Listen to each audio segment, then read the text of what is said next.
Wow. What a long intro. Holy. I got on my face. Okay, here we go. Welcome to the Dilbert Show. I think that's what I'm calling it now, the Dilbert Show. Such a goofy name, bro. Dilbert. Yo, what's good? Zavian Sar Silmaz 5. Dang! You got a name on you, my guy. Holy. What's poppin', dog? Welcome to the Dilbert Show. Enjoy your stay here. How are you? I'm doing good. I hope you're doing well as well. Hope everything is fine. Hope everything is dandy. If you're not a bot, you can let me know how my sound is. Changed a few settings. Let me know if it's okay. Not too loud, not too quiet, etc., etc. That's good. That's good. Today, well, first of all, I'm doing something different. I have not been making, wow, this is so close to my face. Okay. I have not been making content. How old are you? I knew he was a bot, bro. I knew it was a bot. It's always the bots, dude. The moment you start streaming, the bots come rolling in, bro. I asked the guy a question and then he just goes predefined, man. Predefined is crazy. Yo, if you're not a bot, say 56 times 3. Just type out 56 times 3. You got, what is it? Like 30 seconds. It's like a 5-second delay. 5, 4. Yeah, you're a bot. Okay, nice. How about ban people? How about ban the bots, bro? Oh, here we go. Banned. My first ever ban. Welcome. Congratulations. Hope you're proud of yourself, bro. Okay, after I just got absolutely derailed by this bot, I don't even know why I even paid it any attention. Thought it was a real person. Obviously not. Let's be real here. Okay, let's be real here.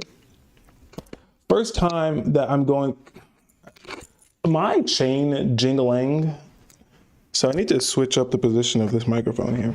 I originally had the microphone a little closer to my face because I found out that having it closer to me sounds much better than farther down my shirt. So maybe this should be good. It's directly in the line of sight. Anyway, creating YouTube content. I had some discussions with some peeps, some folks over in a Discord, and I learned, well, I didn't learn, I already knew this, but you can't just hit stream. Like, it doesn't work. People won't come. Either you have to be already popular within a community, or you have to, you know, have some clout some other way. But the most popular way is to bring people into your circle or into your stream via content. So that's what I'm doing. I'm creating content. Yes, content. Basically, this entire stream and most of the streams going forth, I'll be taking clips and putting them in shorts if they're short worthy, or just posting them on YouTube and hoping that the YouTube algorithm blesses me. That's really it. That's all there is to it.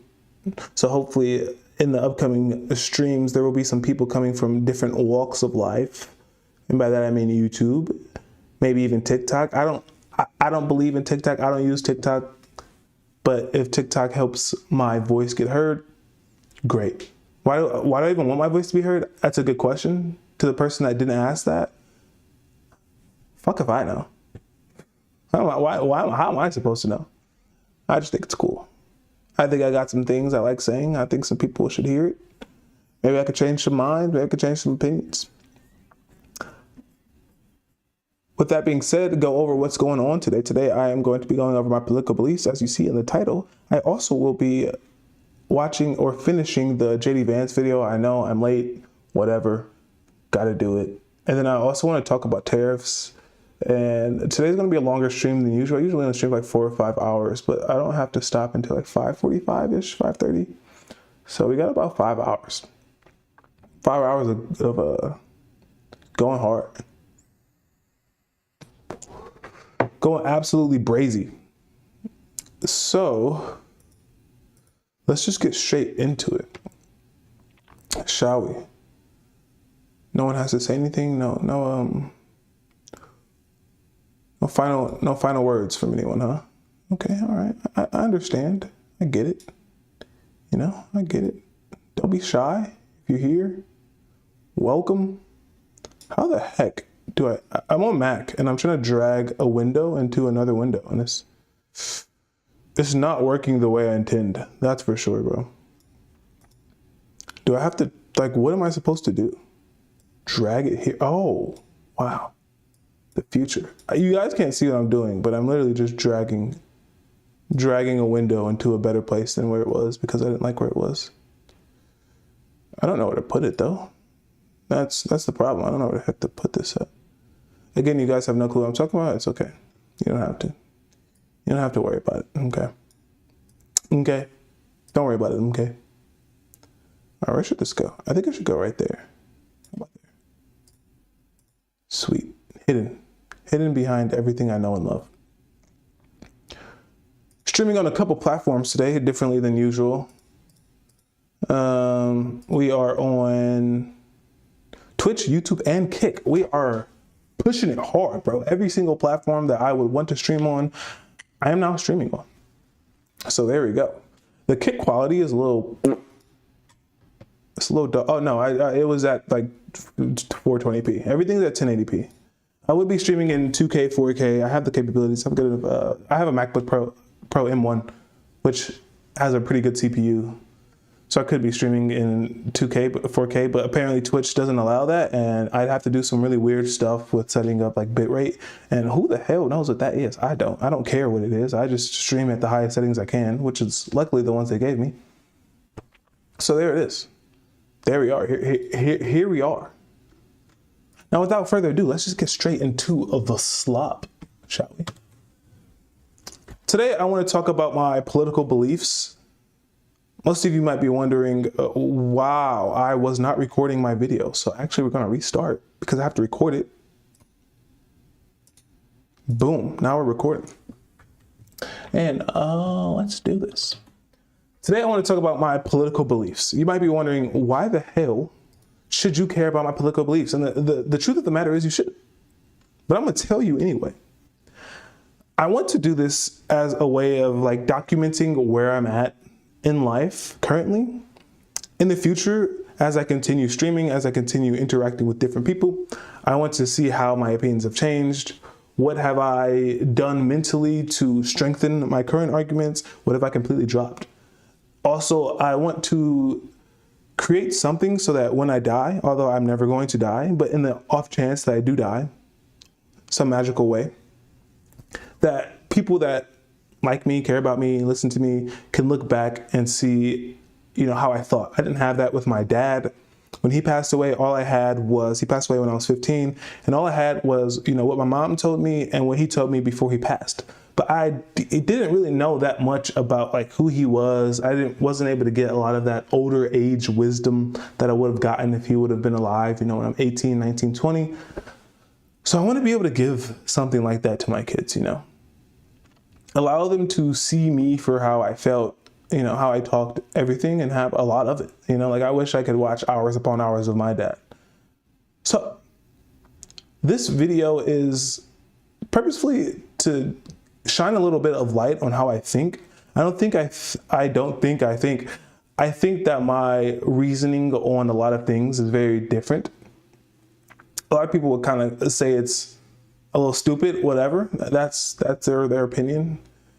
But I want to show people why I think the way I think. I think that's important. Wow, there's a lot of things in here. And help people understand like the reasoning why I argue the way I do. I want to say I'm not a good debater. I haven't been in debate spaces for very long. I like watching debates. I consider myself to be a contrarian, good or bad. That's what I am.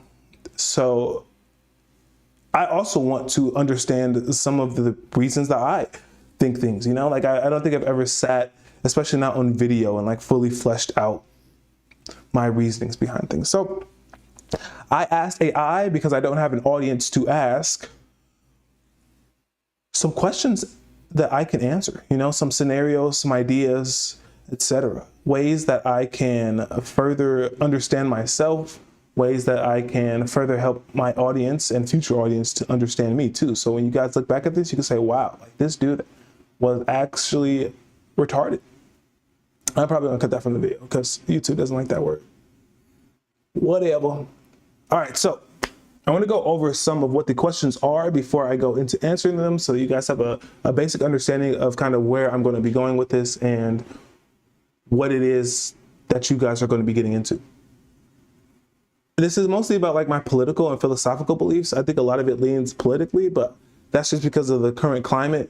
But I also think that answering like some of those more philosophical questions is also important to understanding like my entire mind. A little quick vape hit here.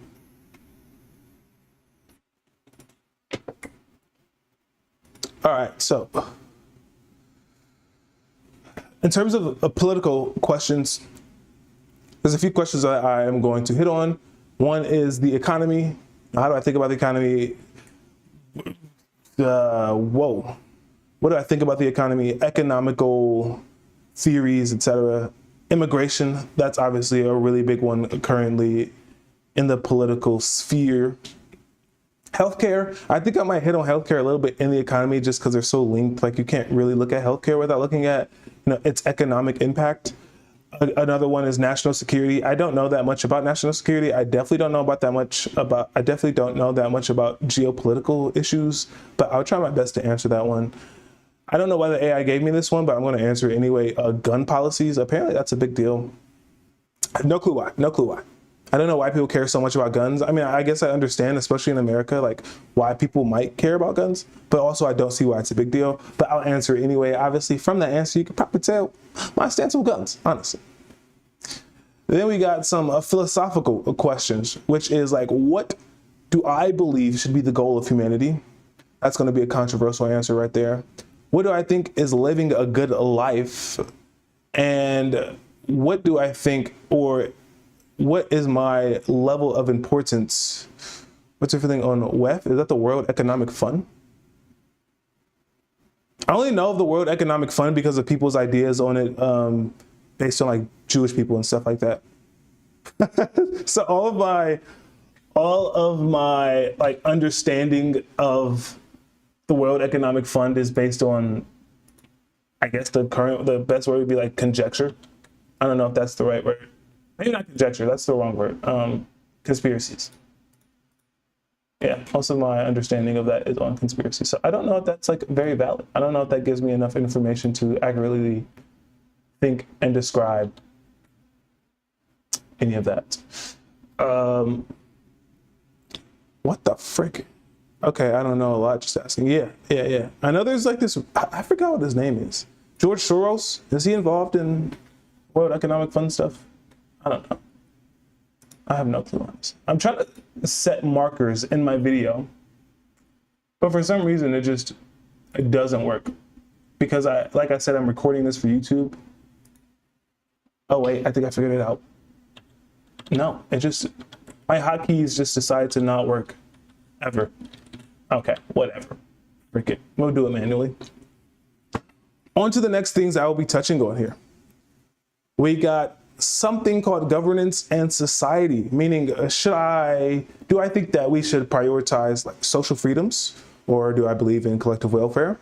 Do I think it's possible to achieve true equality in society?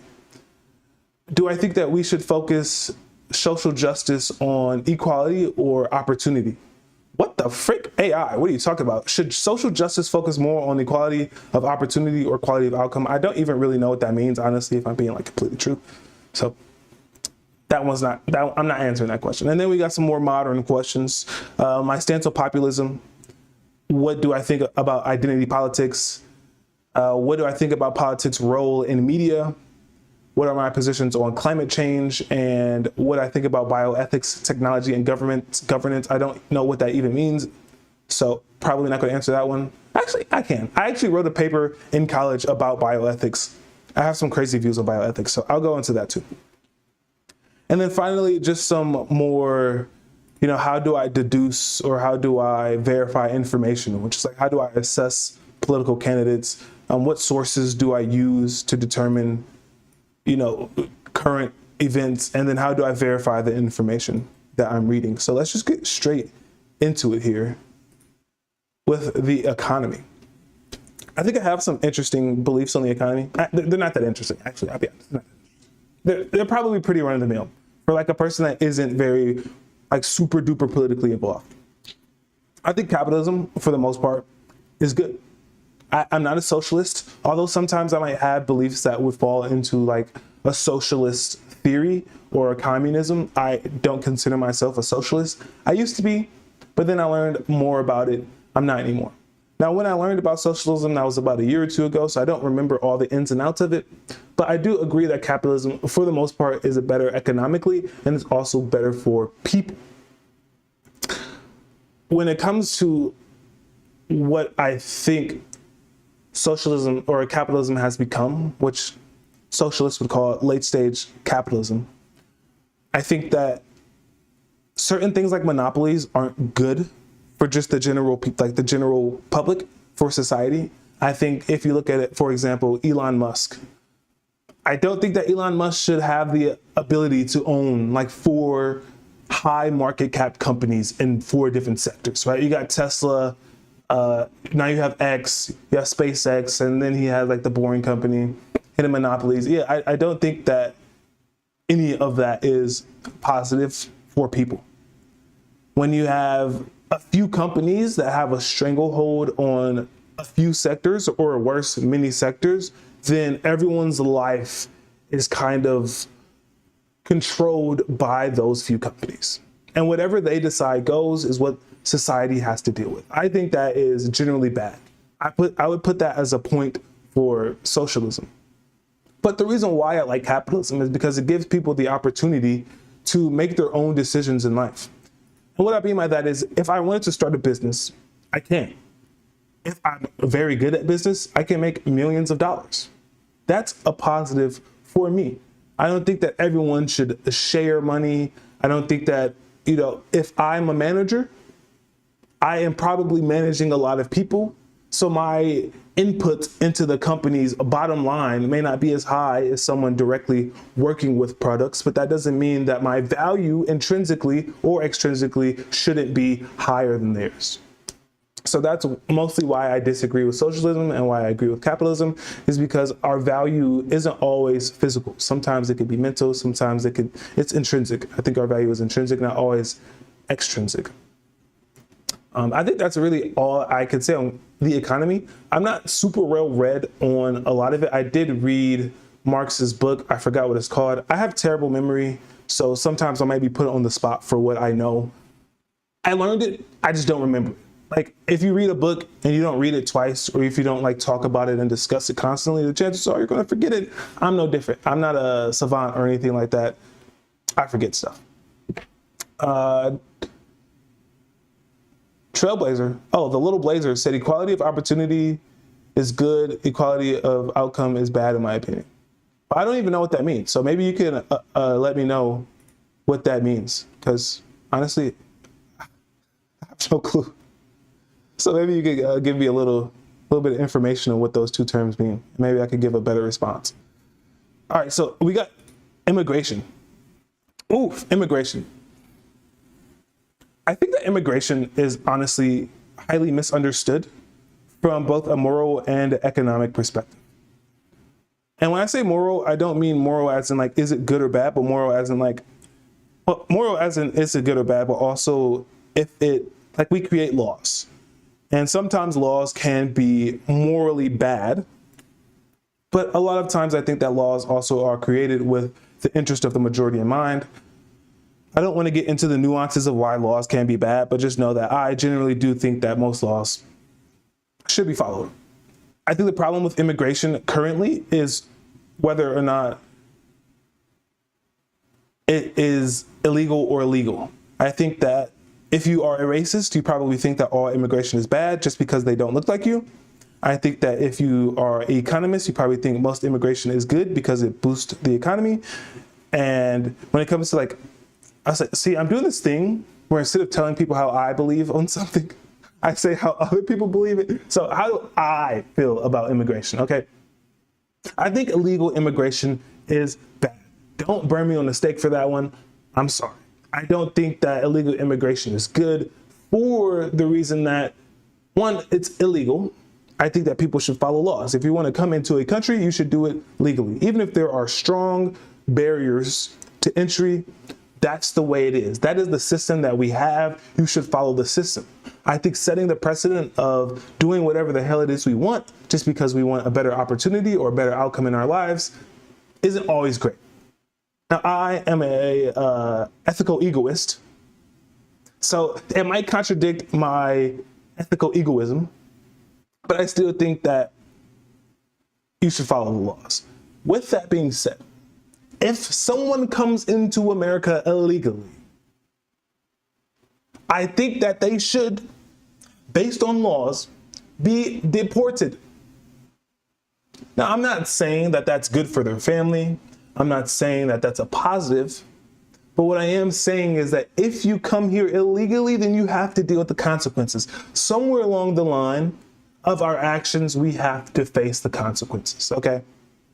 And in the case of illegal immigration, I think that you have to, like, you can't go around life doing whatever the hell it is you want and then not have to deal with it ever. And I think that has been a theme for illegal immigration for a long time. I'm sorry. If you break a law, you're going to have to deal with it. I don't want people going around murdering people, immigrants or not, anyone, and getting away with this scot-free. We have due process. We have a judicial system. We have a legislative system. We have all of these systems in place. So when you do something, you got to deal with it. You got to deal with it. There's no way around it. Okay. Now, when it comes to legal immigration, I think legal immigration, for the most part, is economically beneficial to America, right? As much as we don't like it, as much as the socialists are going to hate it, illegal immigration usually is cheaper wage than hiring Americans, okay? In terms of capitalism, I think that the cheaper immigration is, the more profit can be made.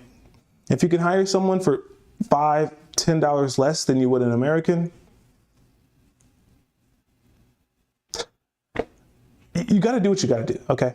You got to do what you got to do. And I understand that a lot of people might find that to be like cruel or terrible, but I think just allowing someone to live in America in the first place gives them access to so many more opportunities that they wouldn't have in their country, right? People come to America for a reason. And if we can pay them $5 more than they would be making in Mexico, Ghana, wherever they come from, I think that's a positive. Even if they're not making as much as an American, they don't have this, for whatever reason, I don't care the reason, they weren't born here, but they're coming here seeking some type of benefit. And I think that if we can pay them even marginally more than they were making where they came from, that's a positive. So that's my takes on immigration. I know those might be pretty controversial, especially considering that I am on the left of politics and not on the right. Healthcare. I did a research paper on healthcare maybe a year or two ago. And my general stance is that single payer healthcare or like universal healthcare can be good. Again, you cannot look at healthcare without looking at economics. Universal healthcare is terrible economically. Universal healthcare is not great technologically, meaning that if we have universal healthcare, the chances are that there's going to be less advancement in healthcare in those countries. We've seen it. That's why American healthcare is also considered one of the more advanced healthcares. That could be argued, of course, but for the most part, our research, our technology, our science is much more advanced in other countries that utilize universal healthcare or free healthcare. With that being said, most humans want to better themselves regardless of birthplace. Folks coming to the U.S. generally are here for opportunities. Exactly. Canada health is whack and health innovation comes from the USA. Exactly. I mean, most of health advancements, technologies come from America. It's because we pump so much money into it, but we can only do that because of how our health system is created. Now, there are problems with having such expensive healthcare. One of the main ones is that people that don't have the opportunity to afford healthcare are cooked.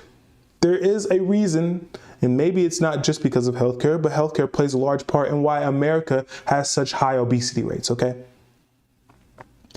There is a reason why poor communities have such lower lifespans. If we don't give people that need access to healthcare such access, then their lives generally are worse. If dental care is too expensive for a normal person to pay, they're going to have rotting teeth. If it costs you $1 million in debt to go get your heart replaced, guess what? People are going to die. So I think that universal healthcare does have its benefits. Now, do I think that those benefits outweigh the negatives? I think I'd have to say yes. I don't know though. Like, I think that there could be a middle ground where healthcare isn't nearly as expensive, where pharmaceutical companies aren't price gouging on things that people need to survive, to live healthy lives.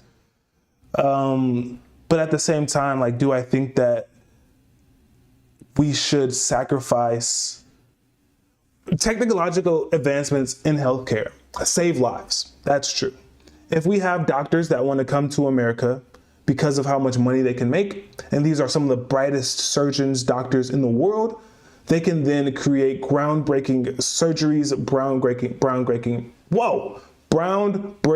what the frick?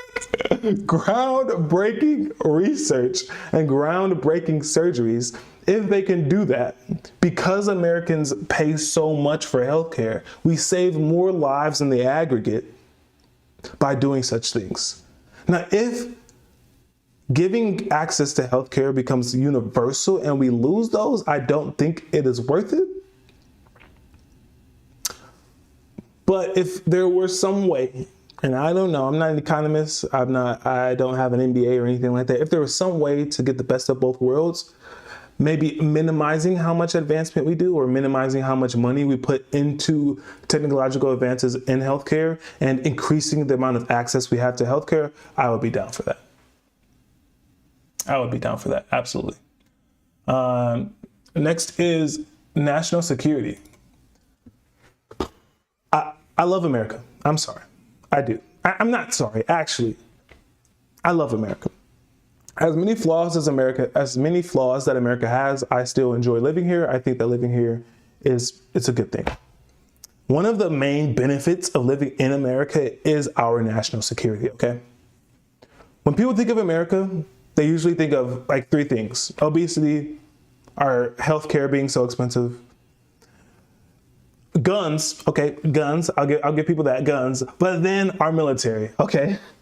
Our military is massive. We may not have as many naval ships as China is producing, but we sure as heck can crush them, okay? I like living somewhere that I feel secure. I am all for spending our budget on the military. Do I think that we might spend too much money on the military? Possibly. If reducing cost in the military means increasing cost in healthcare, that might be a good thing. But one of the benefits of having such a strong military means that people won't F with us. It's kind of like mutually assured destruction with nuclear weapons. If you got nukes, the chances are people won't want to nuke you, even if they got nukes too, okay? If you have a strong military, then people are not going to want to mess with you because they know. If China wants to try and mess with America, it's bad for the whole world, okay?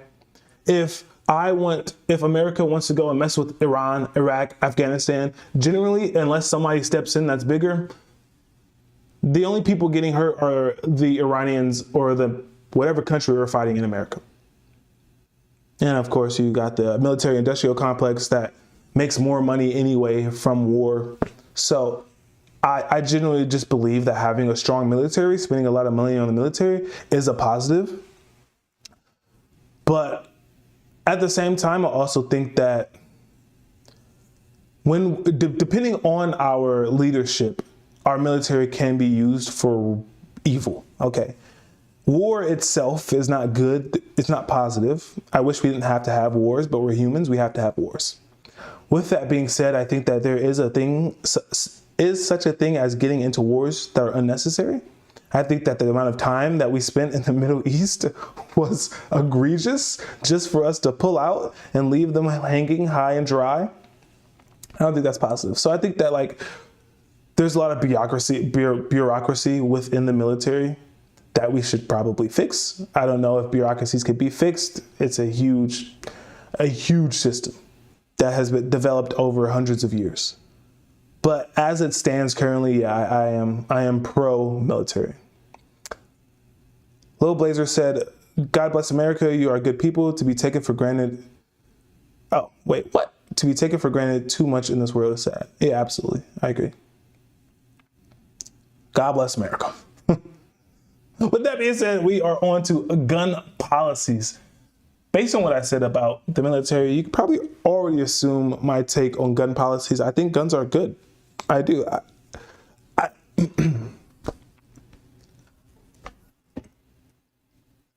Guns are like any other weapon. If I grab a machete right now and I go anywhere, I could do some really crazy stuff with it, okay? That's just the reality. If I have a BB gun, I could also go and randomly pew someone and probably hurt them pretty badly. If no guns existed in America ever, I would be okay with no guns coming into existence. But we have guns. So I cannot examine gun policies on what ifs or what should have been. I can only examine it on what is. And I think that guns are a constitutional right, okay? I don't think that we should remove people's guns because there's bad guys with guns. And I want to be able to protect myself. I want to be able to protect my family. I want to be able to protect the people I care about. And if someone is coming at me with a gun, the only way that I can protect myself is with a gun, okay? That's it. There is no other answer. If someone has a gun pointed at me, I hope that one of my buddies got another one pointed at him. And maybe then he'll back down. But I promise you, if I had a gun, or if he has a gun pointed at me and I got a knife, I'm losing. We all know the phrase, don't bring a knife to a gunfight. As simple as that. I believe that we should have guns because other people have guns. And the only way to protect ourselves is with guns. That's that. I think it's pretty simple. I think I could probably go into the nuance of like why guns might be more harmful to society when you look at stuff like school shootings. Those are tragic, obviously. I don't think that should happen, but I think the problem is more so on the mental health of the country more than just guns themselves, right? Because if you look at somewhere like London, they are using vehicles and knives to produce the same results. So I don't think the problem is the weapon. I think the problem is, how people feel, what is driving people to do such heinous things. I think that should be more touched on as mental health, more so than just the weapon. Okay, I think that is it for politics for right now. Let's get into some more philosophical questions, okay? First philosophical question is, what do I believe should be the goal of humanity? I've never actually thought about that. Laws help too. The legal right to defend yourself is different in other countries. Yeah, that's true. That's true. Shoot, even in some states, there's like weird laws. Black B says, fuck Trump. Based, bro. What do you think about visiting mothers? What does that even mean, Dilbert's mom? I guess I could just call you mom. What does that mean? What do I think about visiting mothers? Huh? What do I think about visiting my mom? No, I did not vote for Trump. Mom, are you asking me what I think about visiting you? I'm so confused. Oh my goodness. Okay. I'm getting trolled by my own mother. That's crazy. So what do I think? Oh, that's a tough one. What do I think should be the goal of humanity? I mean, I struggle with this myself, just asking myself, like, what is my purpose? What is my goal? I don't think I really have a purpose. I know that's kind of sad. Well, at least I don't know my purpose yet. So it's hard for me to answer what do I think the goal of humanity is when I don't have a goal myself. I don't think that humans, in the past, the goal of humanity was to procreate. You know, work the land, create for your children, and try to create a better life for them. As we became more advanced technologically, you got the industrial period, that whole idea of, you know, work and farm, have children, and help them have a better farm and a better job kind of disappeared. And now you see people that don't even want children, don't even care about having kids. So I don't think there should be a goal for humans. I don't think humans as a collective can have a similar goal. I think that people should do whatever it is they want to do, that they feel fulfilled from, that they feel good about. And that's it, you know? Like trying to apply such a broad general stroke to every single person, like cultural differences has huge implications on what people feel they should do, you know? What I think I should do with my life might be extremely different from what someone in the Philippines wants to do, or someone in China, or someone in Africa, or South America. You know, for a lot of people, their goal in life is to survive, to not die, to provide food and water for their family.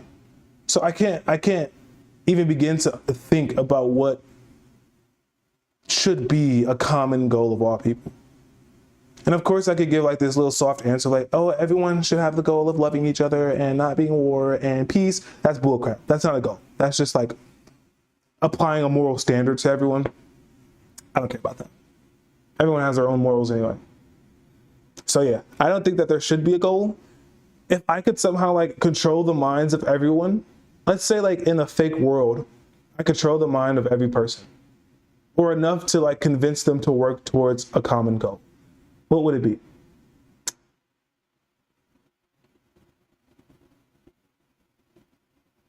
This is tough. I don't know, like even if I was like a dictator, let's say I was a dictator of the world, I have all the power to do whatever it is I want.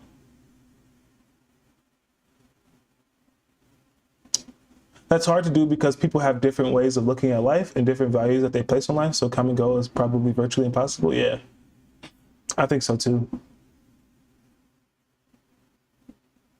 Yeah, I mean, even if I was a dictator of the world, I don't know if there was just be one thing that I would make everyone work towards.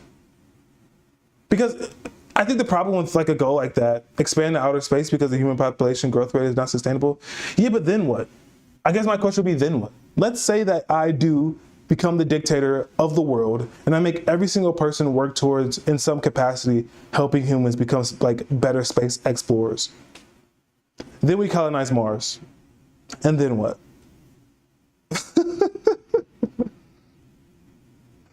Like, like even if we had the whole world working towards one thing, I'm sure we would reach it extremely fast. But then the question always has to be, then what? Like, I imagine when the question of should there be a common goal or what should be the common goal of humanity, like it has to be something that can't just be finished in 20 or 30 years. And I can't even think of a goal that would like outlast generations of humans. Maybe broader space exploration, but for what reason? So yeah, I don't really have a good answer for that one. But the next question is something interesting. What does it mean to live a good life? What does it mean to live a good life? Oh, wow. We got Loner Box in the chat here. What's good, Loner Box? Okay, maybe not Loner Box. Oh, hi, how are you? I'm fine. I'm just waiting for a rally to realize that I'm in this server Wait, why are you in this server? because I'm gonna game with Rally. Oh, my bad. Oh, okay. Well, there's Irrelevant and Loner Box. We're out of here. Those guys are. There's just some big streamers in the space. They play World of Warcraft together. Interestingly. Anyway, back to the thing. I want to have a debate with those guys eventually. I'm not smart enough to debate with these guys, but hopefully one day I can. I actually had a debate with this guy named Irrelevant. We were talking about like the red pill. I'm getting derailed. Good is relative. Good is relative. All right. Sorry, I got derailed. I lost my train of thought. I'm gonna have to start all the way over again. Okay. What does it mean to have a good life? I can't speak for everyone because I think I would again be going into that whole what is the goal of humanity? So I'll only speak for myself. I think a good life is almost entirely defined by freedom. If you have freedom to do what it is you want when you want, whatever else is just an extension of that. In America, I think the only way to achieve true freedom is to have FU money.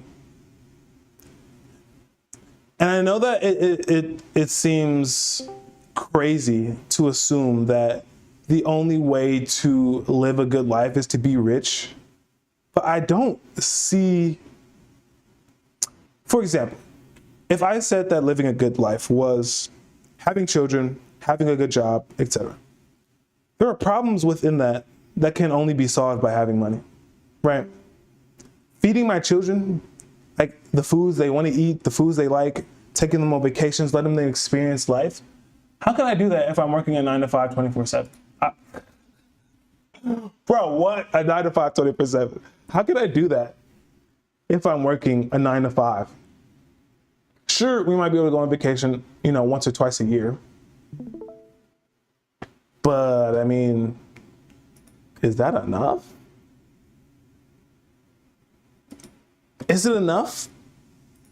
If my kid wants to go to China, if my kid wants to go to the Caicos, if my kid wants to go to Puerto Rico, wherever they want to go, if I want to allow my children to achieve extreme happiness, one of the few ways that I can do that is by allowing them to experience whatever it is they want. And I might be coming from a position of like ignorance because I don't have children, and I'm sure you can make children happy without material things or experiences, but I can't imagine a child being happy with poverty, right? Like if you look at the other side, like poverty isn't happy. It used to be enough. Social media has virtually obliterated contentment. Yeah, I think to a point, like social media makes it so that no matter what you get, you're never truly happy. But I want to allow my children to, and I think living a good life includes having children. For me, personally, and I want 4 kids. My good life is wrapped up in their good life. So if I can allow them to live unencumbered, right? Live without worry of anything. Maybe that'll give them a pampered life. There might be some personality issues that I have to iron out there. But in general, them having the ability to go and chase whatever dream it is they want. Go and meet people wherever they want. Experience whatever it is that they can even dream of. I think that is like one of the best things I can give my children. Obviously love, but beyond love, I think that would for me be a good life. Also living in a place, I think Little Blazer made a good comment here. He says self-reliance. I want to live on a farm. I want to grow my own food. I want to have, animals, cows, chickens, etc. I think that just sounds so nice, I think we have become really far removed from reality in a way, If you live in the city, I live downtown Cleveland. It's not the biggest city, obviously, but it is a city. You have access to a lot more. Oh, I'm about to contradict myself. You don't have to work as hard. You don't have to work as hard for certain things, Like if I want a pizza, I could just go downstairs and buy a pizza. If you live in the country, you want a pizza, the chances are you have to go make a pizza yourself. Which kind of contradicts what I said about, my children being able to do whatever they want. Because the chances are, maybe not, is that if they have unlimited access to money, then if they want a pizza, they'll just buy one. But again, I think that's part of raising them to learn, like, hey, you have access to all these things, but you can still put in work, when it's relevant. When it's relevant. Like I would work on a car even if I could just go and pay someone to fix my car for me because I enjoy working on my car. But I think that part of living a good life is working, again, the freedom part, working on what I want to work on, not what I feel I have to work on. I don't want to go slave away for someone in a 9-to-5 because I have to put food on the table when I can create a business. Or I don't want my kids to feel like they're going to school because they have to get a job, but they're going to school to get more knowledge, to gain more knowledge, to be more well-read, to have a greater understanding of art, literature, history, just because they want to, not because they have to. So in the end, I think living a good life is living the way that you decide and not the way that people set out for you to live.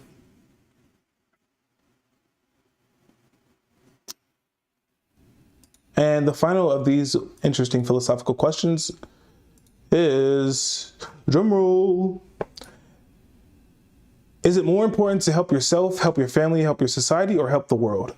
Well, if you guys remember when I first started this, I said that I am an ethical egoist. So I believe it is always more important to help your inner circle. At least at first. Like I wouldn't start a charity if all of the above. No, it can't be all of the above. You have to choose one. I think it's more important to help my family than it is to help like a starving family in Africa. I'm sorry. Like if my family is starving, then I'm going to help my family. This is priorities, sure.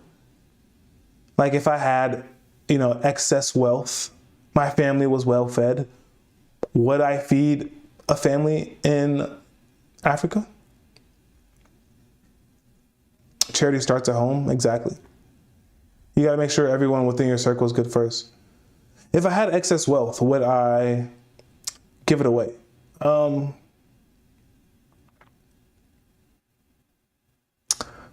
I think the problem with charity is that charity is self-serving. Oh. This is a reminder. Feed Marvin. This is a reminder. Feed Marvin. So I think that charity is self-serving.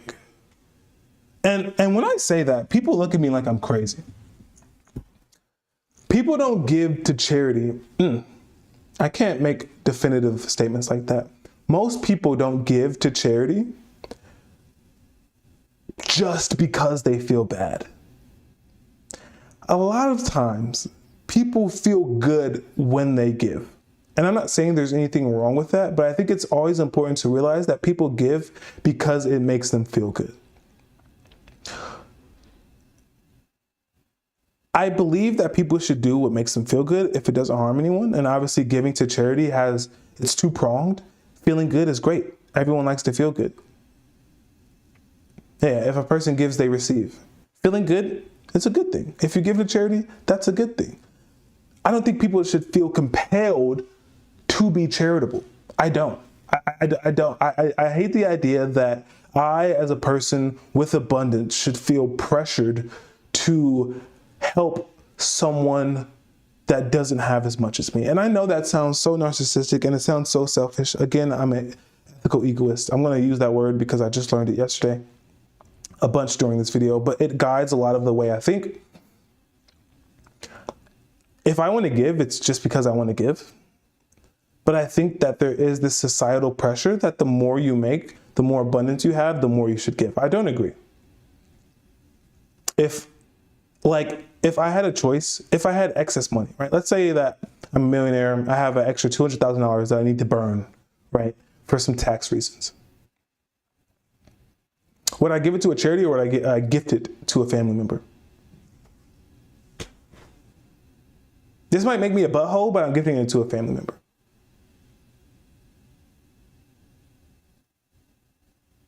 Yeah. Bible says God loves a cheerful giver, so that substantiates that folks shouldn't give begrudgingly. Yeah.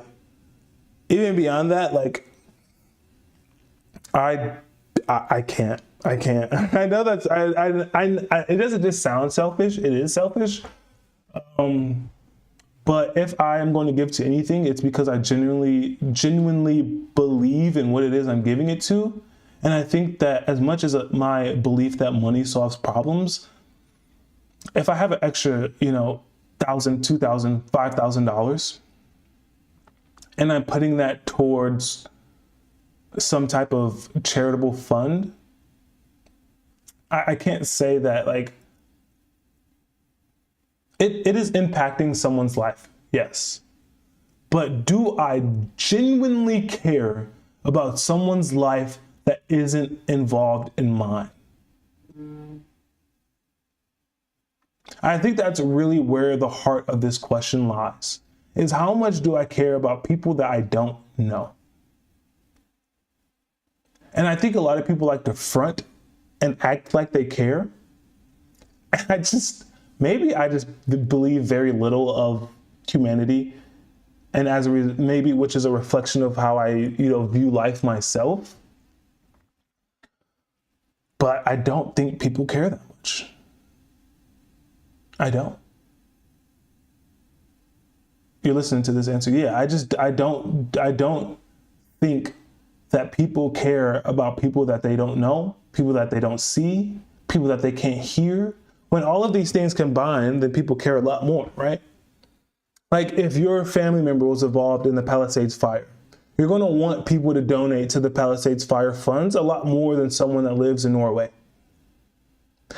And why should someone in Norway care? I think that's my biggest problem, is why should I care? Should I just care because it's another human living a negative experience? Sure, maybe that's a valid argument. Maybe. But I don't. I have enough problems as it is. My family has enough problems as it is. The people I know have enough problems as it is. I could solve more problems, and then there's a bigger impact on my life, helping the people around me, helping the people that I know, compared to helping people that I don't know. Their lives don't affect me. I don't see or gain any benefit from the things that I give to them. That's my answer. I am going to be banned from getting any job ever for saying that. I'm sorry.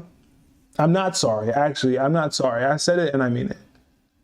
I'll mature as I age. Yeah, maybe one day I'll look back and I'll be like a millionaire and be like, dang, I gave 10% of my wealth to charities. And 5 years ago, I thought that giving your wealth to charities was stupid. I don't know. The crazy thing is that I have given money to charities. I think St. Jude is a good thing. I personally think that most of these funds are good. Like, they are morally good. They're good for society. They're good for people.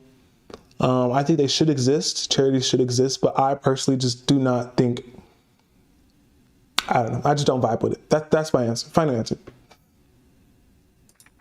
Okay. So this one is on governance and society.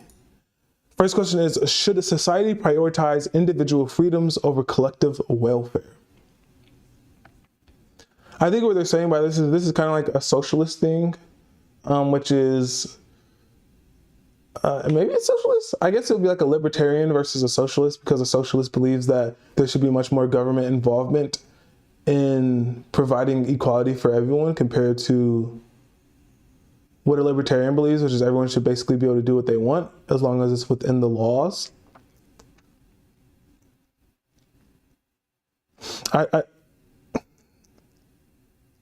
Okay, I'm going to take economics out of this, because I think when I add economics, I lean too much in the way of capitalism. So I'll look at this just socially and morally. Do I think that we should prioritize individual freedoms over collective welfare? Dang, these are some really tough questions, man. I think there's positives to both. I don't think there's a negative to collective welfare. I'm trying to think of how I could answer individual freedoms over it, and I don't think that in a perfect world, everyone being, I guess this is about being treated the same. Hey, Tim. I don't think that everyone being treated the same is the same as collective welfare, because welfare is like an economic thing. I don't know. I don't think I can answer this question. I think I sit firmly in the middle. Like, if you involve the economy, should we prioritize individual freedoms over collective welfare? If the economy is involved, then yes, individual freedoms matter more. But if, let's just say, in some crazy world that the economy was just perfectly fine with giving everyone the same thing, almost like a real life socialist society, then sure, collective welfare is probably better in the aggregate for everyone than individual freedoms.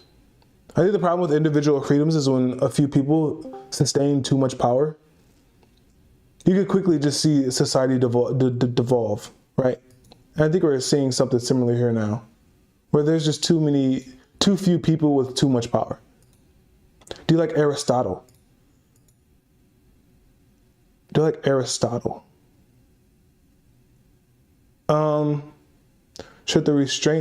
Should be restraints on collective welfare. I know a little bit about Aristotle. I think we only know Aristotle because of Plato in the first place. So I guess I'd say that, like, I kind of like Aristotle, but doesn't that mean I like Plato? Or am I thinking of Socrates? Did Plato write for Socrates or Plato write for Aristotle? I think Plato wrote for Socrates, right? Somebody Google this for me, because I don't know. That's Socrates. Aristotle wrote. Okay, so I don't know that much about Aristotle, but I do know a little bit about Plato and Socrates. I've read a few books on Socrates. Don't know much about Aristotle, though. Okay, next, governance. Is it possible to achieve true equality in society? Is it possible to achieve true equality in society?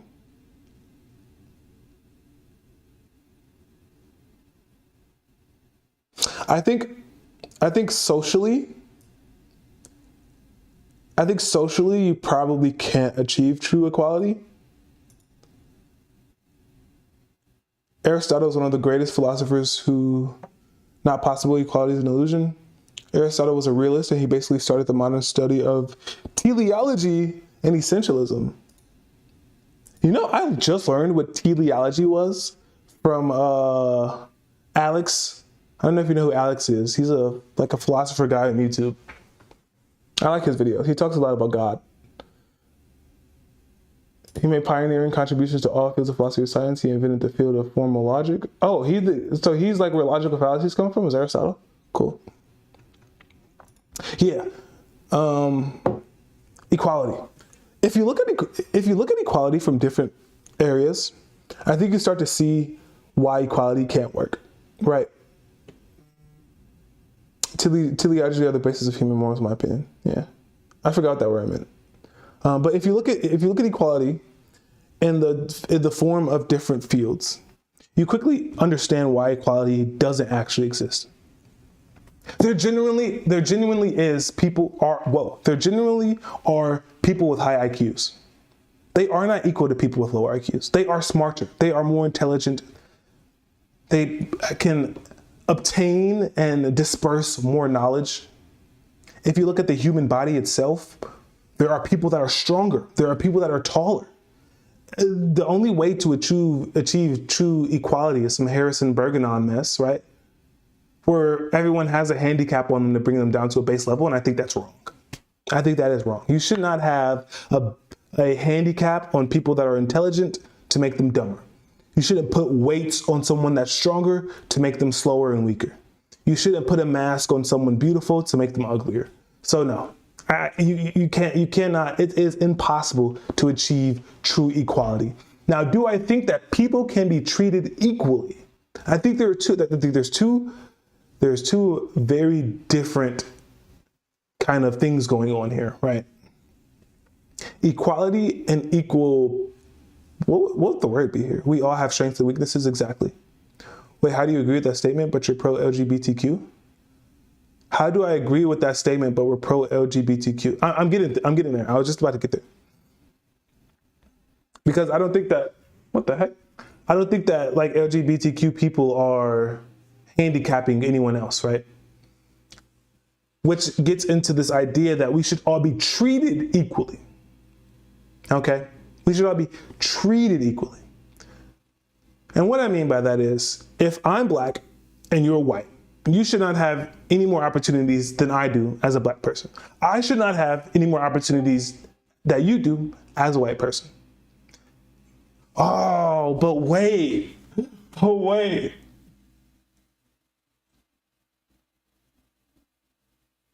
Because if you're stronger than me, no, I think this tracks. Let me flesh it out, and then I'll argue against myself here. If you're stronger than me, let's say, we should both be able to compete in a competition together. If you win, you won because you were better than me, but you weren't given the opportunity to win because you were stronger than me. Does that make sense? I'm trying to think about this. Like, how does equality of opportunity, my friend? Yeah, that. Oh, I guess this is the difference between what equity is and equality, because these are two different words here. Let me look this up. Equity versus equality.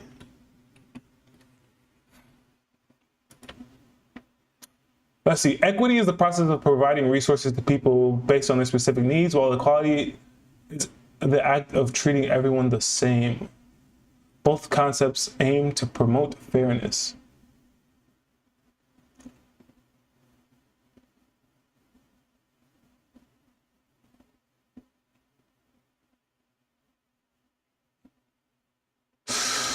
Okay, so this explanation here says that equality is treating everyone the same regardless of their needs or circumstances. For example, giving everyone the same ladder to reach something at the top of the tree.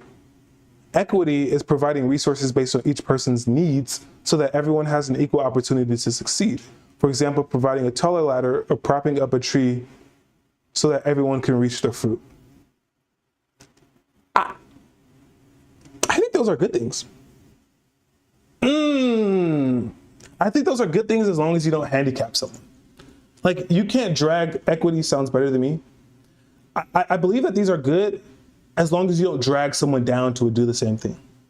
If I need a ladder to reach something, then if I don't need a ladder to reach something on the top shelf and you need a ladder, I shouldn't have to get on my knees to use the ladder, right?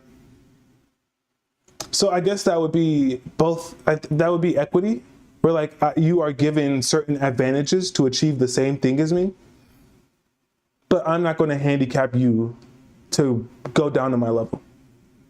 So yeah, like the Little Blazer said, equality of opportunity. If everyone is given the ability to do something, right? I think that's fair. Dude, these are some tough questions, bro. I've never thought about most of this stuff in my life, man. Holy. There are some, this is what Tim Philosophy said. There are some things that seem to be against nature. For example, a man and woman have been constituted by nature for the purpose of procreation. And so there is by nature, but the union of nature does not serve the purpose of.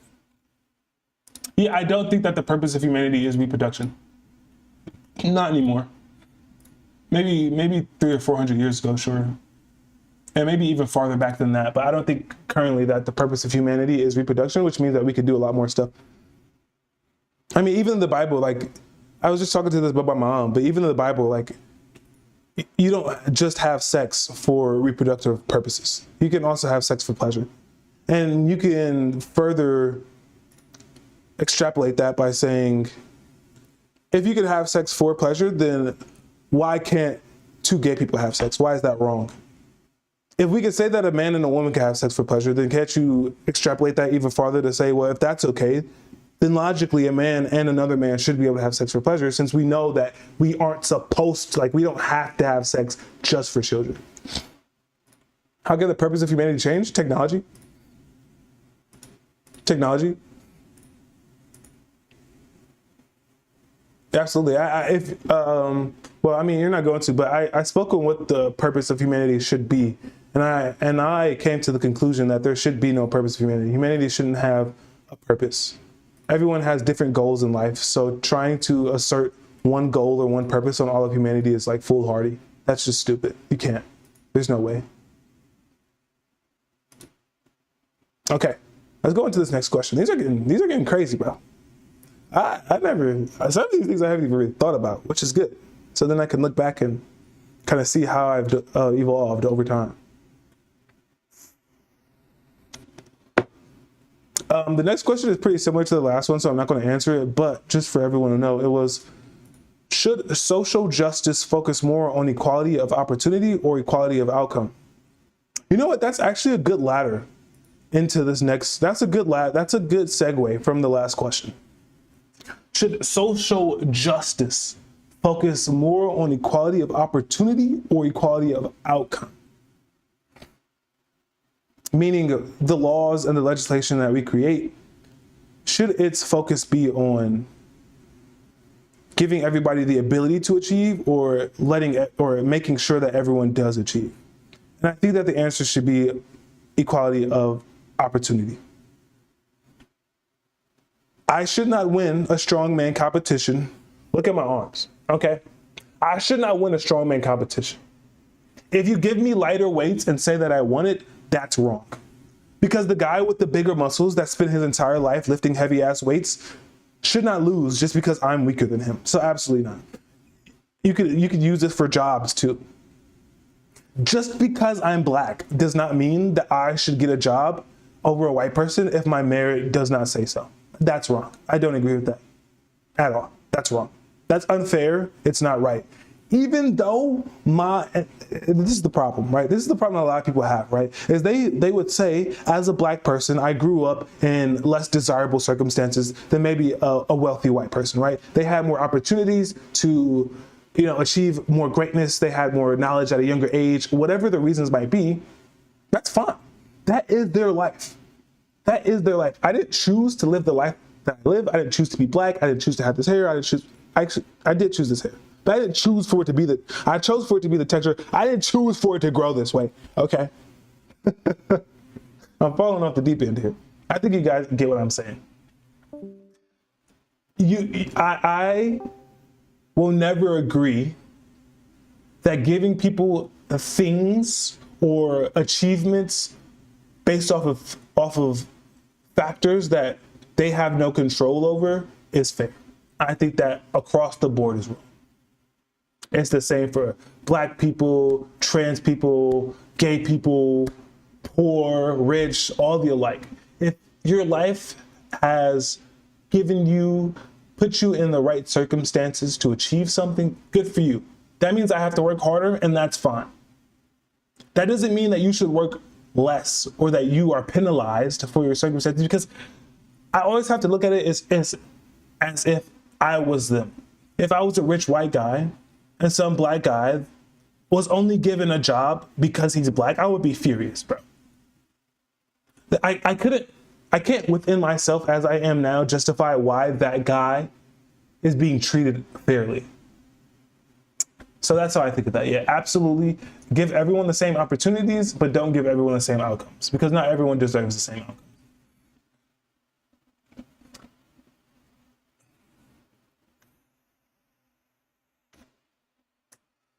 Okay. We're almost done with this segment. We are on to more modern issues here. So we are going to look at my stance on populism. So I want to give myself a quick refresher on what populism is, just so I can answer this question with as much knowledge as possible. A strong guy, Tim Philosophy says, a strong guy and a weak guy competing in a competition would be equality. because the strong man had to work to become strong. Equity be something like the women's divisions and weight classes.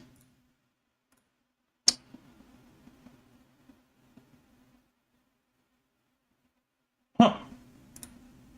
Well, yeah, I mean, I said I agree with equity anyway, but that is, if what you're saying is true, I'm not going to go through the work to verify that, but it sounds good to me. No fact checking. Genghis Khan selected his generals on merit, not royalty. He selected his generals on merit, not royalty. Thus, he had the world's most powerful army. Exactly. You know, like, let's make decisions based off of what people can do, not what.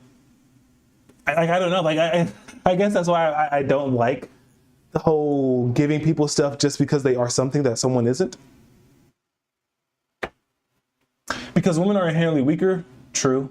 So she might have worked more, but still achieved less because of her inherent physical inferiority. But that is why we do not let women compete with men. That is equity. Yeah, I agree with that. I think that women should have their own divisions.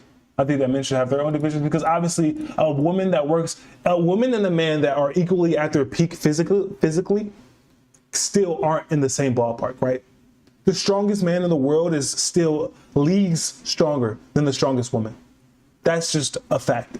Biologically, that's true. So I think that in those circumstances, then yes, obviously a woman should have her own classes and a man should have her own classes. Also, if we're talking about just working out, there are classes, right? The strongest man at 100 pounds cannot be as strong as the strongest man at 200 pounds. There's more muscle, there's more mass.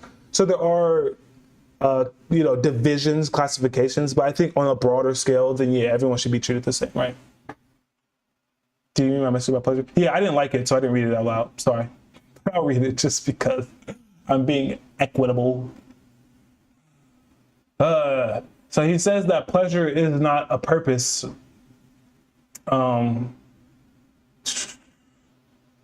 says that pleasure is not a purpose, and he goes to talk about why eating feels good, but it's not. The goal of eating isn't pleasure. Eating feels good because you're supposed to eat to survive.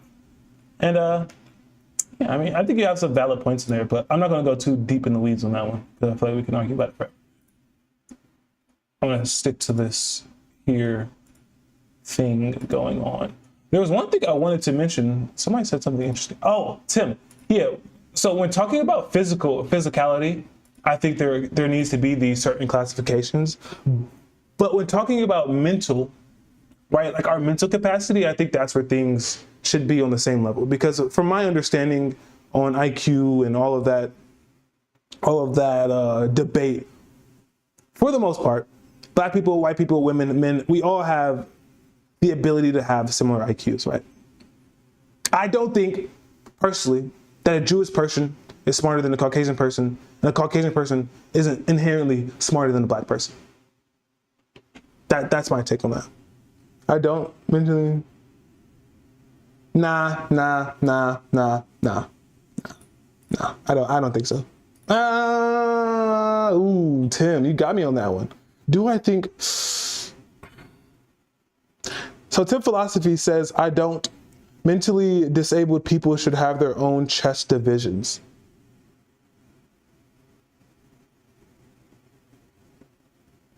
See, I would not be a good advocate for civil rights, okay?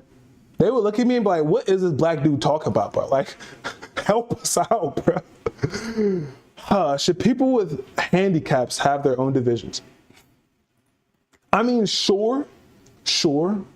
But if you look at something like the Special Olympics, right? I think the Special Olympics are kind of broken because you have a guy that was born without legs running a 400-meter race against a guy that was born with legs and he's only missing like one leg. So he has one real leg and one prosthetic, and the other guy was born with no legs. It's not fair, technically. They just both have, they're both amputees of some sort. So how will a guy with Down syndrome compete with Harvard guy in chess?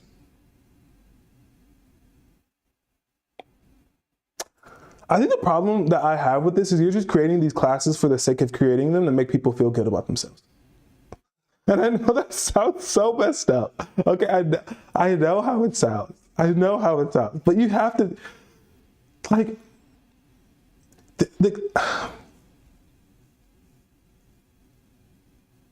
I'm trying to think of how horrible that is to say.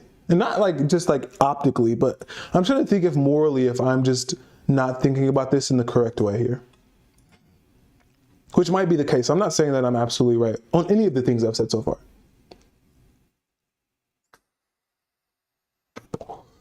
How about an autistic person at chess? True. Like autistic people can have high IQs. They could be extremely intelligent, even though they have what some would consider a mental handicap. Now, do I think that like again, when you look at something like the Special Olympics, right? These people are at their peak athletically, even though they were given a bad hand, regardless of what it is. You know, maybe they be an amputee, maybe they have a mental handicap, and they're able to compete with each other and win.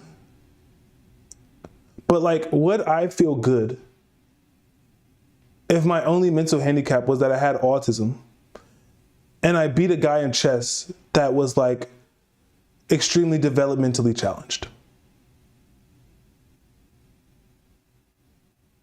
I don't think so.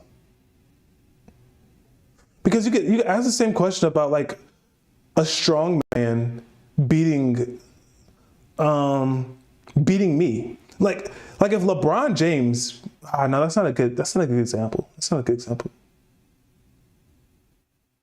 I don't know. That's actually, you bring up a really good point in philosophy. I don't think I have an answer for that one.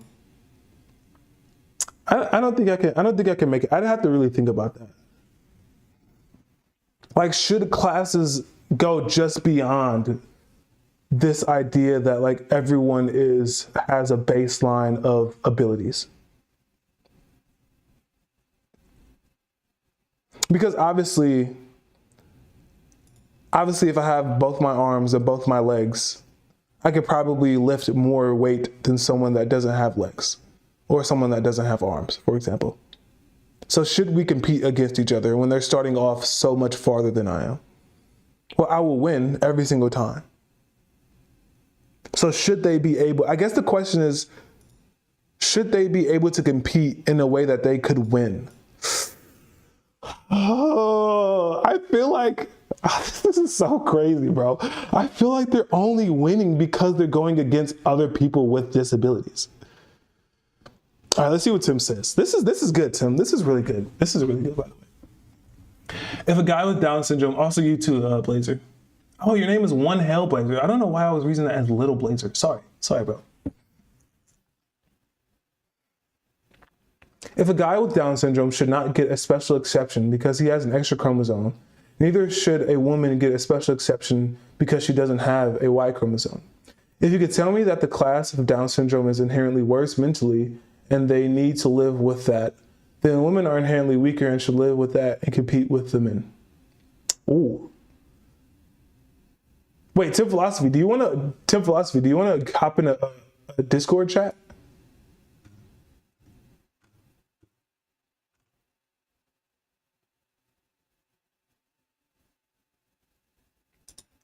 Hey, instead of discussing about politics beliefs, can you discuss about gangsters and their beliefs?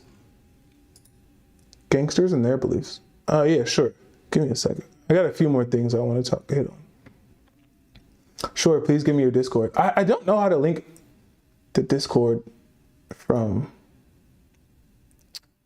Yeah, I got you. Take him. I got you. I don't know how to link the Discord from. Let me see if I can just drop it here.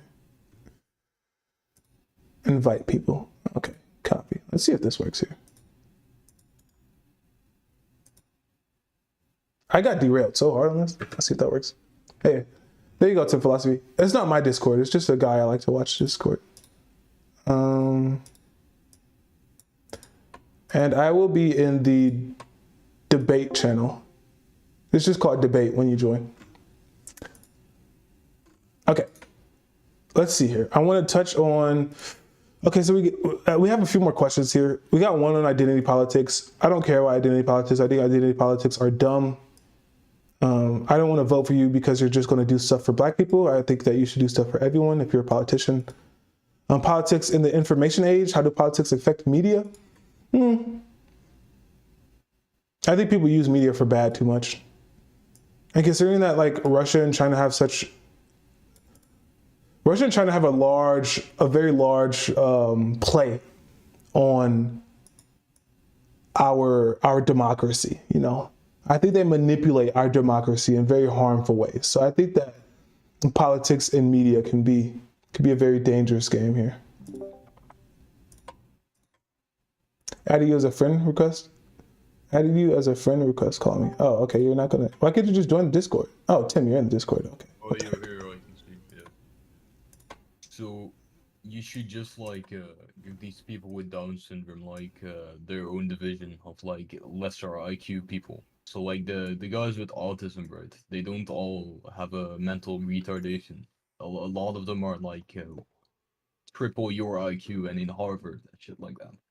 These people should be classified based on their IQ and be in divisions like that, because a retard is never gonna win a chess match against some guy with 200 IQ. That's just not gonna happen.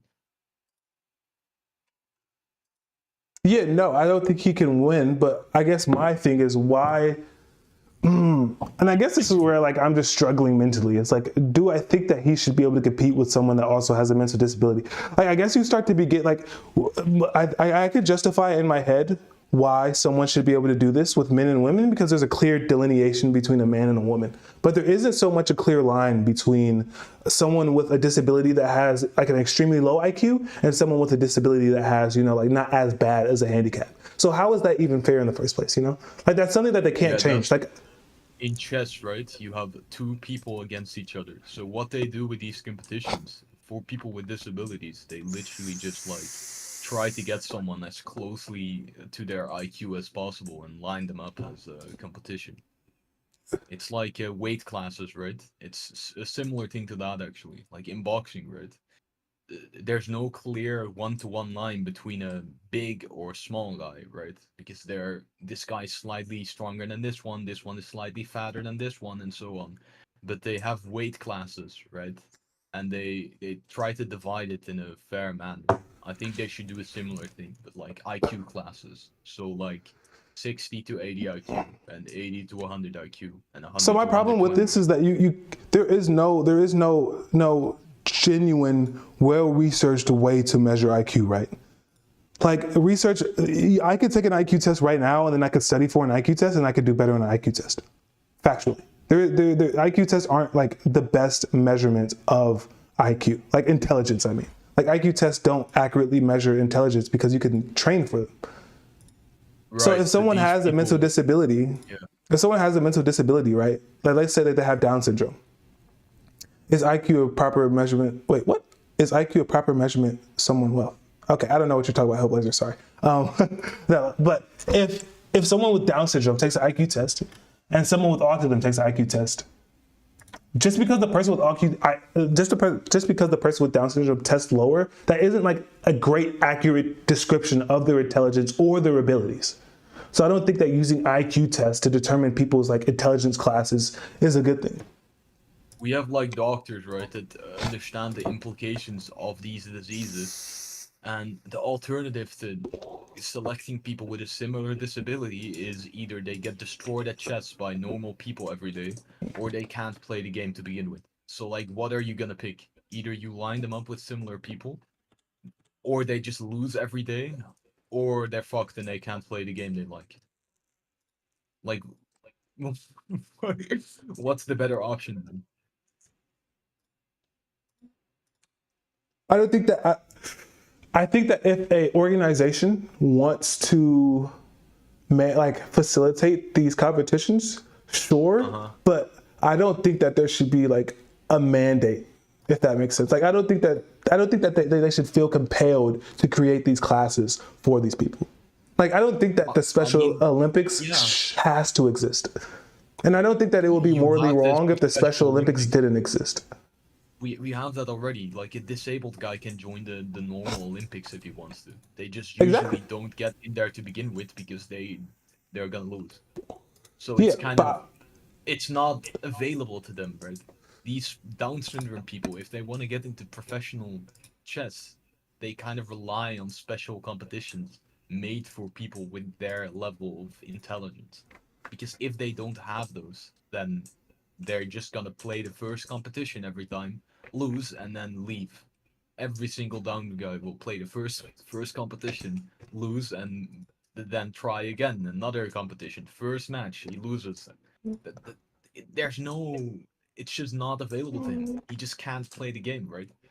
Yeah, but I just don't like that, because then why can't I just consider myself to be stupid, mentally handicapped, and then just go join one of these handicapped chess classes and just go and destroy people? Like, you see where the problem lies? Well, It's like, because that's you why I would think that need they. some kind of diagnosed disability, right? You can't just join as a normal person who, like, people will see you and they will notice that you're not a retard. You can try to pretend and like live your entire life as a fake Down syndrome guy just for the purpose of cheating the competition. But you can say the same thing about like the women's division, right? You can have a guy who becomes a transgender just to join the women's division, right? Yeah, and I think That's a critique I would give. but people Yeah. do it, and I think it's a problem too. But Right. So do you I don't suggest know. we just like I would say we should get the transgenders out of the women's division, right? But we shouldn't just like try to just get rid of the women's division because of these transgenders. Just like how if you want to be a fake disabled guy, we should find mechanisms to get rid of you and eliminate you from the competition, rather than just getting rid of the only space where these Down syndrome guys can play chess to begin with. Because they kind of need a special like isolated place to even like get to participate.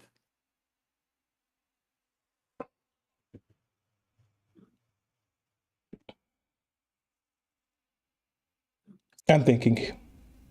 Yeah, I see. I don't know. This is so hard. Like, Like I we have two agree. options, right? We I either don't think have a there's special anything division wrong or with don't. it. I don't think there's Yeah. anything wrong with it, but I guess my original point for even why I had a problem with this is more so like, should we? Like, I think the question more should be, should we have these, and not like, can we? I don't think there's anything wrong with it. But like, if someone was like, you have to have this, I don't think that I can say like, yeah, that's good. I mean, you mean like we have a law that you cannot host any competition without also hosting one that's for people with Down syndrome? Because I would say that you don't need to do that. That there will always be special organizations that will make these competitions just because that's their goal, right? These like Yeah, I don't think there's anything wrong with that. Would you it's would you say literally that they have the as same merit American. though? Would you say they have the same merit? Like, if I have Down syndrome and I win a chess competition, can I genuinely say that I am the greatest chess player in the world? No, just like how if you're a woman and you win a man like a sports match, you can't say that you're the best sports person in the world because that's a man. But still, you're the best women sports person in the world, just like how this guy is the best Down syndrome sports guy in the world, right? You're limiting yourself, right, to a certain category of people, and in that category, you are the number one, right? Just like how women can't say that they're the best at the sport because there will always be a man who's better at it.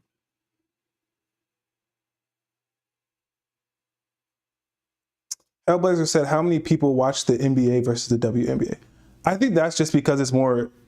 I think it's just more entertaining to watch men play sports, Yeah. probably, than women. I mean, you can talk about funding, like you can talk about how it's a negative thing to fund stuff like the WNBA or like Paralympics because people kind of don't watch it as much and it doesn't have as much revenue. That could be an argument, but still, i- there's nothing wrong with having like a non-profit like organization organize stuff like this. And does it have the same merit? Well, no, but neither does like some guy who's missing his leg winning a running competition or a woman winning a sports competition, right? Both of those aren't actually the best at the sport because they are only the best in the category of woman or in the category of disabled. Yeah, Wouldn't you agree? yeah. I mean, I think that's true. So I like, guess I look at life with a very black and white view, you know, which could come to my detriment, especially morally. Like if I'm not number one in the world, then why do I care about competing in the first place? But for some people, like if you have a handicap, you still want to be the best you can be. And that might not be the best in the world, but it's still like the best of the people you can compete against. Yep. So yeah, I guess that's not a bad thing, you know. I never thought that like having these sanctioned groups is negative, but I also kind of was just on the line of like, we don't all play chess. No, we don't all play chess. No, I can understand why you're thinking this, right? Because when I was a kid, right, we had the sports, and in the sports you had the gym class, right, in school, and we would get graded, and the grades for the men and women used to be different, right? So there would used to be men who were really annoyed because their female counterpart ran 1/10 of the distance they did, and they get like an 8, and the guy who ran 10 times more got like a 3 or some shit, right? They would be fucking annoyed as fuck about this shit. But in reality, the thing is that the men and women, right, have different like max potential in this area, and for a woman to be healthy, the amount of distance she can run is not the same as us, right? So what's healthy for her is a lower requirement for what's healthy for us. You know It's the what? same with the guy. I realized my thing. Yeah. So when I first started talking about this, I think it was like equality on the broader spectrum. So in terms of sports, I can see why these classes exist, because in sports, you know, there's weight classes, there's intelligence classes, for lack of better terms. You know, there's like a Special Olympics. But that's because, and I think this is what Hellblazer was saying when he says we don't all play chess. And now I understand why you're saying that, Hellblazer, is that I don't have to worry about competing in chess because I don't play chess. So whether or not there's a person with a mental disability that could be number one doesn't affect me no more than Carl Magnuson being number one, because it doesn't affect me. But would affect me is if these same people were given the same treatment in the workplace, right? I think that's where I would have a problem. It's like if someone has a mental disability, just because they have a mental disability, I don't want them getting a job just because of that, because I can't become mentally disabled. So why would they get a job and I can't? Or why would they have certain opportunities within society at large that I can't? Does that make sense? Yeah, that makes sense, right? Because you're trying to get like an object. Let's say you want a helicopter, right? And if for him to get the helicopter, the chance to get it to begin with is like easier, then that's unfair. But would you say that if this Down syndrome guy, right, had to do less tasks and like less mentally capable tasks, right? Like he cleans the floor and he gets paid the same shit as you. Would you say that that's unfair? Because he's using the same percentage of his brain power as you. Your potential is just higher. Does that make it fair, or? Like you said it again. Okay, so if you have a Down syndrome guy, Hmm. and he's doing the same job as you, he just performs less, right? Because mentally his capability is less, right? But he tries as hard as you. Is it fair for him to get a same wage as you because he's trying to the same degree, he's putting the same amount of effort in? Or is it unfair because he's he's the least productive one, right? What do you base it on? Effort or more like raw data and production? I base it on outcome. Outcome, I see. Yeah. So like if Yeah. like if a mentally disabled person, because this, I used to work at Amazon. So at Amazon, they hire like blind people, they hire people with mental disabilities, etc. Obviously because they legally have to. But even if they didn't, that's just what it is. They can and do much less than I did, and they still got the same amount. I don't think that's fair. But I guess the alternative is, should these people be treated less than me because of something that they can't control? No. Right, but what you're pointing out right now is the fact that they are getting like too much help, right? I'm saying if they get paid fairly to the amount of effort that they put into it. So you and the Down syndrome guy both have to put in the same amount of effort to get the same amount of money. Just his full effort is not the same as your full effort in terms of productivity. Let's say a guy is missing his leg, right? He might struggle to move to the other side of the room as much as you struggle to climb a mountain, right? Because he has one leg, right? Should you like get paid more than him for walking to the other end of the road? Even though for him it is way more difficult. We're not talking like he gets unfair advantages to the point where he puts in less effort than you and gets more. Of course that's bad, right? We're talking about like you both put in the same effort. You both get paid the same thing. You are only just genetically more productive. So do I think he should get treated the same as I do? Do you think if you both put in the same amount of effort that you should be paid the same? Or just because he's genetically more productive, he should be paid more? Or you should be paid more, sorry. Legality aside, I probably should get. See, but this is what socialists think. But what socialists think is that you should be paid based off of what you produce. So yeah, I guess I'd have to agree. It's like if I am able to do more than him and we work the same exact job, and the only reason he can't do more is because of his disability, I don't think I care that much. No, I think that I should be compensated for. Like if I am working at my maximum capability, then I should be compensated for that, and he should be compensated for what he can do. So if your maximum capability is more than him, does that mean you should be paid more than him, even though both of you are working at maximum capability? Is that what you're saying? Yeah, that's what I'm saying. That's my position. So with that same logic, right? If I'm running a marathon and a woman is running a marathon, both of us are giving the maximum potential. Mine is more than her. Why does she get her own division? If I'm genetically just better at running, right? Why don't they get that profit off of that? Well, I think sports are different because, I mean, sports have become a commodity, sure, but in the past, sports existed just for competition. Sure, but in this case, we're assuming that if you're a high-performing sports athlete, right, you are likely like a millionaire, right? You get paid money for this shit. Like these football players and shit, they are rich as fuck, right? This is their profession. They get money off of this.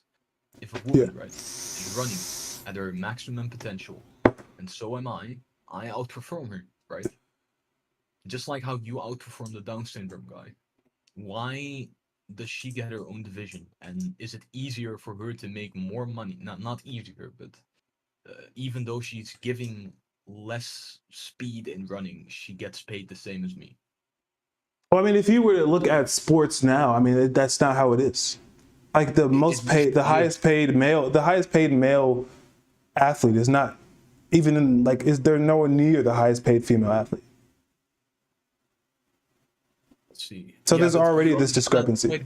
Wait. You understand that if the women would perform in male sports, like it was one division, none of them would even get paid to begin with because they're all at the bottom fucking row of the, like maybe some of them will get paid a bit, but 99% of them that are getting paid right now wouldn't even get money to begin with because they don't even get into like the professional level.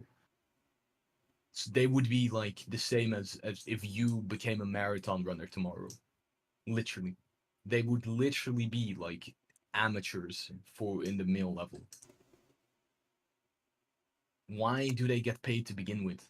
That's unfair, right? The men who run just as fast as them don't get paid. Again, I think it's hard to correlate this to real life when you're looking at sports, because sports are a competition of. It used to be a long time ago, but now it just isn't anymore. It has become a profession, right, at a high level. People get paid for running, and people get paid for playing football. They paid a lot, bro. A fuck ton. I don't know. I guess the problem is that, and this is kind of like what Hellblazer was saying. It's like the majority of humans don't play these sports, right? So the majority of humans aren't affected by there being a women's division and a male division and a mental disability division. Whereas like everyone needs a job for the most part. Most people want to work. So then I guess my problem would be where there's the largest impact would be doing the same thing to something that most people do or need or have to do. right? Isn't it the same in jobs, by the way? Like, you understand that they hire women with less requirements at physical jobs, right? Like, if a woman wants to be a construction worker, right? She'll get hired earlier than me, even though she performs less, because it's considered sexism to discriminate based on her physical incapabilities. You understand that? Yeah, I don't agree with that. So you think women just if they apply for construction worker, I should be able to say, nah, you're a female, no construction worker, unless she's like a roided woman, basically. If capitalism had its way, then yes, absolutely. You understand that in communism you would still have the same concept, right? Like the state would tell you that the women shouldn't be working in military or construction because that's less efficient for the state, right? That doesn't have anything to do with capitalism or communism. Yeah. So yeah, like I said, I think that the outcome is more important than just hiring someone just because they have, less advantages than I do. Like, I don't necessarily think this is an issue, but what I think in your country right now is that they're overcompensating too much. But like the extent where if you're this minority category, literally you have to put in less effort than the majority category. It doesn't compensate, so you can put in the same amount of effort and have equal chances. It just doesn't. You're literally like, it's easier for you to do it at this point. If a heavy beam needed to be held in place, well, a man was going to do that, but a capable woman can find other areas to fulfill their worth. But most women are not capable of this. I mean, the majority. Yeah, I mean, I think like Hellblazer made a good point where he says like people can play to their strengths. Where it's like, I'm not saying that a woman can't be hired into actually, this is actually a really good example of things that happen in real life with mentally disabled people. If you go somewhere like Walmart, I don't know if they have a Walmart where you are, but here, if you have a mental disability at Walmart, you might just be at the door. You might just be greeting people.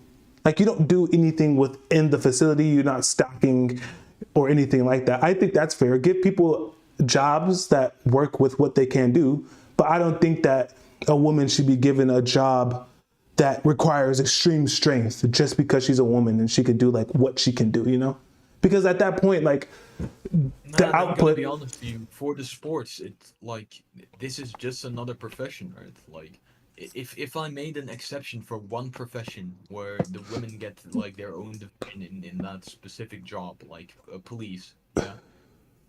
Would you make the same argument and be like, well, since most people aren't police, it doesn't affect most people, so I don't care? Or would you say, oh, that's fucked up? So you think there should be a women's division of police? I guess I could just use your same argument. I don't. I'm like critiquing like the specific mismatches in your position. I personally think like you probably shouldn't hire them in the police to begin with, because these are saving certain people's lives, right? And having like less capable people in there actually risks people's livelihoods. So I would not support that. But I wouldn't say that the women's division in the sport should get sufficiently paid to even a remote level of the men. I wouldn't. So what is your position that you believe that there should be classes within every sector of society, or that it only makes sense in sports? No, I'm saying that if you want any division in sport, you should also pay them like to an extent that still represents how they would perform if it was one class system, right? So if you have a women's and men's division, you should by default calculate it so the women get paid less by default. But that exists already, at least in America. Like the WNBA as a company makes less money than the NBA does. Yeah, but the WNBA gets a load of like public funding and shit, and they don't, like, how do I say this? If the WNBA members, right, were men instead at their same skill level, right, and they performed in the NBA, they wouldn't get paid at all. So these WNBA should not get paid any like a cent, in my opinion. Basically, this should be a. So you think they should do it for free? Yes, a hobby, basically, in this case. Well, I think the problem is, if you look at sports nowadays compared to maybe like 200 or 300 years ago, sports or athletes are paid based on their what do you call it? Like their contribution to how much the company itself is making. So the reason why the WNBA players make so little is because the WNBA as a company doesn't make as much. There's just not as many ticket sales. There's not as big advertisers. So doesn't this already exist in a way? Like people, the reason why WNBA players are getting paid is because some people just like watching the WNBA. I'm pretty sure the WNBA gets a lot of like public and state funding to even exist to begin with because they don't make enough revenue to pay off the shit that they owe. They're basically like this fucking. What's up, 44MS? Welcome from the UK. Do you react to music here? No, I don't react to music. Sorry, bro. I can if you want me to. Drop a link. Funding that the WNBA gets, they would not exist. Like, let me fact check this. WNBA state funding. Yeah, I mean, I don't think that the government should fund the WNBA. If that is a thing, I disagree with that. But as far as I understand it, the WNBA lost $40 million. So they have negative revenue. I mean, companies operate at a negative and they can still pay their employees. I don't know if that's because they're getting funded. But again, if they are getting funded by the federal government, I think that's wrong. I don't think that the government should be funding private companies ever anyway. Yeah, unless so they have like if you Go want ahead. a women's division to begin with, you should probably make it so it's the same organization as the men's division, and you pay them like proportionally to how they actually would perform if they were also with the men. So in a sports like golf, right, where it's less about like physical strength, right, or mini golf, right, they should probably get paid more than in a sports like boxing, which is more about physical strength, right? Because I think women can do better at mini golf than they can do in boxing. Don't you agree? Should I guess what you're saying would make sense, but I think this is already the reality, is it not? Like women's pay in sports is usually based on how much they're making within the company they work for. Yeah, but that company literally exists off of public funding. So basically, the women are getting paid for nothing by the state. That's quite literally how it is right now. It's basically like you know how some immigrants go in the country and they don't get a job and instead just get the money from the state. That's basically what these women are doing. I'm not sure how you call this in English, but Yeah, I think that's bad. I don't think they should be federally funded, but I think that they should just get whatever it is whatever their cut is. I'm paraphrasing. Like the woman LA5, she said, asked if she. funded, right? They're being funded by like feminist organizations as well. So you need to understand that they're like there's ideological reasons of people thinking, oh, they need to be paid equally. That literally donate them money to get paid more instead of paying them by their actual performance.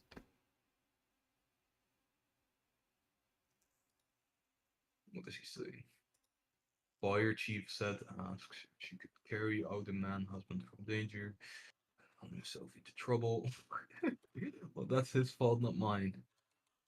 Yeah, I don't think women should legally be allowed to be firefighters, in my opinion.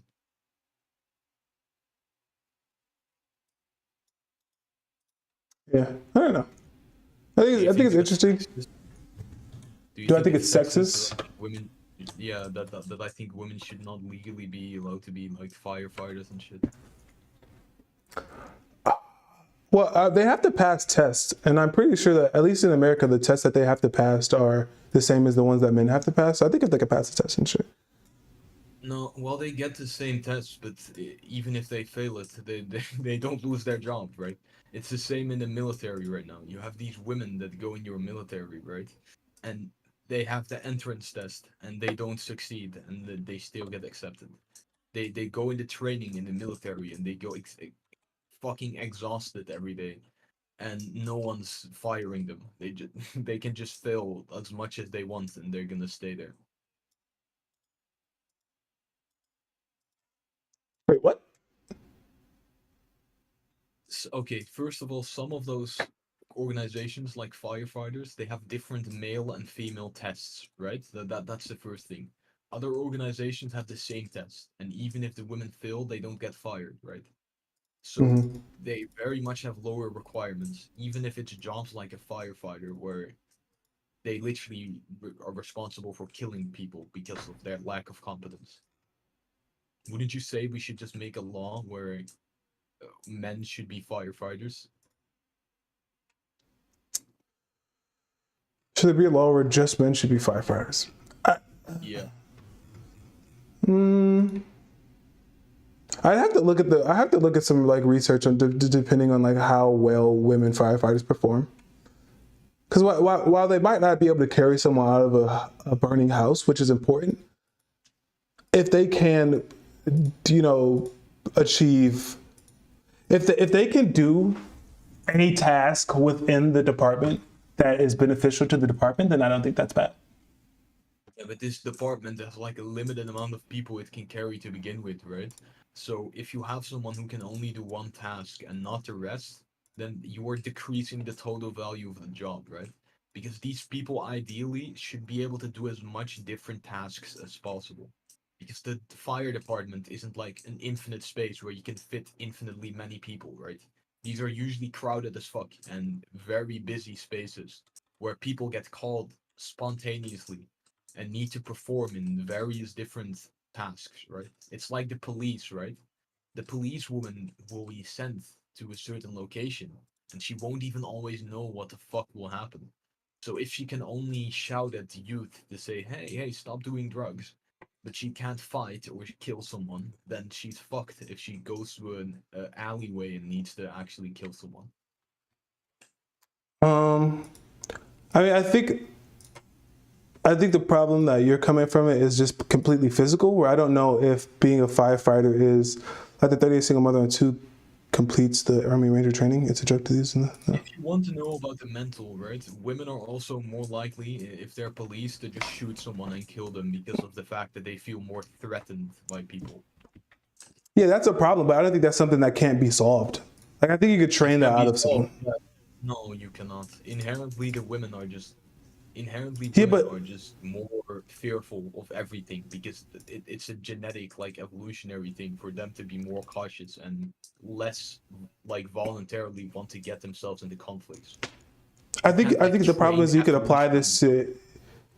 this to just like a white cop and a black guy. It's like a white cop may be more biased towards shooting a black person just because they're black, but that's something that can also be trained as. So I don't think that you can like there are women that are like tough as nails out here that aren't scared. Like I don't think it's just something Yeah, that what can't be you just changed. said, I don't agree with that. I don't think like white people inherently have something inside of them that makes them more biased towards killing black people. That's like a conditioned thing, right?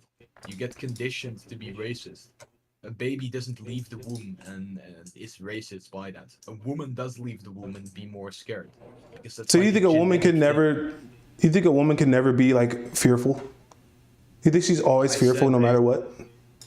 no, they're not always fearful, but their limit of when they get fearful is easier. They have a lower tolerance of like the amount of conflict they can handle. So you don't think they can be conditioned to not feel that like have those responses? No, I don't. The thought that women are just like men inside of a weaker body with a vagina is just not true. They're both physically and mentally different than us. They're more caring inherently, right? I don't think if you have a nursing home that men are gonna perform the same as women. They're just I not. used to work at a nursing Men, home and I did my job better than women did. what do you mean you did your job better? Do you think like you were more caring for that baby inherently, had those mother instincts yourself? I don't know what nursing home means for you, but nursing homes for us are just old people. Old people. No, I mean like the what do you call this in English? A The nursery. baby, right? Nursery, yeah. The baby stuff. I when it comes to like mental things, I'm not sure that I would agree that people can't learn these things. Like a man can learn to like a single father can be as just as caring and nurturing as a woman can. He No, has to. no, He no way. has to. He can clean the diaper, but he's never mentally gonna be the same role in the upbringing as a woman would. He's still gonna be like a different kind of person for that kid, right? Like you're essentially saying like imagine you could condition the urge to be alive out of someone. That's not possible. Even a depressed guy will be scared at the edge of a mountain. Even he will not feel entirely comfortable. You can't condition like these genetic traits, I inherent think you fear, can though. inherent. Like, Can I do you think condition humans you are that? naturally afraid of heights? Yeah. So then how is it that if I start skydiving more and more, I'll become less afraid of skydiving? How is that possible? Because you know that you're not actually gonna die. If I throw you How off a do I roof, know though? because you have a parachute, right? You know. So then because why can't the you- cop do the same thing? Well, because the woman doesn't know this. Like, it's not like if you give the woman like this magical mech armor where she's invincible, then yeah, sure. But What do you mean? that's just What do you simply mean? is. The only thing between saying. a parachute and white page, I don't know what that means, but well, I don't understand how you're saying like, okay, so if I have a parachute keeping me from death, that's enough to condition me not to be afraid of jumping out of an airplane. But if a cop has a vest and a gun, then that doesn't condition her to be less likely to shoot someone. Like if over time she has less interactions that are putting her life in direct danger, then why wouldn't she also be conditioned? If she has the gun, she'll be less scared near people who also do not have a gun, right? But if she encounters a man who has a gun, she will inherently understand, because she's not retarded, that she's in a dangerous situation. Or if she Dude, how doesn't many have the people gun, would it be? Cops shoot people Yeah, with guns all the time, even when they don't have a gun. There's times where cops shoot people that they think they have a gun just because of how scared they are. Why is this Yet just a woman thing? these women are more likely to do this. Statistically, like way more likely to do this. And that's not because they've been conditioned to do that. That's just not the case. That's because it's an inherent thing inside of them. Or do you think women are taught by society to shoot people? Or be scared Uh, more often, I guess. I don't think they're taught that, but I also think they could be taught to be less fearful. I don't think that this is like a thing that's just like they have to be this way. What do you mean how? The do same you- way that I could how be do you less scared jumping out of a plane. Yeah, but that's because of the fact that you're not actually dying. You can't be not scared of death, but you cannot be scared of something if you learn that you're not gonna die, right? Do If you I know? if I literally like pull apart your skin and shit like that, you are gonna scream. It doesn't matter how much I teach you. Oh, don't scream. Oh, don't scream. You will, right? It's not something you can like teach someone not to do. Do you know that SEALs are trained in torture? Like they get tortured. Did you know that? I mean, now you're just like describing like this vegan narrative of like the seals at the fucking circus are tortured and shit. No, They're not no, no, actually, no. like, cut open. Navy SEALs, like human, like the Well, military maybe group. so. Yeah, sure. Like part of their training is to become desensitized to torture. If they were to Yeah, get they captured in enemy lines, then they have the training to not respond the way a normal human would in a torture scenario. I think it's this. I Okay, think it so could be the same what thing you're for a training woman. them for, what you're training them for, right? It's to not give these facial expressions. But it's not like they don't feel like shit when it happens, right? It's not like they Yeah, but don't you could actually suppress it. feel like The woman can suppress you it. can't. Okay, so how will she suppress a feeling? Rather, like she can suppress the facial expression of being scared, I guess. But The same way that she a cannot- man might want to have sex with a woman, but he doesn't rape her, even though 300 years ago men raped women all the time. Like you don't have to do these things that you might feel Bro, inclined to do. 300 years ago, men raped women all of the time. Well, do you genuinely think this? I mean, obviously rape was a lot more prevalent. I wouldn't say so. I would say it's probably more prevalent now than it was back then. Back then, like the family would fucking avenge you if you fucked their daughter without marrying her. Okay, even if Let that's alone- true, people can still suppress emotions. People can suppress immediate reactions. If a woman has what you're saying is true, that, and I'm not saying it's not, but if women have this innate desire to immediately react to like life or death situations, you can train them to think for a second before they make an action. This isn't something that is just impossible to do. You can train them, right, to not have that facial expression, but you can't train them not to have like this deep-rooted feeling, right? You can't train them not. It's just like how if the guy gets tortured as a Navy SEAL, right? You can't train them not to feel like physical pain. You just can't. You can train them not to react to it and like have a poker face. Exactly. And the reaction is the problem, not the feelings. I'm not saying that people can't have feelings, right? You probably can't. Maybe, I don't know, you probably can't not feel scared jumping out of an airplane every time you jump out of the airplane. But what you can do is over time, as you jump out of more airplanes, you start reacting more intelligently. You start making better decisions. The reaction to the fear is completely different than the first time you jump out. This is no different than a woman as a cop. She doesn't have to pull the trigger. There is danger. Jumping out of a plane is inherently dangerous. You have a chance of dying. Your parachute. Pretty safe if you have a fucking parachute or a jetpack. But it's not 100% chance is my point though. Like there is a chance you can die. The same way that a woman interacting with someone with a gun doesn't mean she is going to die. There's just a chance that she could die. Right, but when this woman gets hit and shit, there's pretty strong reinforcement of that you don't hit have by when what? you're with a parachute outside and the previous 5 times nothing happened, right? If you're gonna get hit in the face and you're gonna get shot maybe, then clearly this woman will be fearful earlier than the man, right? And this. But if a woman is about to get shot, then why wouldn't she shoot the person in the first place? I don't understand this line of argumentation. In this case, the shooting would be good, but the fear doesn't necessarily like lead to good behavior in any way at all. Like if you're fearful, you're not gonna be like even a good shot to begin with, or make rational choices. Like, do I run? Do I shoot? What exactly do I do? Right? All of those skills go down the drain when you're in an emotional state, right?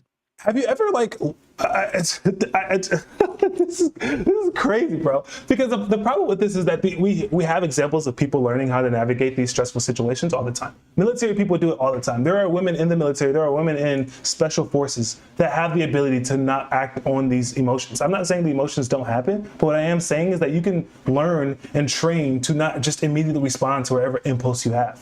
And why do these women still do it more often than the men in these military and police situations? And even if I agreed with you that you can train the woman to not act like a woman anymore, right?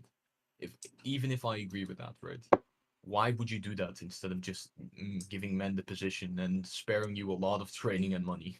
Like, why would you waste your resources just to give them that position?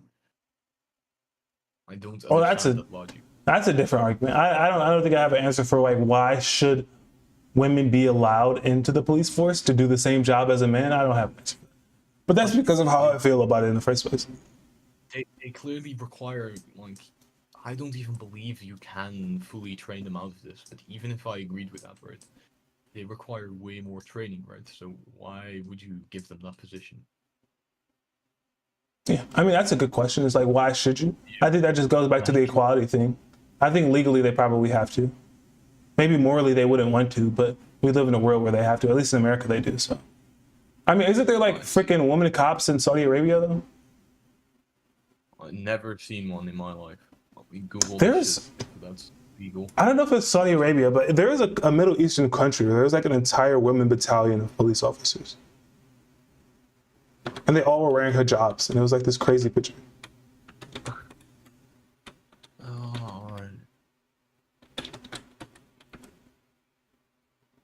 Yeah, so it's legal. It's just not common, I guess. Like I've seen like what do you call these people? You know, like when they're not like police, but they're like guarding a certain place, and they like interact more with the women and shit, right? I've seen that, but not like Canine. some soldier or armed officer or some shit. I've never seen that. That's interesting, like, Hellblazer. I didn't know that. Security personnel, I guess, because they have a role like you know, it's better if they interact with the women because that goes like you would agree with that, right? The women can interact better with the women and shit. Okay, so in Dubai, yeah, in Dubai there is a team of women-only SWAT. Like there's a women-only SWAT team, and they ranked 12th out of 55 in hostage rescue events, 10th out of 55 in assault events, and 6th out of 55 in officer rescue events. So how would you be able to explain this?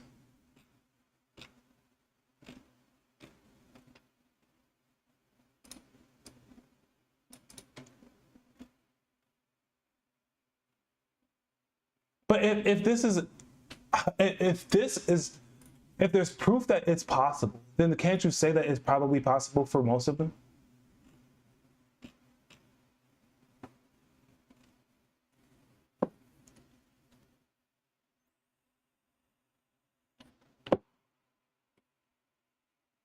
I mean, it opens the do. It opens the door. It opens the door for many more of them.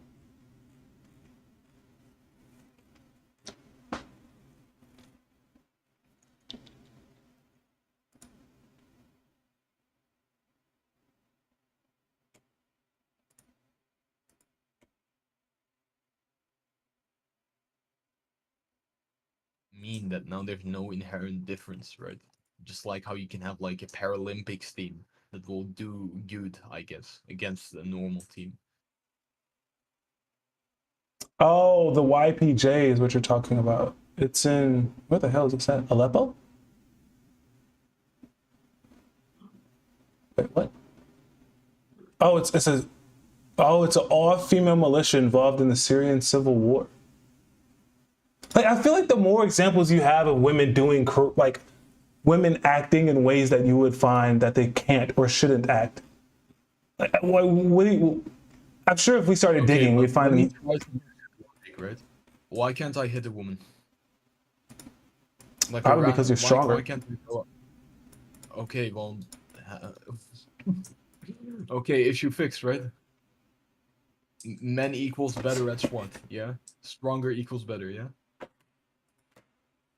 I mean, no, but the average man is probably stronger than the average woman, but I imagine that a woman that's going in the police force isn't your average woman.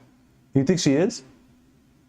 Yeah, I think these women who you see in the police force are usually just average women who are maybe like lesbian adjacent women, basically. I don't think So you think they're that remotely comparable to the men in that same police force. So you think that a woman police officer is the same as like a woman that's like a secretary? No, but I don't think a woman police officer is the same as a man police officer.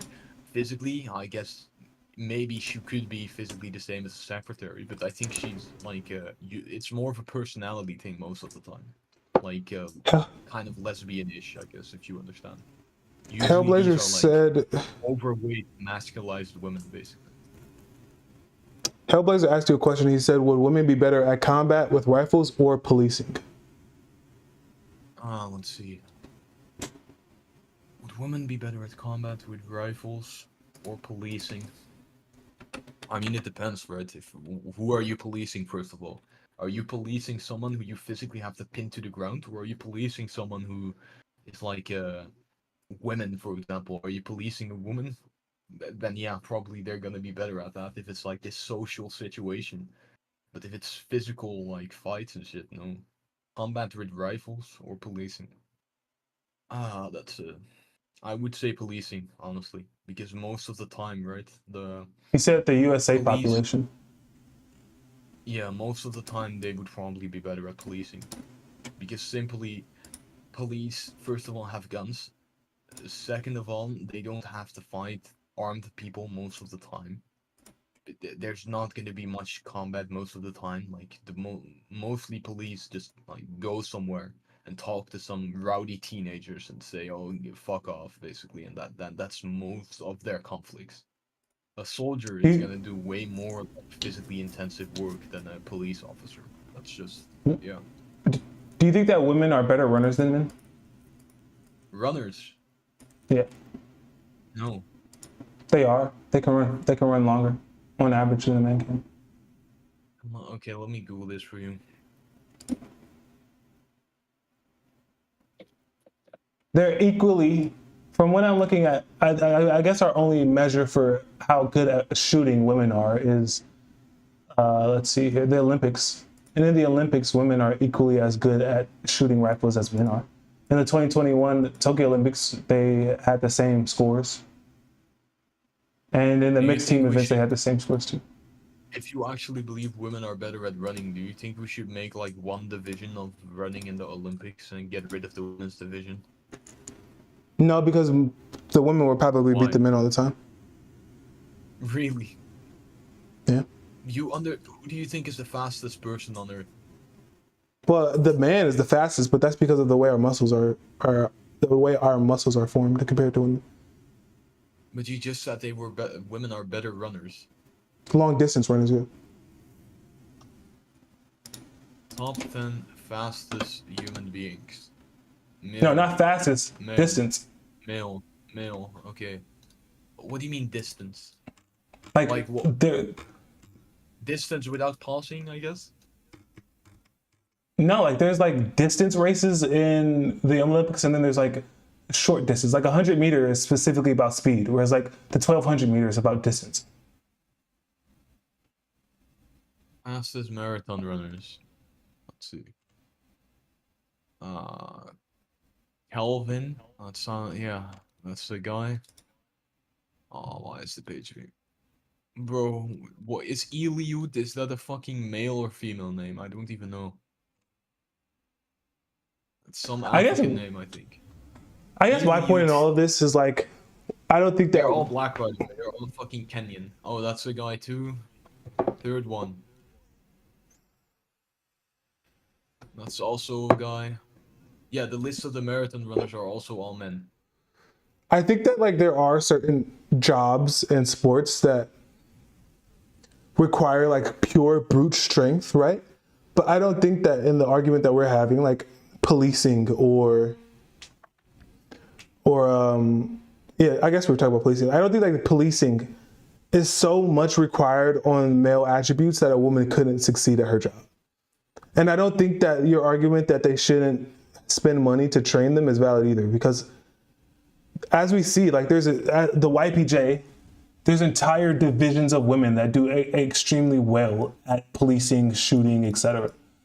Yeah, but the only reason why it exists to begin with is to prove a certain point, right? And you selectively grab the few exceptions of women that could do a slightly good job and made a division just out of these exceptional women just to prove a point. But in reality, if you pick like 5 random men and 5 random women out of the society and trained them for the same activity, the men would do better. So this is like an exceptional list of women that only exist for the like pure purpose of proving that the women can do the job. Do you think don't you think that's like a biased thing? The exceptions don't like disprove the rule, don't you think? Like,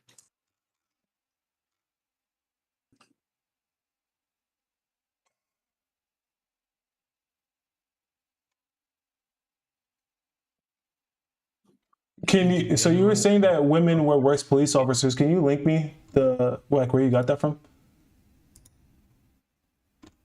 what do you mean? Where I got that from?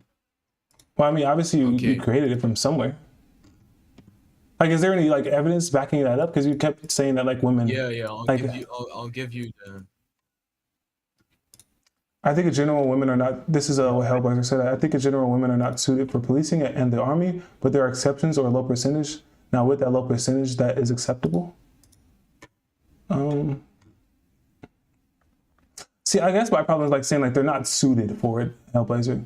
I wouldn't say they're not suited. Just, that might not be like their greatest skill, right? Like a woman a woman might not be the best police officer, but that doesn't mean she can't be a damn good police officer. You know?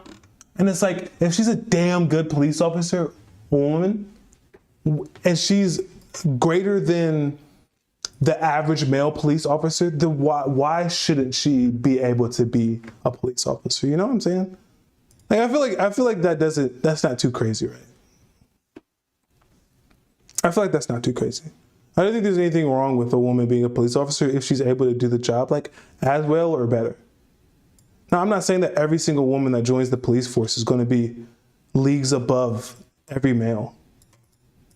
But at the same time, there's also scrawny, weak, impulsive males too. Like this isn't gender specific, you know? These things can be trained, they can be learned. I don't think that there's anything wrong with hiring these people. And I think this argument is just a tad bit different than the whole like mental handicap thing, because we're talking about, you know, like, is a woman stronger than a man? Like an average woman is probably not stronger than an average man, no. Obviously not. Which is, you know, that's just life. But that doesn't mean that they can't do similar things.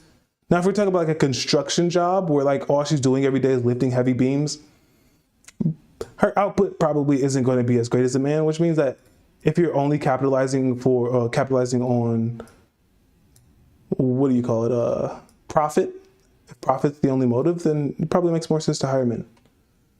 That's why I think combat, a woman could pull a trigger, but a police officer with a gun that has to practice restraint meets an aggressive male that can overpower her. Is it fair that she shot that man instead of a male officer who could physically overcome that male without shooting them? It's not a great hypothetical.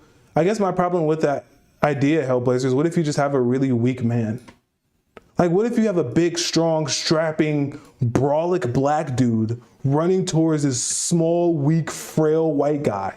Like, do you think he's not going to have the same response of, oh shit, this guy has a huge muscles? Even if he doesn't have a gun, he's just a big, strong, strapping, 6'5", mandingo having black dude running towards this 110-pound white guy that just joined the police force 2 years ago. You don't think there's going to be the same response? You're acting like the average male here is like this just massive bodybuilder. The officer would not pass training, a woman would. A lot of the men there are like fat as fuck. The officer would pass the training, a woman. I don't know if that's true. I guess the difference in your country is less because the men are fat as fuck. I mean, the women are Yeah, fat I mean, too, but I think less women are fat, right? Or no? Even my country is different. Hellblazer, where are you from? Why do I have so many non-American people? This is crazy. Well, because most of the world is not American. That's why. That's why. Bro, I thought most Americans watched English streams though. It's crazy that there's all these non-Americans watching English streams. Most people, literally most people except like the Chinese watch English streams because there's like a wider variety of people you can talk to.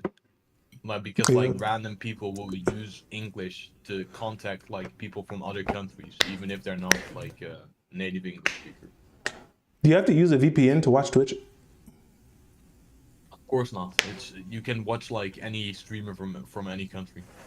No, I mean it's Saudi Arabia specifically. I have a VPN, but I'm not sure if I could watch it without it. Let me see. They banned porn too, didn't they? Yeah. I don't honestly. I don't know. I don't Google this shit. I don't know, man. Maybe I think you know. it's like a normal thing to try and test, but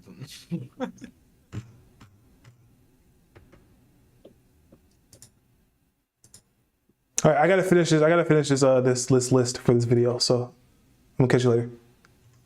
I can watch it without the VPN, the Twitch at least. Oh, that's based. All right, gotta go. Gotta finish this video. I've been trying to finish this video for like 2.5 hours. Okay, all right, guys, we gotta move on from this. It was a great conversation. Though.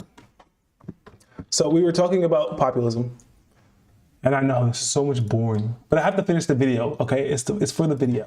All right, it's for the video. I'm only gonna talk about the populism one, and then that'll be the end of the video. So I need a refresher on what populism is. According to Google, populism often entails presenting the people as the underdog. Populists typically seek to reveal the people how they are oppressed. In doing so, they do not seek to change the people, but rather seek to preserve the latter's way of life as it presently exists, regarding it as a source of good. I think that populism. How much do you think stereotypes are real? I think stereotypes probably usually exist within some form of reality. Oh wait, 4D4Ms. If you're still in the chat, let me know. 44Ms. Yeah, I think populism usually is meant to be good. And the way it's presented is amazing. The problem with populism is that it's usually used by people with nefarious means. Okay, I've never seen a populist leader actually come through with what he is promising people. Okay, populism has this idea where like, oh my gosh, like he cares about us, he cares about the people, you know, he wants to do what's best for us, this society, And then you look at what actually happens, and it's usually the leader is promoting one thing and his actions are going completely against it. Now, I'm not the greatest understander of what populism is, right? And again, all of this is just like my base. I want people to remember that this is just like my baseline understanding of a lot of these things, right? I haven't done super deep research on like populism and like equity and equality and all that. As I continue to stream, I'll do more research on that. But for right now, based on what my understanding of populism is, I don't like it. I think that it is a way to trick people. I think it's manipulative, right? If you can make someone believe that you have their best interest in mind, when they elect you, then you can basically do whatever it is that you want afterwards. And there is no, people always just assume that you're doing the best, right? If you look at someone like Donald Trump, he constantly pushes like, I'm doing this for Americans, I'm doing this for Americans, I'm doing this for Americans. But then when you actually look at what he's doing, it's like, okay, well, he's actually doing things for billionaires. He's actually doing things for his friends. He's actually doing things for the elite society, not the people. The people in America are mostly, I mean, if you just look at averages, half of them are poor. Most of them are white, by the way. The majority of Americans are white. So when you look at what Donald Trump or any populist actually does behind the scenes, is they're using and manipulating the people that they convinced to elect them, and they're using their fervor, they're using their trust and loyalty to further their own political objectives, not the political objectives of the people, which I think is why populism can be so harmful. Now, populism in its populism for what it can be, I think is very different than what it is. Populism runs on this idea of like anti-elitism, anti-establishment ideals, right? I think that those do have merit. And if there were a leader to use populism as a true means of power, as their driving force behind their political actions, then I think that populism actually could be a good thing. Running for the people, doing things for the people, which is what any democratic society should have their leaders doing, is acting for the people. I think that's a good thing.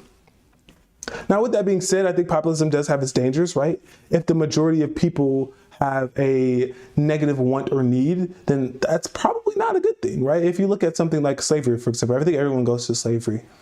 If you look at slavery, and we could say, okay, the majority of Americans think slavery is good. A populist would continue to push slavery as their objective, right? That's what they have to do. Like a true populist would say the majority of people want slavery, so we're going to keep slavery even if it's morally bad.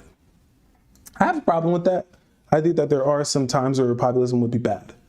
But if there is still, like some ethical and moral, if someone still has adheres to ethical and moral principles that are just beyond pleasing the majority, then I think that populism can be used for good. But as it stands currently, I think populism is negative. But with that being said, that is where I stand on some political things. I obviously didn't touch on the entire spectrum of political questions and beliefs as I could. As I stream more, I'll go more into depth. As I stream more, I might change my mind on some of these things. I will obviously grow and be able to defend a lot of them a lot better. But I thank you for watching what I got so far. If you enjoyed this video, hit that like button. If you're not already subscribed, you know what you gotta do. Smack that subscribe button. As always, stay elevated, and I'll see you later. Deuces. All right. That's the end of that. Thank you for sticking with me for that one. I think 99% of them are fully real. For example, many stereotypes I was never told about. I came to the conclusion by interacting with people. For example, French people annoy the heck out of you even before you learn the stereotype that French people are bad. Yeah, no, that's not good.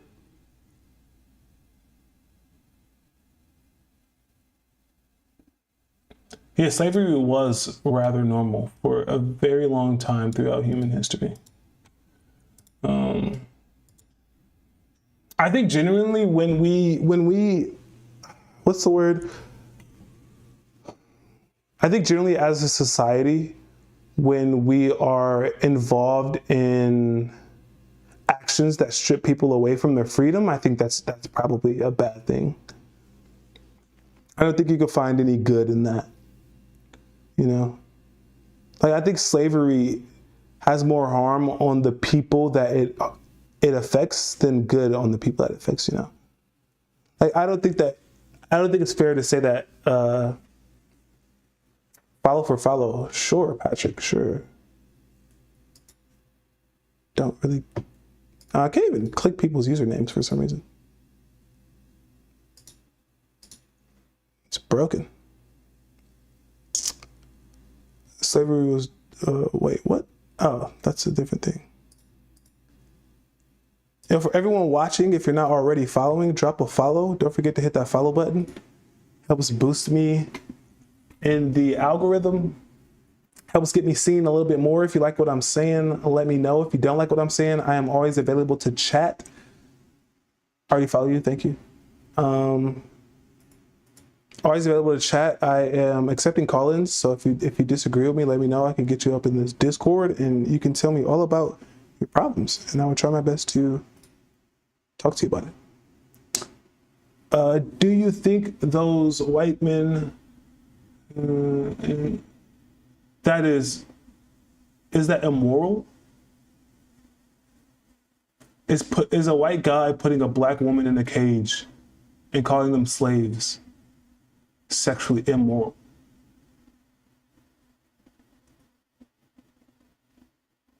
I don't know if it's immoral, but it's definitely degenerate as hell.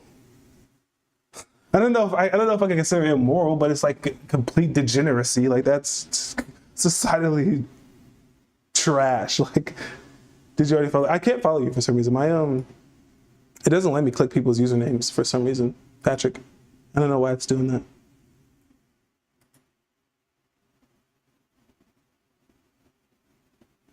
Yeah, definitely super degenerate. Probably should not be doing that, but I don't know. I think kinks. I think most kinks probably could be considered like degenerate. Like if your kink is like, if your kink is highly racialized, like if you have a kink that involves like calling someone like your black slave, that's probably really, really bad. Maybe not morally wrong. I guess it's the implications of, if anything, it could be morally wrong because of the implications. What do I think of people that have the grape kink? Well,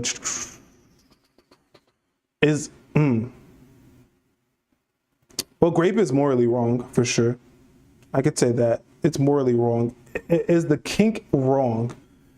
I think the problem when it comes to kinks is like if there's two consenting adults that like some really weird stuff, I don't know if I could say it's wrong per se. Is it? Can I? Like, are there some wrong kinks? Are there morally wrong kinks of two consenting adults?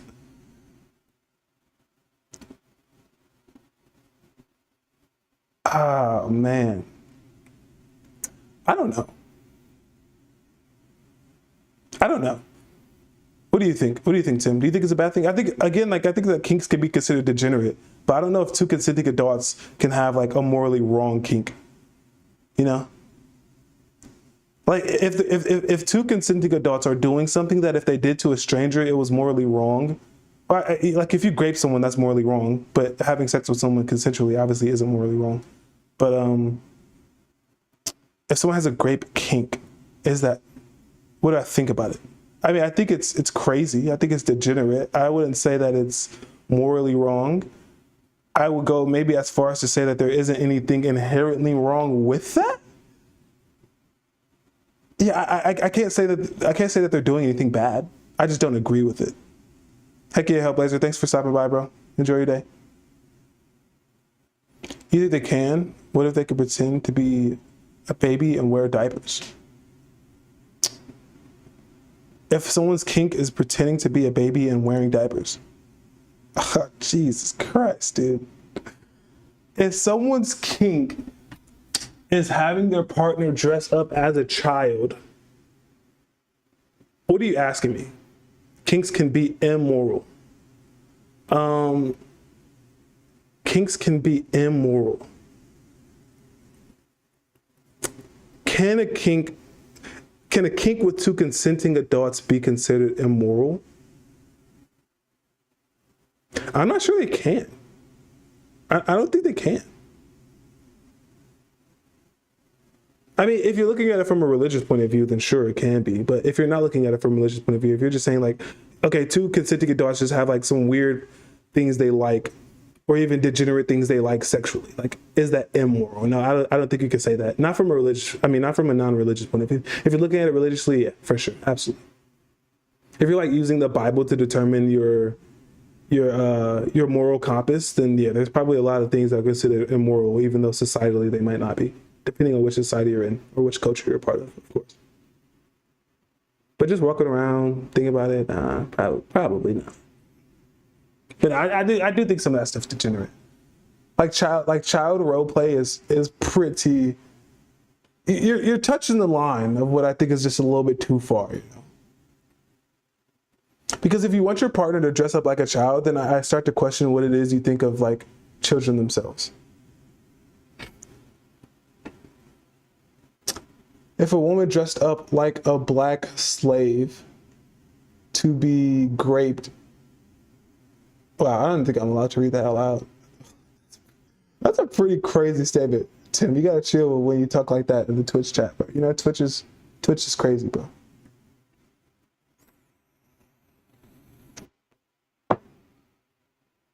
Would I say it's okay? I guess my problem is like, who am I to tell someone what is and isn't okay? You know, I'm not God. I'm not a preacher. I'm not using the Bible to like determine. I don't use the Bible as my own moral compass. I don't use the Bible to tell other people what their moral compass should be.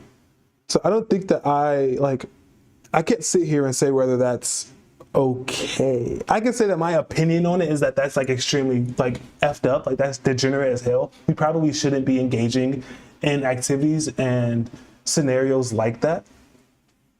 What if the man dresses up like a woman and then the woman puts something in his butt? I don't. That's religious. That's religious. Like thinking like if a guy gets like pegged, that's a religious thing. That's just completely religious. I mean, it's the whole like gay. It's just like is a man acting in a feminine way or doing something that society might deem to be considered like homosexual. No, I don't care. Do what you want. If you want to get pegged by your wife, that's up to you. Sorry, Mom, if you're still listening to this, by the way. Oh boy. But no, if that's what you want to do, that's what you want to do. I don't think there's anything.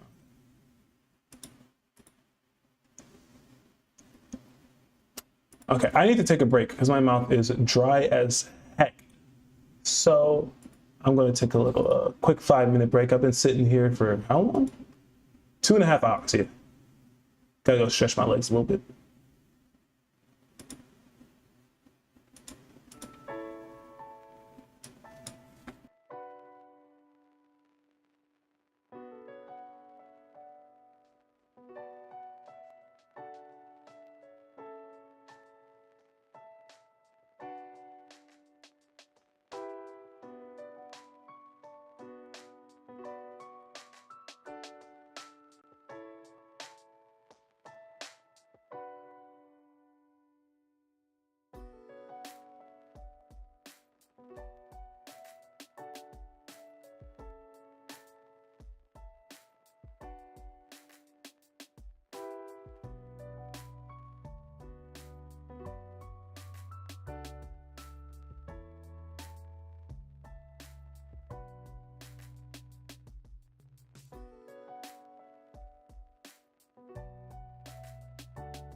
I'm making some popcorn.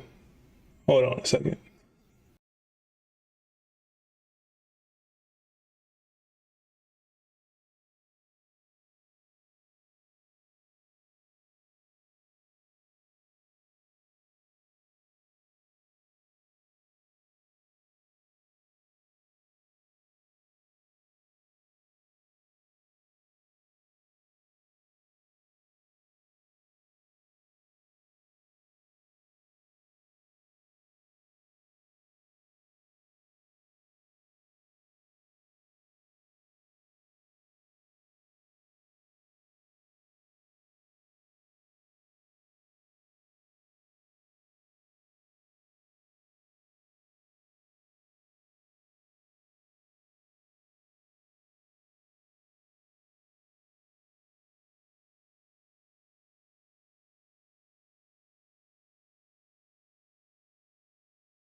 Bro,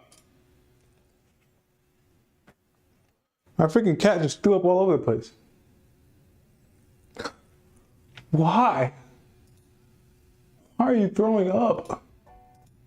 Oh, I didn't have any music playing that whole time? Jesus. Marvin, why did you just throw up everything, dude? No.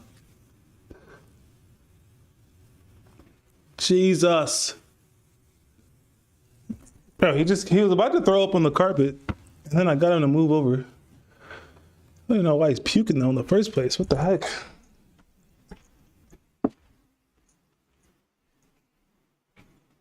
I don't know if it was something in the freaking... I don't know, man. I have no clue why he just puked everywhere.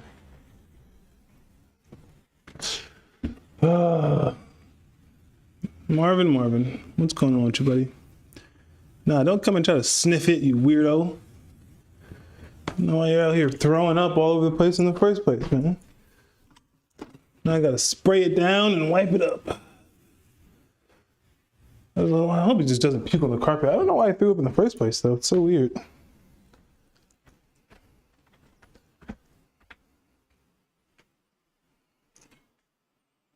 Marvin, what the heck? What are you doing? I bet it's because he's eating his sister's food.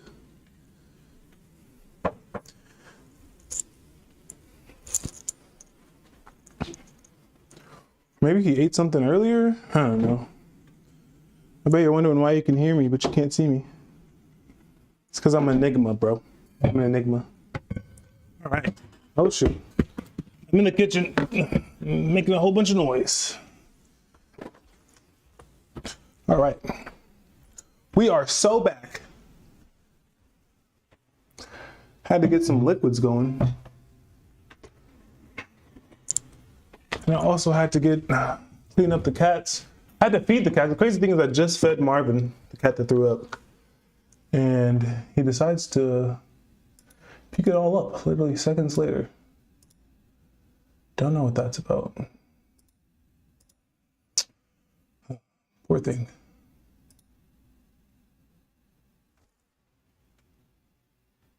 Now he's pooping. Nice. Jesus. Okay, what we got going on here?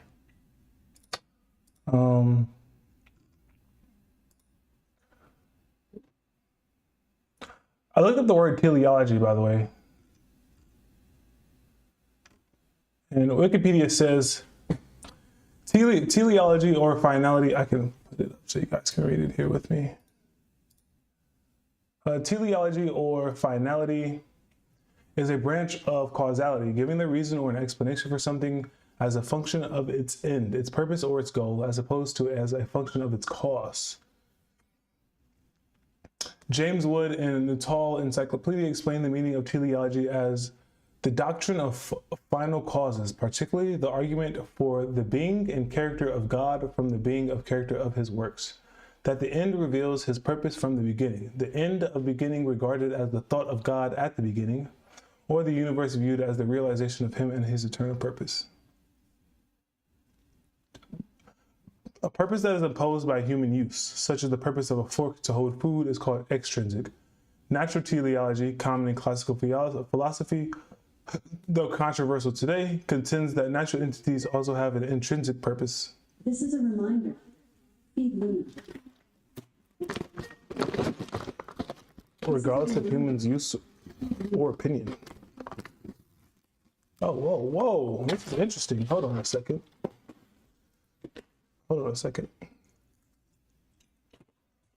There are some things that seem to be against nature. For example, I read you said that earlier, Tim. For instance, Aristotle claimed that an acorn's intrinsic telos is to become teleos.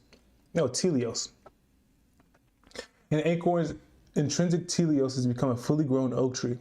Though ancient atomists rejected the notion of natural teleology, teleological accounts of non-personal or non-human nature are explored and often endorsed in ancient and medieval philosophies. Okay, you know what? Tim, before I answer your question on this, I'm going to watch a video and I'm going to get a better understanding of this whole teleology thing. Like I said, I saw this Alex guy use it before, but I think that I want to have a bit of a better understanding of what it means before I can respond to you.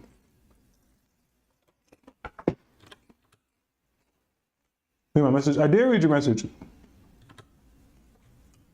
I read it the first time you sent it too.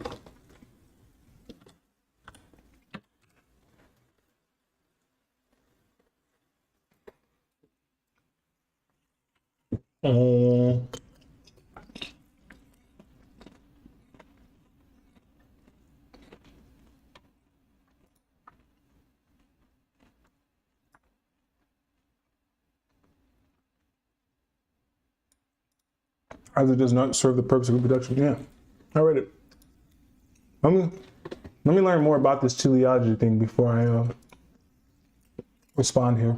If you're trying to understand something, one of the most important things to ask is, what is it for?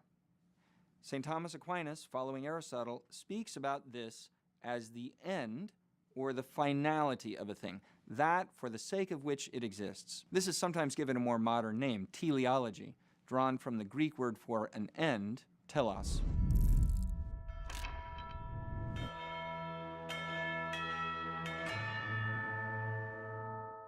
It's easiest in talking about this to start with artificial things. A car is for the sake of transportation, a clock is made to keep time, and we cannot fully understand these things unless we understand this end for which they exist. Now, Aquinas would argue that teleology, or being ordered to an end, that this is found everywhere. He thinks it's a universal truth, that everything that acts for an end. This may be confusing to some people today, and might even seem doubtful, but we quite naturally think along this line. For example, your eyes are made for seeing, and your teeth are made for chewing food.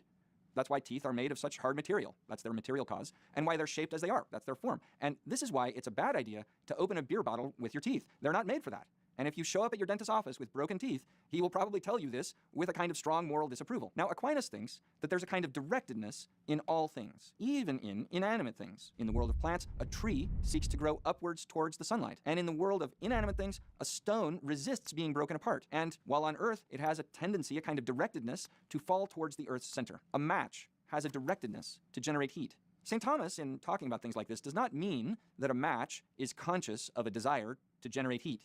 The match isn't thinking about anything. Aquinas is thinking of the reliable pattern that things like matches, insofar as they are matches, do precisely this. They generate heat. Even contemporary science, in a certain way, presupposes this. Science aims to understand reality, which means discovering whatever is intelligible in it. Even where we might at first think we see chaos or randomness, science is often able to show us that there is, in fact, within it, a dynamic system with ordered rules and systematic patterns. In other words, there is an intelligible order that our minds discover already existing in the universe, and we detect it wherever there is a reliable pattern of cause and effect, as in the theories of the Big Bang, or evolution, or in quantum physics. St. Thomas argues that this order ultimately must come from an intelligent source, which he calls God, who is the ultimate end of all things. There's one further and important conclusion to draw from this. If things have a natural tendency or inclination, if, as the kind of things they are, they're directed towards something, then they will be most perfectly what they are when they are most perfectly doing what they're directed at doing. It's bad for your eyes to be blinded.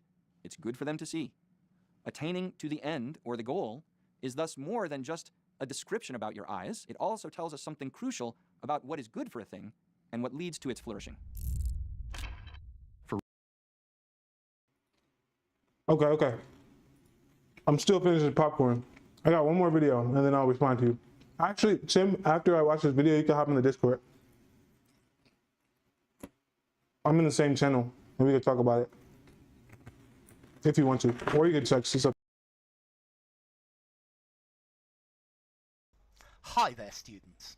Teleology or teleology. I've heard both pronunciations used. Teleology, teleology. Okay.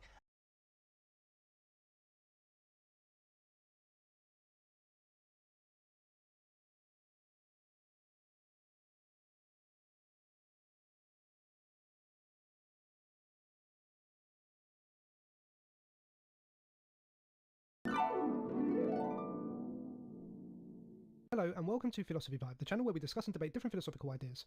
Today we're going to be discussing the teleological argument. Now, the teleological argument is an argument that tries to prove the existence of God through a focus on the design of our world. It is also referred to as the design argument. In short, it claims that because of the complexity of our world and our universe, some thinking being needed to design it. Look how complex the human body is. Look how precise and well balanced our planet is, making it able for us to live and grow. If the world was even slightly different, we would not be able to exist on it. It is so well put and so intricately put together, so much order and regularity that there needs to be a designer, and this designer is God. Well, you reached that conclusion pretty quickly. Okay, let me explain in a bit more depth. Now, the word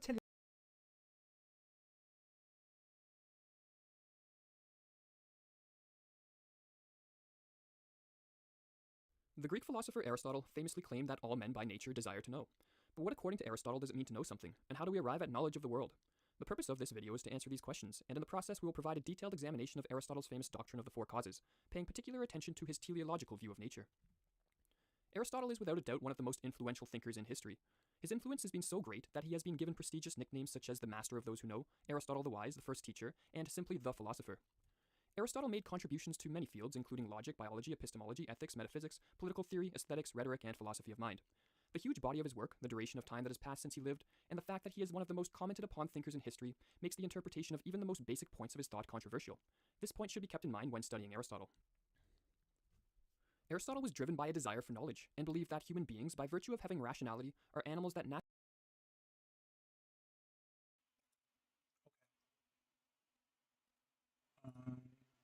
Give me 1 second, I need to log this. By the way, why do you watch me? I like debating politics and shit. You have like opposing views to me.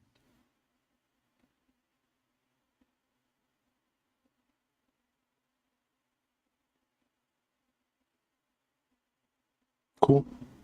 But why do you watch me over like anyone else that debates politics? Well, 99% of people debating politics are, first of all, they're not actually debating politics. They're playing a fucking video game and have politics in their tag for a random reason. And then if you mention politics, they ban you.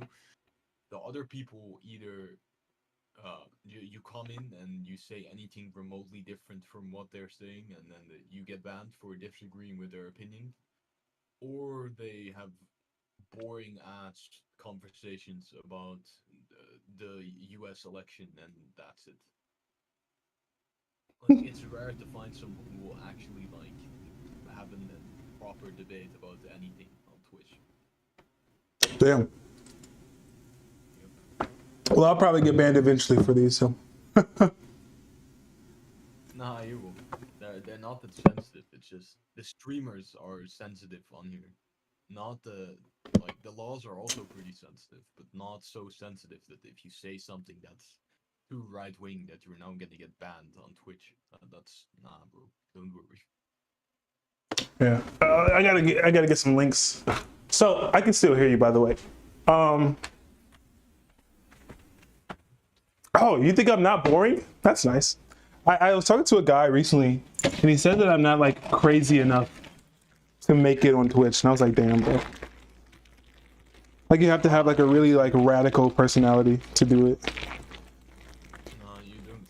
Most people, 99% of people on Twitch are the most like copycat leftoid like people you can have, who simply are like have this safe space environment where it's just people jerking each other off and not actually having any useful conversations. So no, I would say you can have like a decent amount of followers just by streaming and not banning people for retarded reasons.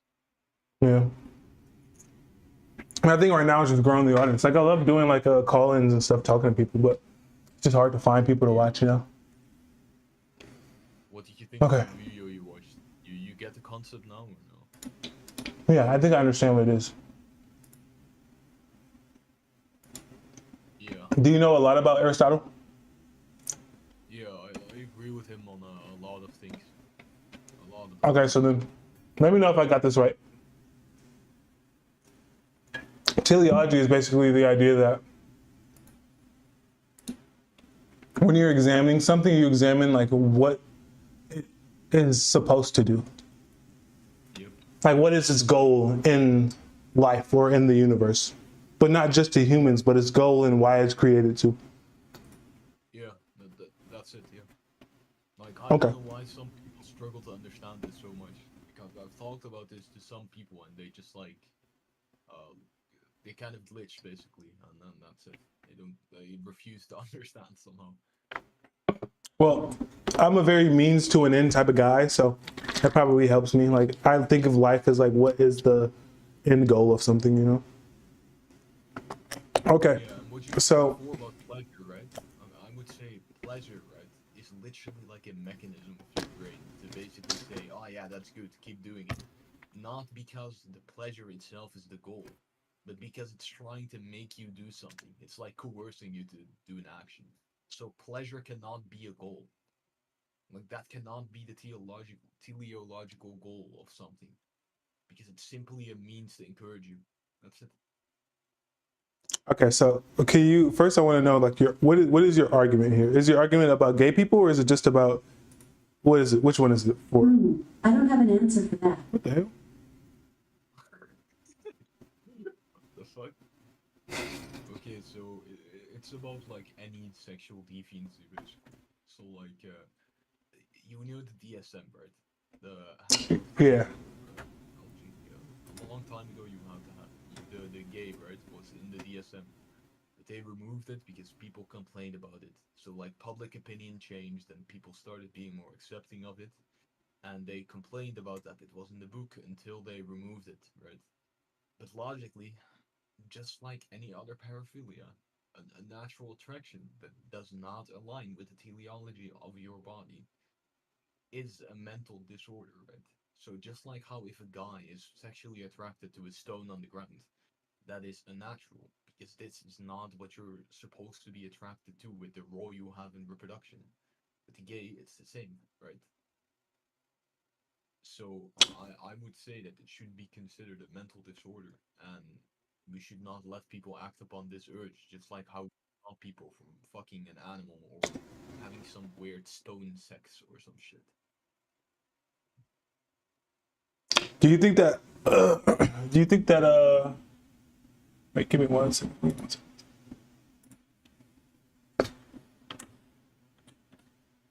Do you think that the teleology of everything has only one? Like, there's only one goal of everything? Some things have multiple purposes, like you can say your mouth is to eat and also to speak, right? But pleasure, yeah, isn't a goal. This is a means to encourage you, right? The reason why pleasure and pain exists is to encourage or discourage you, right? So you can't say that the goal of sex is pleasure, Mm-hmm. right? That's like saying the goal of her like hitting your arm. That doesn't make sense. Sorry. Like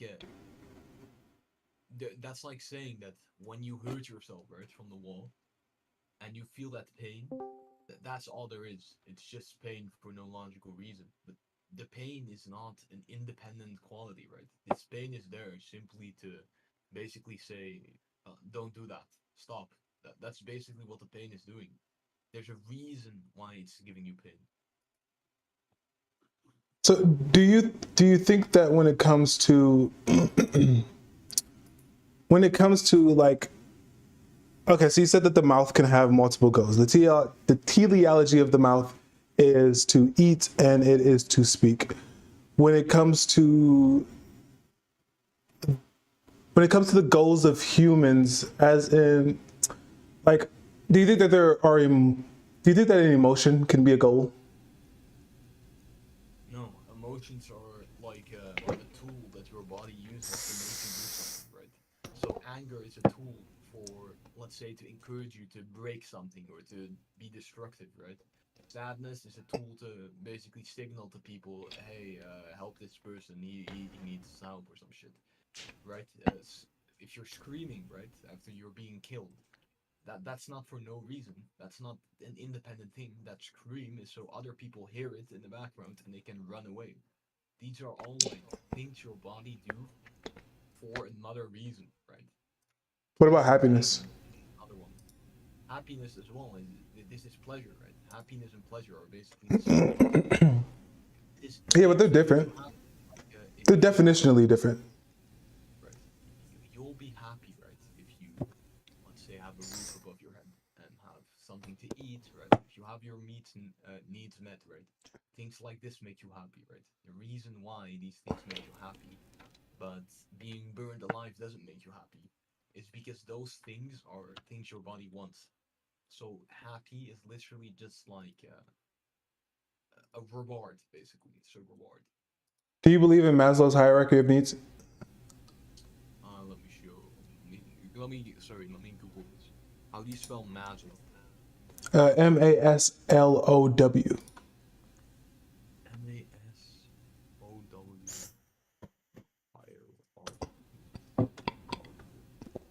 Need.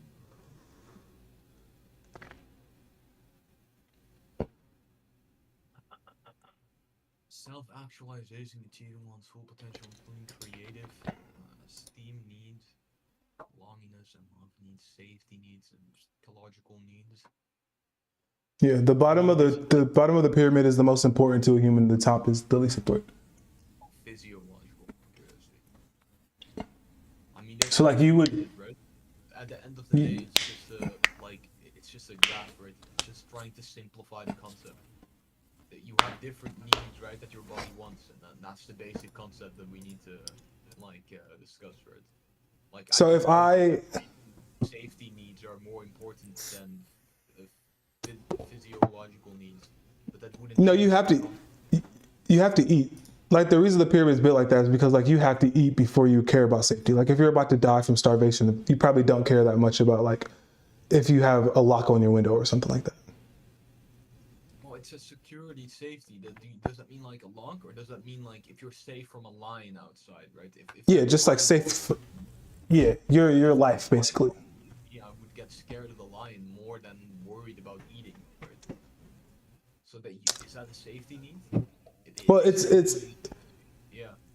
if you're well fed, you probably care more about the lion killing you. But if you're about to starve from death, then you probably don't care that much that a lion's about to eat you because you're about to die anyway. Of course I care. The first step is avoiding the lion. The second step is finding food, right? So Okay, maybe. I would say that it's highly situational, right? Which one is more important? It's like basically whatever order like keeps you alive longest. That's Sure. basically the way it is. But I could agree So- with this for the sake of argument. Like it doesn't really matter. The reason why I brought it up is because you said like happiness is a tool, not a goal of something.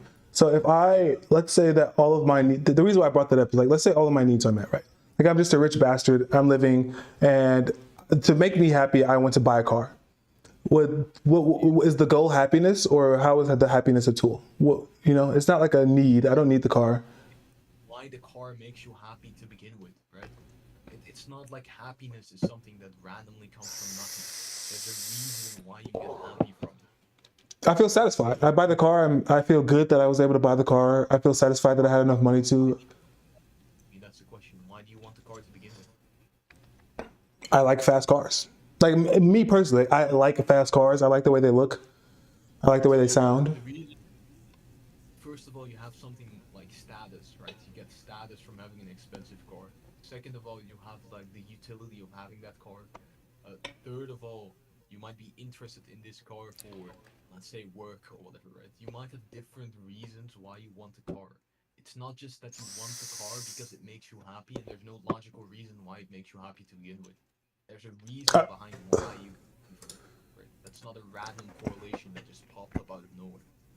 So I'm not saying that there isn't a logical reason, but isn't the goal to be fulfilled? Like the happiness of it? Like the end goal is the happiness. Like the end goal, like if there's multiple logical reasons why I want the car, the end goal isn't just the utility. It's to feel happy, to be like satisfied with what I got. Your body makes you happy to make you do something, right? So you might be doing it for the pleasure, but the pleasure is there to encourage you to do something else, right? So your body. But isn't the pleasure the end goal? Like I don't feel pleasure before I have the car. No. Like the thing is this, right? Your body is basically holding like a stick with a string, and at the end of the string is like a piece of cheese, right? Your body is basically riding your back, holding the cheese in front of your face, and you are following the cheese. But the reason why this is happening is not because of the cheese, but it's because your body wants you to go in, let's say, forward, right? So there's a further reason why your body is encouraging you, like, hey, do this, because that's what the pleasure is, right? Like, So you're why just. don't you get from hitting a random wall? Why doesn't that feel good? So you're describing motivation and drive, and motivation and drive are usually a mechanism or tool towards a goal. Like I get like if I'm in the process of buying a car, I'm not happy until I have the car. I'm motivated to get the car. I have a drive to achieve the car, whether it's for utility or whether it's for getting to work or just because I like the way it looks or sounds. But I'm motivated by those reasons. Those aren't like I don't find happiness from those reasons. Like you are the fucking pig in the example. The guy on your back with a fucking stick with a piece of cheese on a string, right? Yeah, I'm motivated by the cheese. You're motivated by the cheese, and when you walk where the guy wants you to walk, he gives you the cheese, right?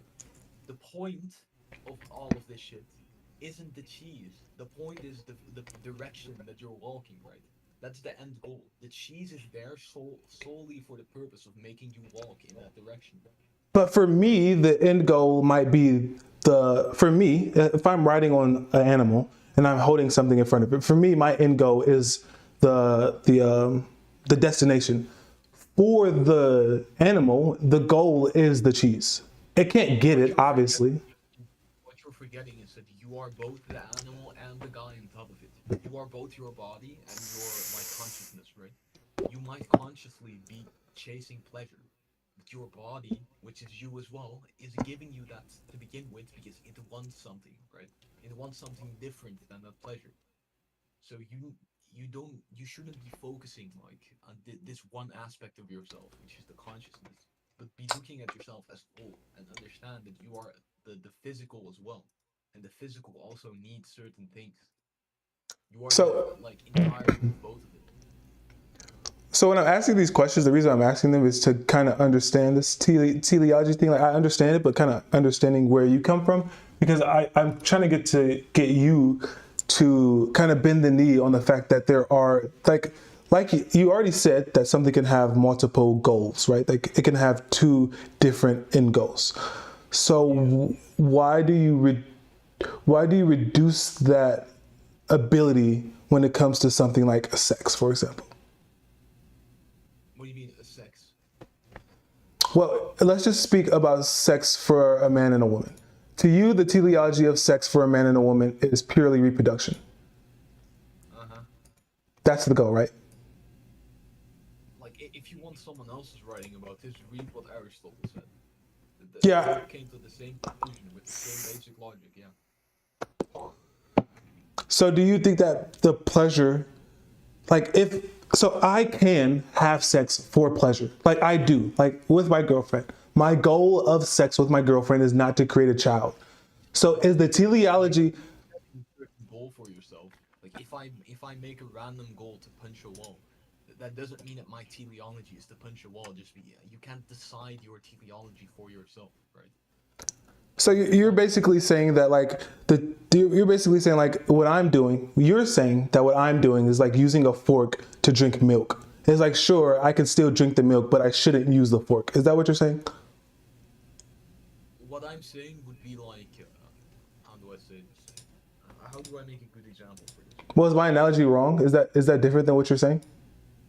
Using a fork to drink milk, you can do it, and it does serve it does reach your goal of getting the milk in your mouth, but that's not the point of the fork. So then you're saying in terms of like men and women, that although you can have sex for pleasure, its teleology is simply for reproduction. I mean, you can do that with everything, right? Like you can do everything for pleasure, but that doesn't mean that everything in life is about just pleasure and there's no reason for that pleasure. Like, haven't you ever asked yourself why it feels good to begin with? No, not usually. Okay, so why do you think you get an orgasm? What's the point, do you think? That's a good question. What is your answer for that? I don't have an answer. Right, so your body wants you to make the woman pregnant, right? So Okay, what about the woman? The woman feels good when she gets fucked as well. Yeah, but a woman can have an orgasm. What is the teleology of a woman's orgasm? It's the same thing, reproduction. Yeah, but a woman can reproduce without having an orgasm. Yes, but this is some goal, right? She wants that orgasm, which makes her engage in sexual acts, and then she gets pregnant, right?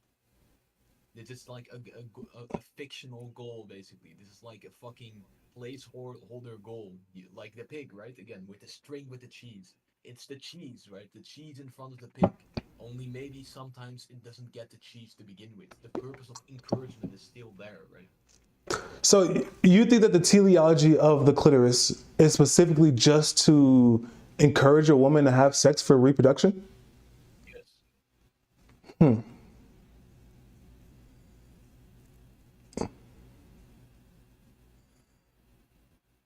Interesting. So you're saying that when people... What would you say then? What do you think that is? I mean, I guess based on this so far, I don't think I completely agree with teleology, because I think that humans, I don't think that there's a natural order of goals. I think that humans place value onto things, and that's what gives them goals, not... Why do you think there's this pleasure spot in your genitals? Why isn't it on your left thumb? Why is it in the genitals? There are pleasure spots beyond just the genitals, though. Yeah, but why is there specifically this really strong, intense pleasure spot in the genitals, of which triggering it, in your case, will get sperm to come out? Why is that the case? I mean, for men, I think it does have some reproductive purposes, but I think for women, it's a lot harder to just say that, oh, like a woman's clit is, I hope I don't get banned for that. I don't know what else word to use. A woman's erogenous zone is only used to make her have a child. I mean, why do you think it's specifically inside of the vagina then? I mean, Why is it there? Why isn't it on your? Wouldn't it be more effective if it's on your tongue, because you can just move your tongue to your finger? Oh yeah, more pleasure, more pleasure, more pleasure. Why is it in the genitals specifically? If it's just for pleasure, why isn't it like in a more easily accessible place for, oh, touch it whenever the fuck you want? Why is it there? I mean, the neck is pleasurable, and that's your neck. I feel like you're asking me, like, What the fuck? the neck is pleasurable. How? What do you mean? People feel like really aroused. I mean, now you're getting into some like fetish shit, right? You No, it's not a fetish. You cannot get a neck orgasm, bro. You cannot get like the fucking ejaculation from your neck, bro. And that's just not the case. There clearly isn't this like triggerable event when you touch your neck long enough. Wouldn't you agree? It seems, at least, even if you disagree with that as the case, it seems at least like there's specifically something in the genitals to encourage you. Like specifically, right? The woman's clit, it seems like it's supposed to be stimulated by the dick and not a finger, right? Wouldn't you agree with that? Because it's in the exact space for that activity. With how the whole system is worked, it seems to correlate like that. Yeah. Okay. Well, what I'm trying to do is I think that my goal in this conversation is to see where, and I guess technically I'm arguing with Aristotle and you at the same time, but trying to see, like, I don't think that teleology is a perfect theory, which I think is why the idea that like two men can't be together teleologically. So you're struggling to understand that you can't set your own goals, basically. You're like a very individualistic person where you try to make everything about you and what you feel like at the moment, without understanding that there's like things above you, right? Things that are more important than what you want, right? I think that's the main issue. So I think I can't argue with the validity of teleology, but I can argue with if it is realistic, if that makes sense. Look.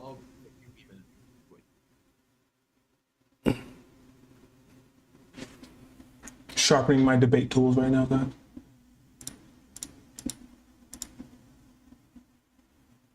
Okay, I'm back. Repeat. So I'm saying that, like, I don't think I can argue whether or not like teleology has a valid framework, because I do think it has a valid framework, which I think makes arguing this a lot harder. But I don't think that it tracks onto what humans actually practice. I think that you could place teleological. Why do you not want to die? Why do I not want to die? I want to live forever. Yeah. Why do you want that? I enjoy living. Like it makes me feel good. I mean, this is like a very like. Why is my body wants to die? Dying? Like, why when you think about dying, that doesn't feel good, right? If someone points a gun at you, you don't think, I don't care if I get shot. You care, right? You don't want this to happen. Why don't you? Why does no one want this? Why does even a depressed person who wants to kill themselves feel fear? In a video game, When they want a game over in a video game, yeah? They feel fear when they look on like a cliff and are falling and are near getting their head hit. They regret it when they jump drunk in the river. They regret that shit instantly. Why? Why is there this inherent urge?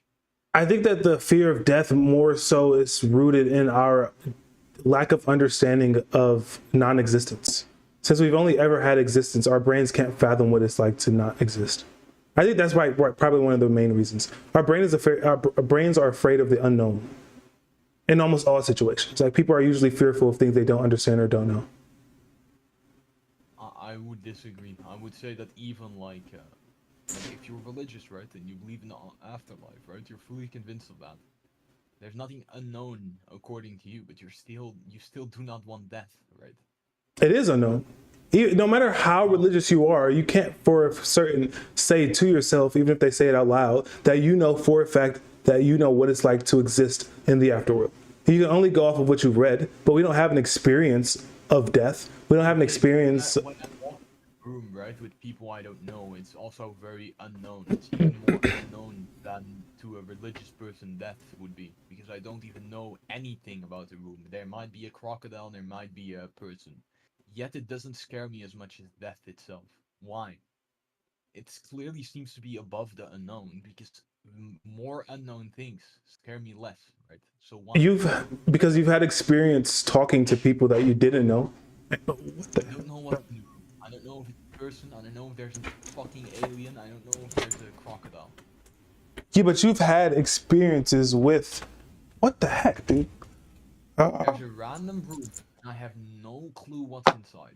There should be literally anything imaginable. Well, that's different than walking into a room with people you don't know.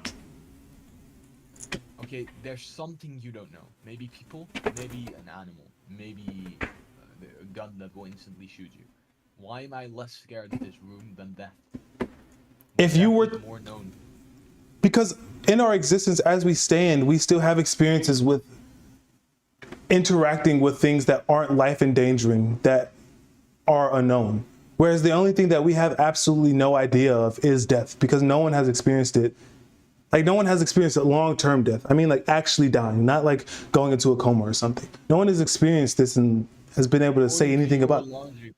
According to your logic, just like death, this room, no one's been in the room before, and as well, it would be just one other like thing in the list, right, of the unknown things.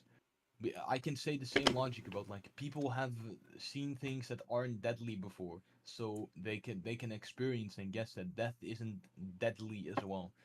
I don't see the correlation there.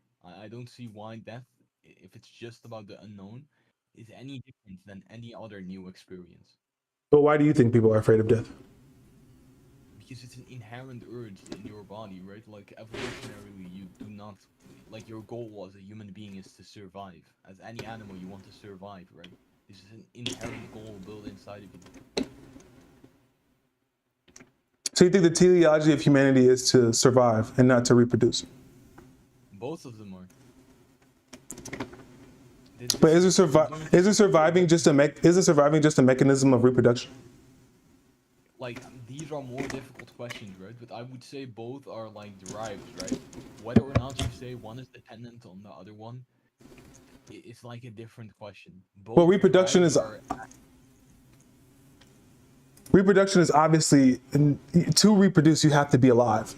So then I think you can confidently say that to reproduce you need to be alive, which means that the goal of, like, if you're saying the teleology is to reproduce, then living is a mechanism through which we do that. Why is that a hard question? Say either one. You can either say that reproduction is the goal and living is the only reason why you do that, or you can say that in a way the goal is survival and reproduction is just a way of like spreading your genes, so you sort of survive after that in a way. Bro, you know that's a stretch. You know that's a stretch, dude. Come on. People say that shit to me all of the time, bro. But Yeah, you can but- say either one. But either way, we can agree that both are drives, right? Like, regardless of arguing which one is the main one and the first one, the dependent one, it doesn't matter. Both are drives, right? Wouldn't you agree? That reproduction is a drive or a goal? I think they're different. Both are like inherent things you want. Like, these are inherent things in your body, yeah? Yeah, I'd say so. So it's not because of the fear of the unknown, right? It's because of this inherent like fact about you. This is your teleology. But you have to Like, you have to continue breaking it down. Like just like how you said, you can look at the goal of reproduction. You can say that sure, surviving is needed to reproduce, but can't you also look at why we are inherently, like, why we want to survive? Like you can't just be like, oh, we want to survive, and then that's just the end of it, and that's just the end of like the conversation. Like you have to go deeper than just like wanting to survive, right? You could do, but I'm not sure about the answer. Maybe you just want to survive for reproduction, or maybe you just want to reproduce to extend your life in some meaningful capacity. It could be either one, but regardless, we can agree that the drives are there, right? While you said that you think the things human wants are independent on teleology, well, the main two things that drive literally every moral system in existence and literally every person in existence, everyone is affected by this, are because of teleology. Mm-hmm. The entire bloodline and every person on Earth is because of teleology telling them to reproduce and not kill themselves. So if our entire purpose is survivability and reproducing, then why is it that we sometimes are involved in things that don't serve either of those two purposes? Would you say that those are like negative? Like what? Anything that isn't surviving or reproduction. I mean, you can personally do certain goals, right? But if they directly go against these systems, I would say that's immoral. Yeah, that's how we literally define morals, right? Killing people is considered immoral by literally everyone, at least killing them for no reason, right? Simply because of that teleological thing. You're breaking that teleology. That's why So, it's immoral. what reason would someone have to kill someone? Like, you can talk about like justification, but everyone can agree, right, that killing someone for no reason is bad, right? Is there ever a just justifiable reason to kill someone? Sure, yeah. Okay, so then if there is a justifiable reason to go against this, like let's say that your family is in danger, right? Or not even family. Let's take family out of it. Do you have like a best friend? Yeah. Okay, so if someone is threatening your best friend's life, would you say that it's immoral to delete the person that's threatening your friend? Well, it's a bad, like, killing people inherently is bad, but you can outweigh it with something worse as a, like, repercussion, right? So if you're doing it to avoid something worse, then you can justify that, right? Well, it's not worse. It's The act isn't bad. a life for a Killing him life. is bad, not killing him, like, exactly, yeah. So in this case, equal, right? Killing him is bad, but not killing him results in something that's also bad, right? So you would say it's a outweighing different words. It's a transactional like calculation, right? so you would say it's a moral good to protect the people that you care about. Yeah, sure, yeah. Okay, so then why is it okay that in that situation, because the only barrier between you not letting your friend die is that you care about them. So it's an emotional drive preventing you from letting your best friend die. Yeah. Okay, so what if someone's brain doesn't allow them to feel sexually attracted to women, and if they're a man? Why is that not just as valid as not letting your friend die? So do you not have a mental disorder when you don't want to let your friend die? No, because the opposite thing is, instead of like letting the friend die, you kill someone else, right? So both are negative things. Either this guy who wants to kill your friend dies, death is bad, right? Or your friend dies, death is also bad. It's bad versus bad, and you are picking bad versus bad. You can argue that one is less bad because there's less moral responsibility on your friend, right? Because the guy trying to kill him instantiated the situation to begin with, so you can blame it on him, and then give like a superior like moral worth to the friend, right? Either way, both acts are bad. It's negative that both are dying. The best would be that neither had to die to begin with, and just avoid the whole conflict to begin with, right? Can we agree on that? Like, anyone dying to begin with is a negative thing. It would be better if the conflict didn't happen. Yeah, sure. So dying is bad, right? In either way, you're just making moral scenarios where you pick like what either this guy dies or this guy dies, and you have to pick based on like who has more responsibility for the conflict, right? Yeah, so if you look at the same thing with like homosexuality, for example, I know it doesn't map perfectly, and obviously there's no one dying, but what if You said that survivability, both survivability and reproduction are important, equally important, is what you said. So if someone's sexuality leads them to, let's say, something so destructive that they want to unalive themselves, could you argue that that's the same thing? Like they want to kill themselves because of their sexuality? What do you mean? Unalive themselves in a video game, of course. Yeah, we should Yes. probably like give them some kind of care so they don't kill themselves, or unalive themselves. So you believe that you should medicate someone when the answer could easily just be, okay, so then this is what I don't understand. Why is the medication okay, but them just being gay not okay? Because the gay is more negative than the medication. How? Well, because one is breaking your entire sexual system and the other one is the pill. What if the medication, all medications has negative effects? What if one of the downsides of medication is depression? So then you wind up in this loop where I'm gay, I take a medicine that makes me less gay, and by virtue of me taking that medicine, now I am more depressed, and then I want to unalive myself.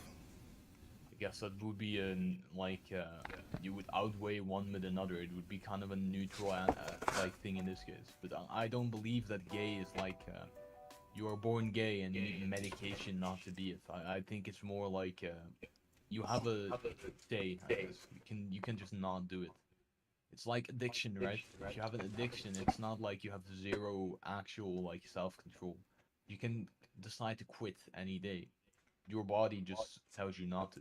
It's like strongly encouraging you not to. But you can like push through it and not do it anymore. So do you think people are not born homosexual? Yeah. If there was, what would you need to see to just like, what would you need to see for you to think that that isn't the case anymore? Is there anything? Like a 1-year-old who just got born trying to suck a dick, I guess. But we can't use a child because, I mean, they don't have the ability to express what they like and need. In terms, like sexually at least. Don't you think they don't have the ability to like anything sexually to begin with? Don't you think you need like puberty before, like at least the start of puberty to get those kind of urges? I mean, we see that, and we see kids acting, in a homosexual manners. Okay, so when those kids get their puberty, right? It's a man, right? The man is injected with male hormones that makes you attracted to women. Even if you grab those hormones and you give it to a woman, if you give her enough, she'll become a lesbian. We know this, right? Those hormones make you more attracted to feminine features. So you inject the guy with testosterone. That's literally what your puberty does to you, yeah? Testosterone doesn't make you attracted to females. It does. Like no, it doesn't. Women can become, yes, if women do steroids for bodybuilding, they're more likely to become a lesbian. Prove it. Show me anything that proves this. That's the craziest statement I've ever heard. That testosterone makes people attracted to women. It even affects the hormonal balance of your parents before you were born affects the chance of people being a homosexual, literally. So if your mom has a shitty hormonal balance, you're more likely to become a homosexual. Yeah. I would like to see this. I've never heard of this before in my life, where hormones affect your sexuality. Which one do you want? Like the steroid stuff or the mother having a shitty hormone levels and then the kid becomes gay and shit? I want to see any peer-reviewed research that says that hormones affect sexuality. Okay, let me show you. Let's see. Parental hormones, the hormonal theory of sexual hold that just says exposure to certain hormones was wrong. Fetal sex differentiation, rotation that emerges later, sex type behavior, blah blah blah. Let's see. Here we go.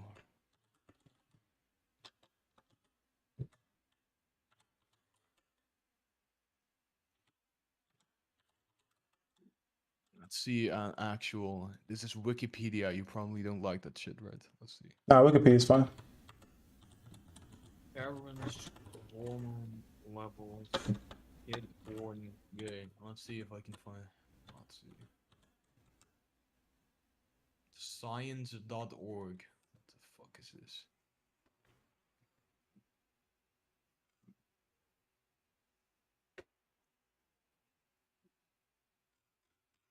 Okay, let me just give you this. Parental hormones and sexual orientation. There we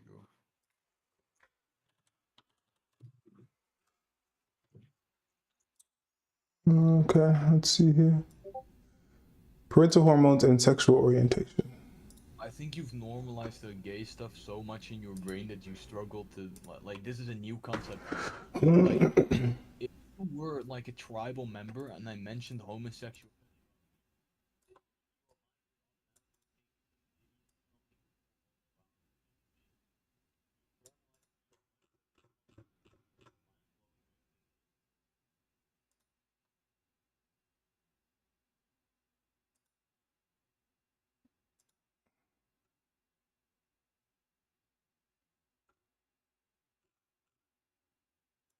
Okay, I'm going to read this really quickly.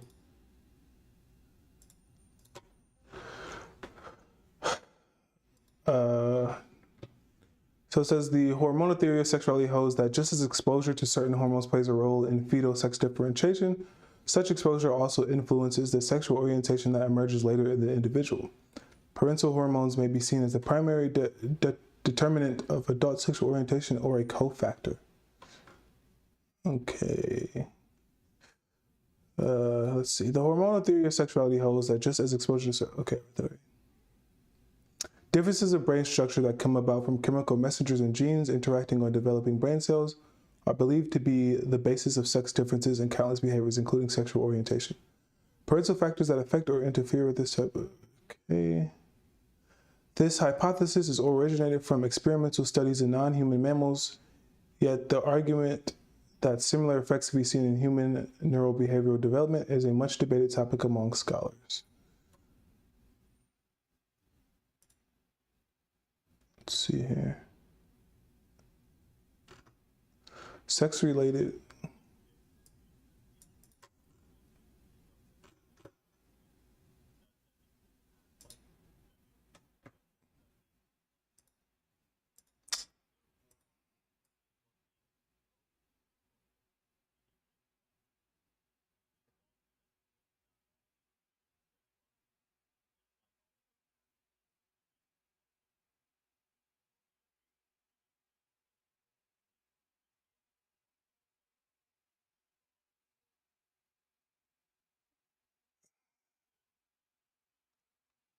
Give me a sec.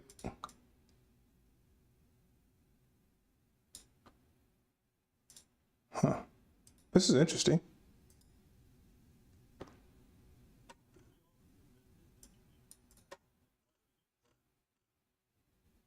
Does it make intuitive sense that hormones affect sexuality?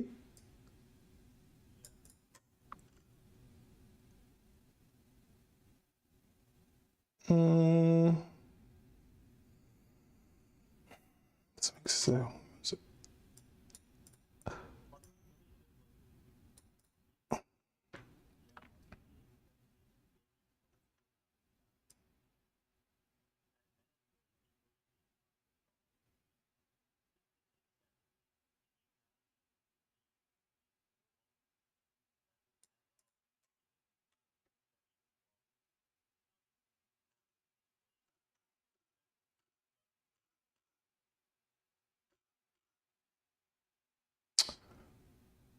Okay, well, I'm not going to dig too deep into the hormone thing.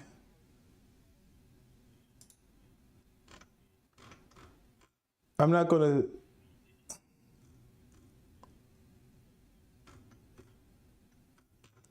to... It might be the case. It might be the case that hormones do affect sexuality.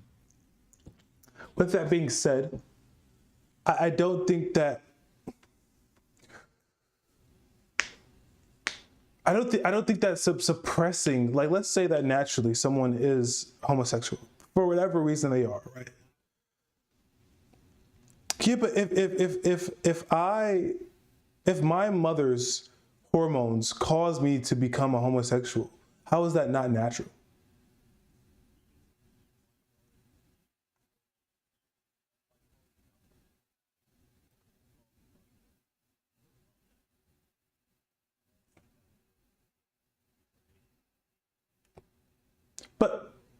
Do you not think that Down syndrome is natural?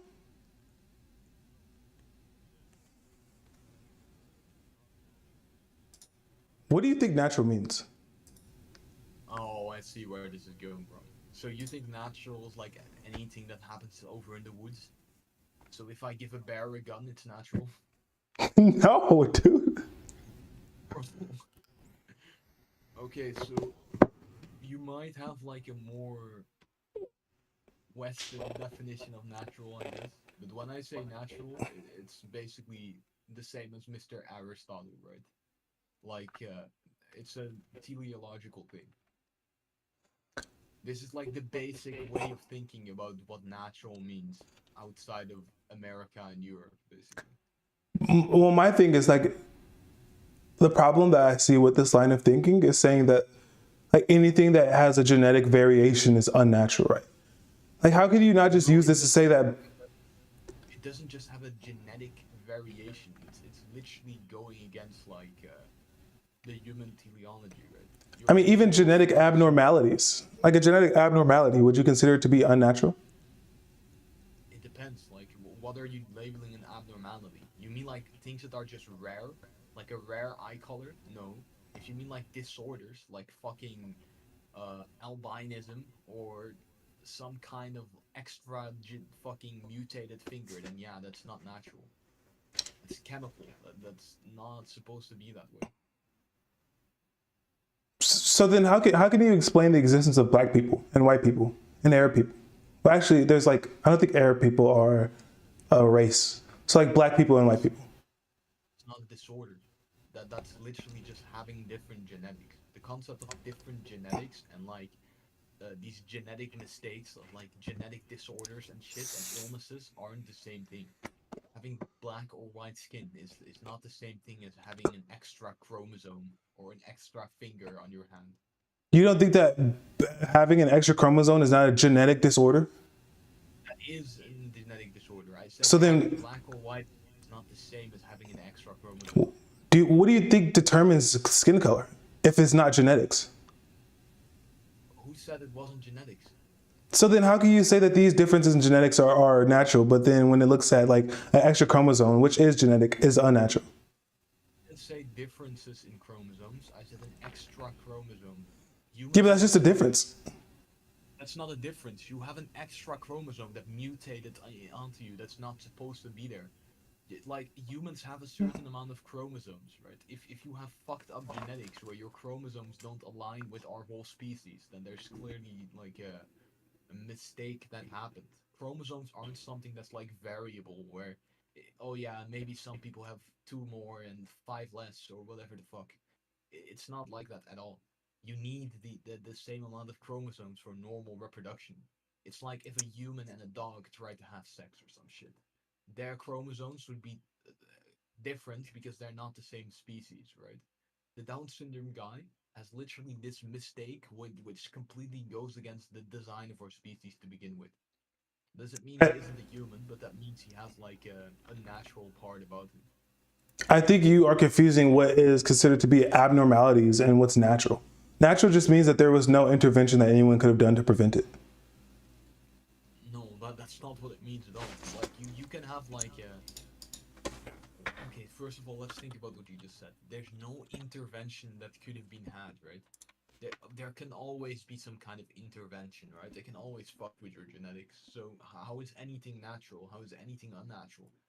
If a beaver like builds a dam, what's the difference from me as a human being building a dam from wood or a beaver doing it with sticks? What's the difference? Why would you call one natural and not the other? Okay, so we could just use a dictionary definition of natural. Is that fair for you?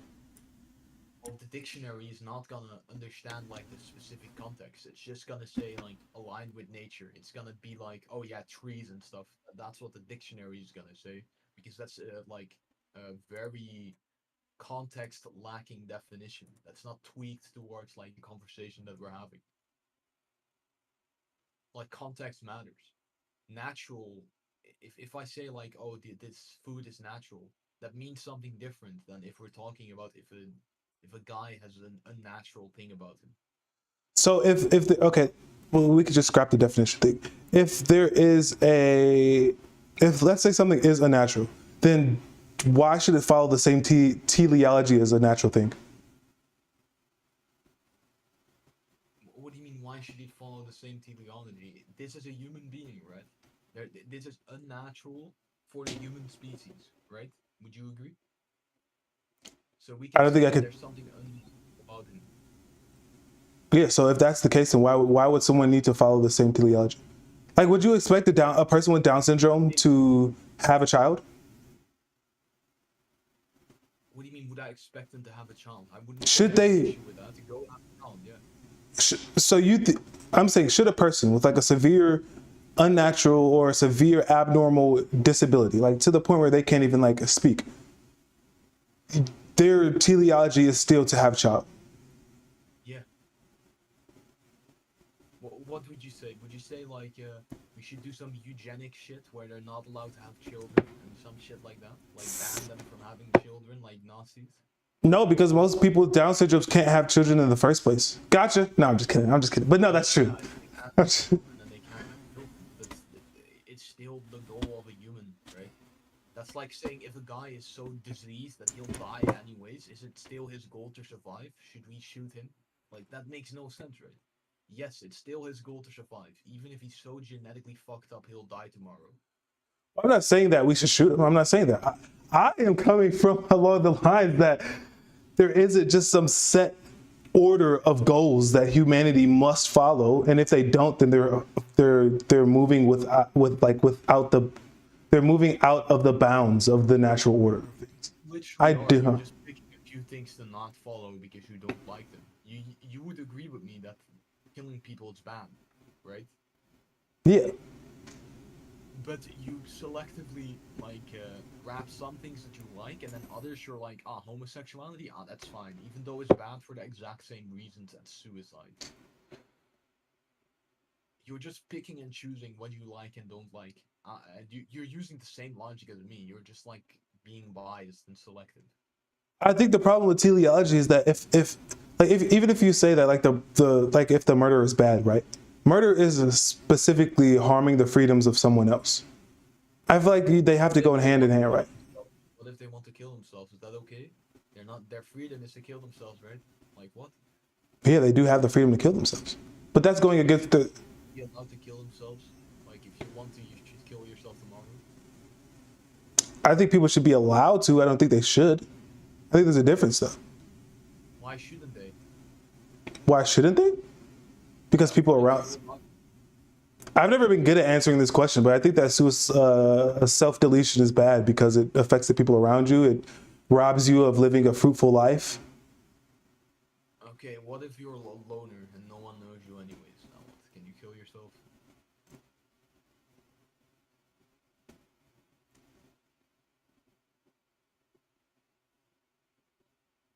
I don't know.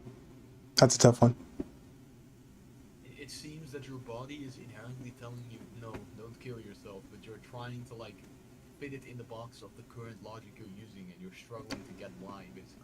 No, logically, and this is just a very, very, very, very politically incorrect answer. But logically, I think if someone wants to, then they should. But also, I really think that they should. I genuinely believe that like if someone has no reason to live, like I'm not sure what there is to live for, you know. And I know that's like a terrible answer, but I genuinely just don't like why, you know.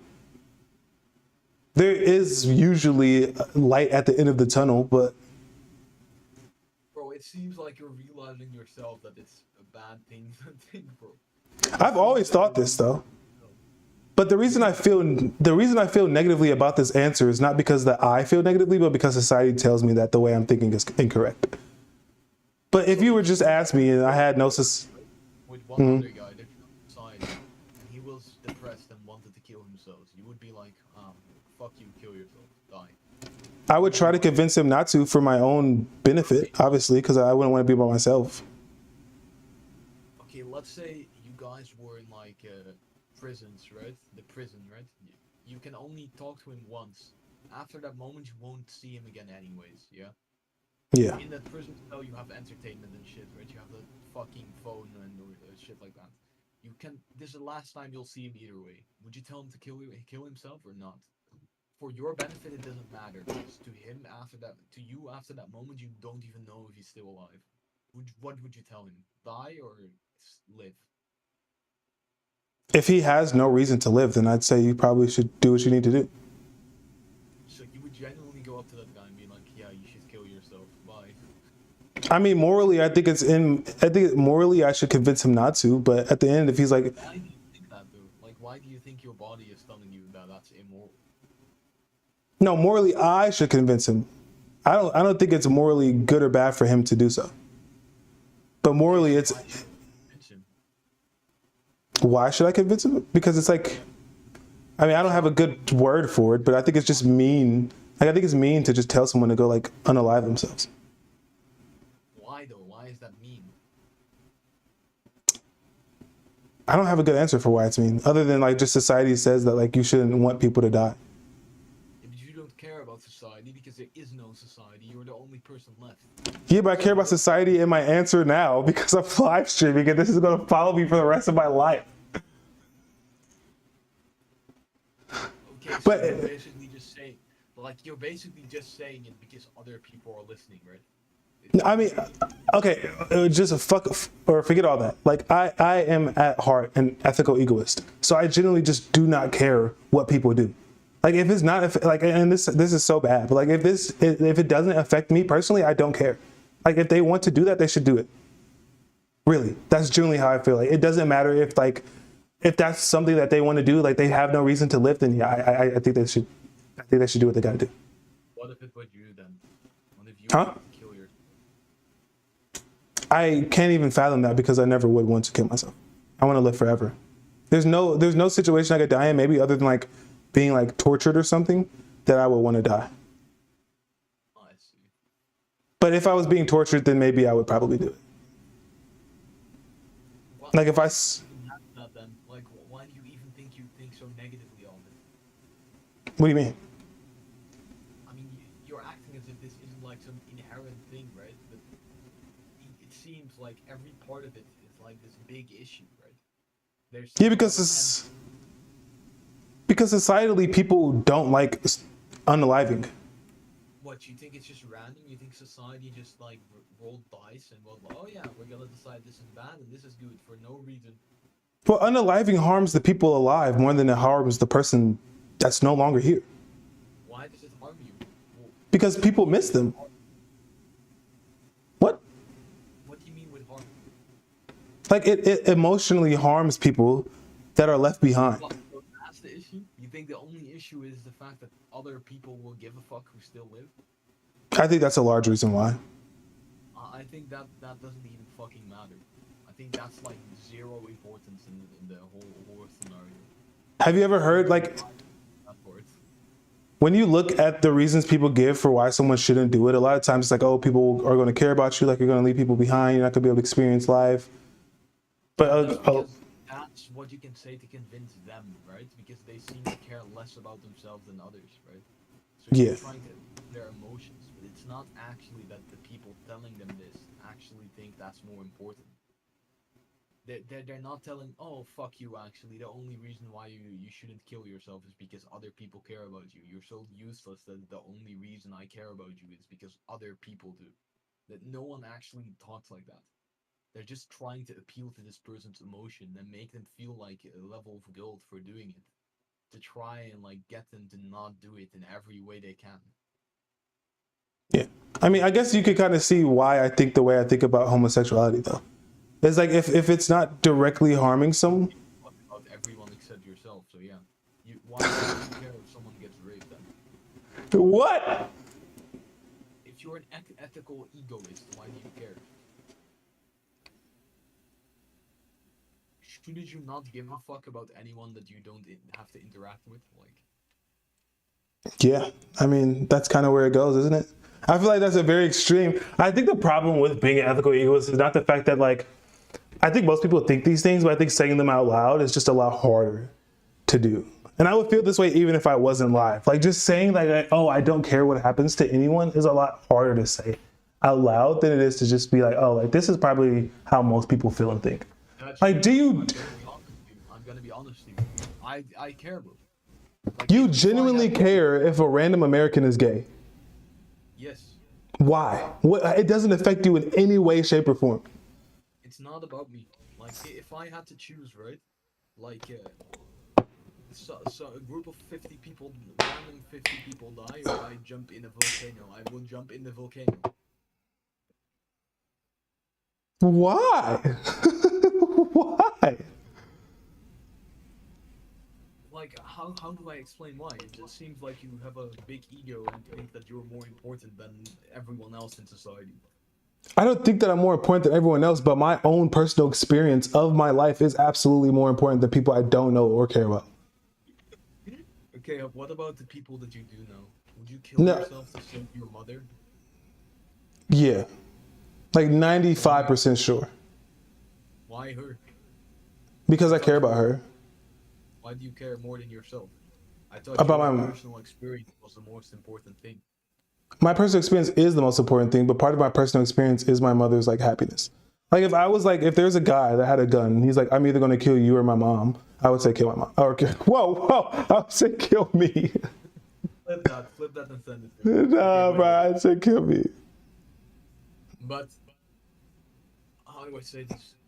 If it's about your personal experience, right? If you just end your entire experience, there's nothing left. If you end your mother, there's just one part of it that leaves, which is the mother. The rest is still there. You have your father, you have your sister, you have your brother, you have your friend, you have everything, right? So it would still, according to your experience, would be better without the mother than without anyone else, right? My love for my mother is more important than my own experience. I think that's like that's my answer. Yeah. Right, so you're not an ethical egoist. You're like an ethical maternalist or something. I don't, you know. I mean, I think Yeah. it kind of tracks with ethical egoism. That probably branches off a little bit because I think a pure ethical egoist only ever cares about themselves. But I do understand that in that framework, they still do have, like, I'm not a psychopath. Like, I still care about others, but I just don't care about people that aren't in my life, you know? Like, if you died, I would be sad because I know you. And your existence makes me, like, feel, you know, I have a benefit of talking to you. So if you died, I would care. But if, like, some random die, like, it doesn't affect me in any way.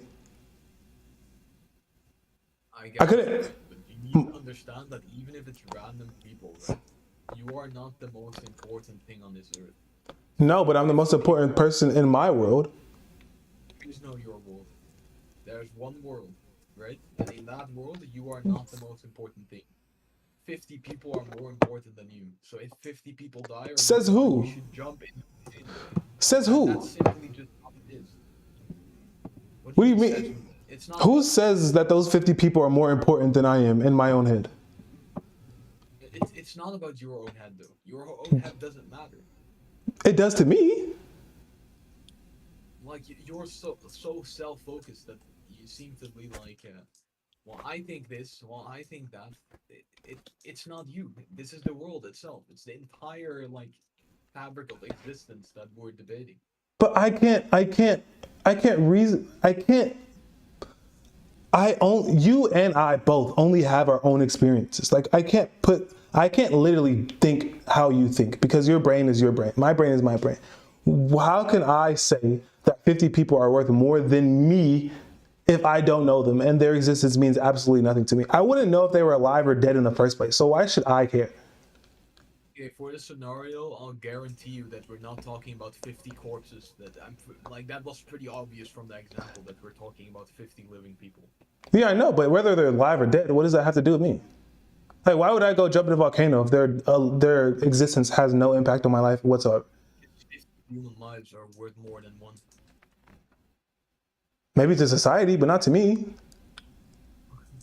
Bro, it's not about society. It's simply about it's mathematics, bro. 50 equals more than 1. Yeah, true, but for society, like I guess you're having a hard time understanding why I'm taking this position. But Yeah, I don't get it. No. okay, so if you look at the teleology of my life, my goal is to survive. Why would I jump in the volcano? How about that? Let's just look at the teleology. want to Let's see see. it from this strictly biological perspective. Right? Let's go full circle. Let's go full circle, bro. Come on, let's do it. The human genetics shared among this high amount of percentage of people are higher than you, right? So killing What is 50 m- random.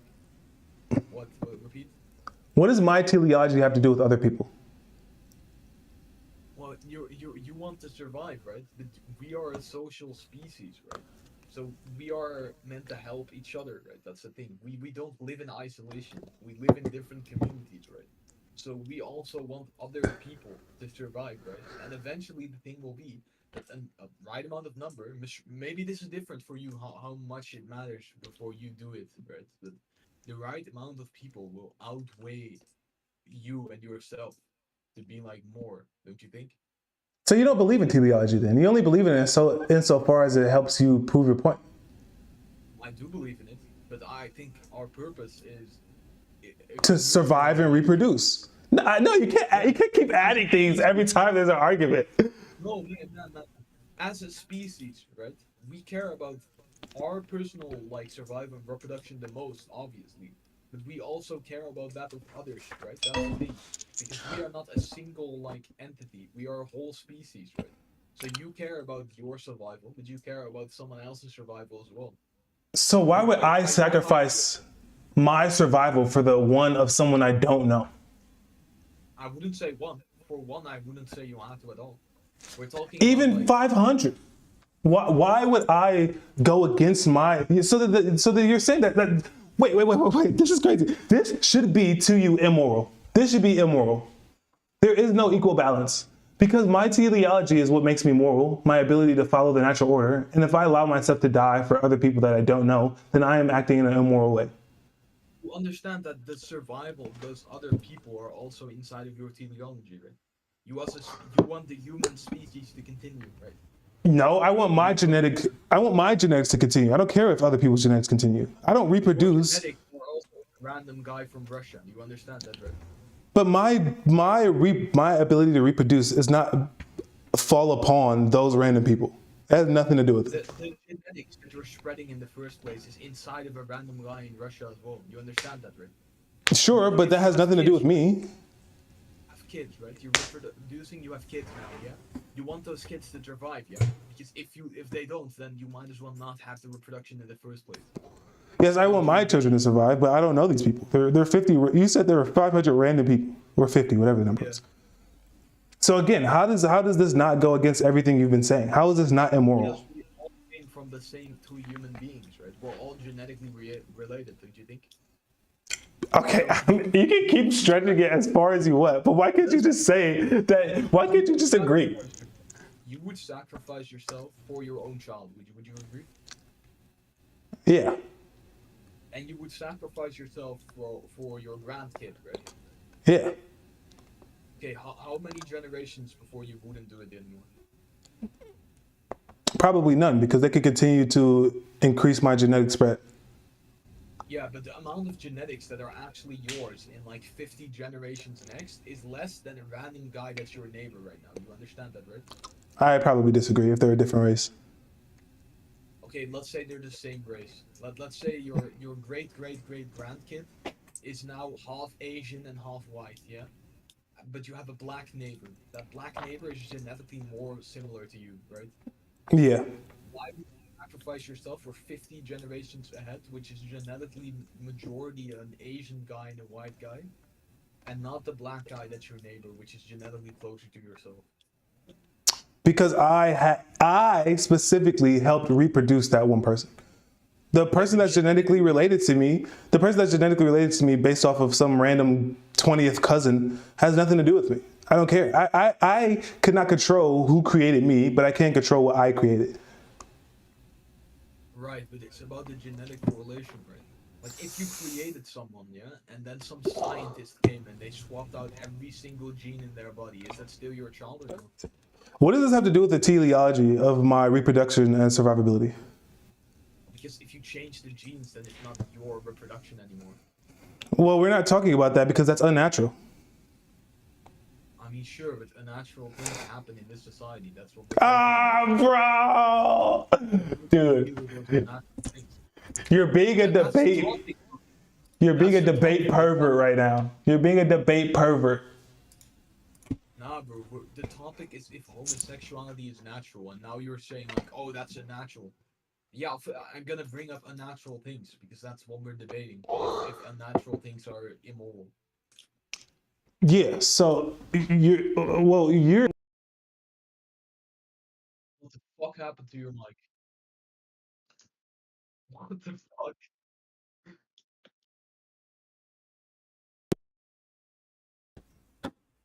all right. Can you hear me? Oh shit. I messed up. Can you hear me? Yeah.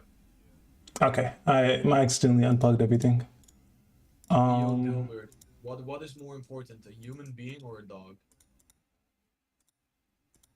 What's more important, a human being or a dog? Oh no. My freaking camera is destroyed on stream. Wait, give me a second. I messed up something. I messed up bad. Okay, there we go. I think I fixed it.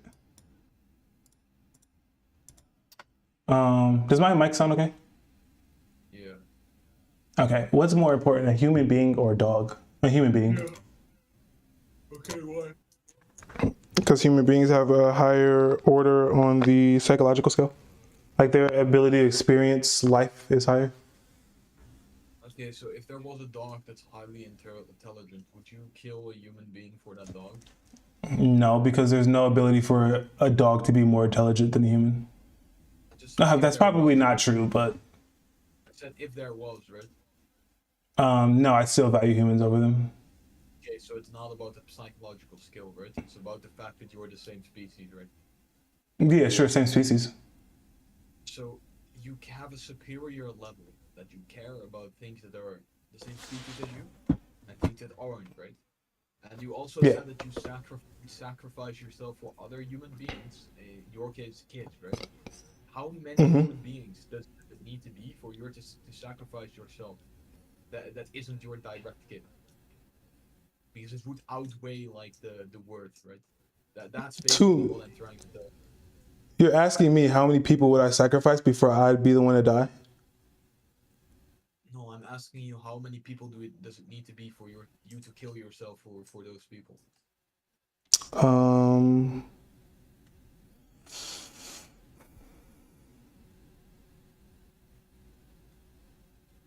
It would have to be enough.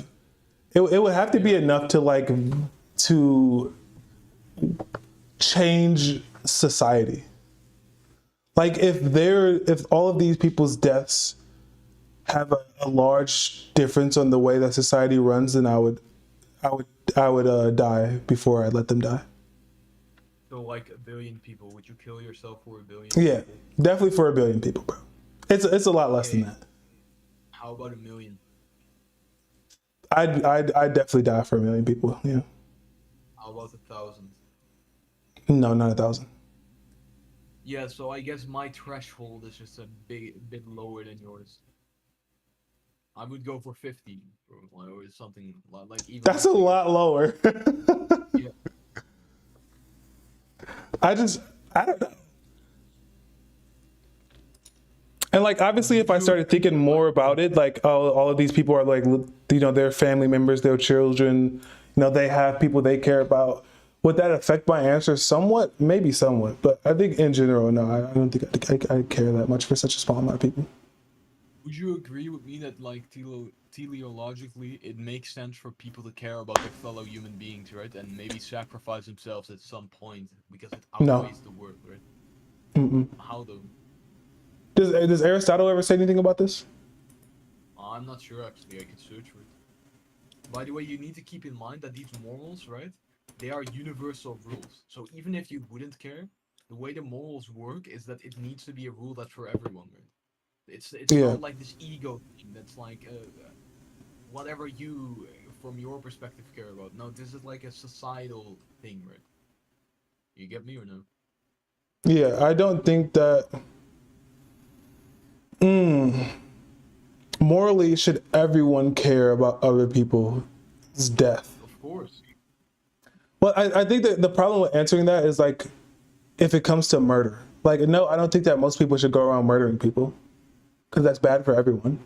But if you would just be like, if a random person was asked if they should let 1,000 people die in place of them, I think most people should answer no. They would stay alive and let the other people die. Why? Why do I think everyone should take the stay alive? Yeah. Why would they not like what? Why? That's like a coward. This is a coward.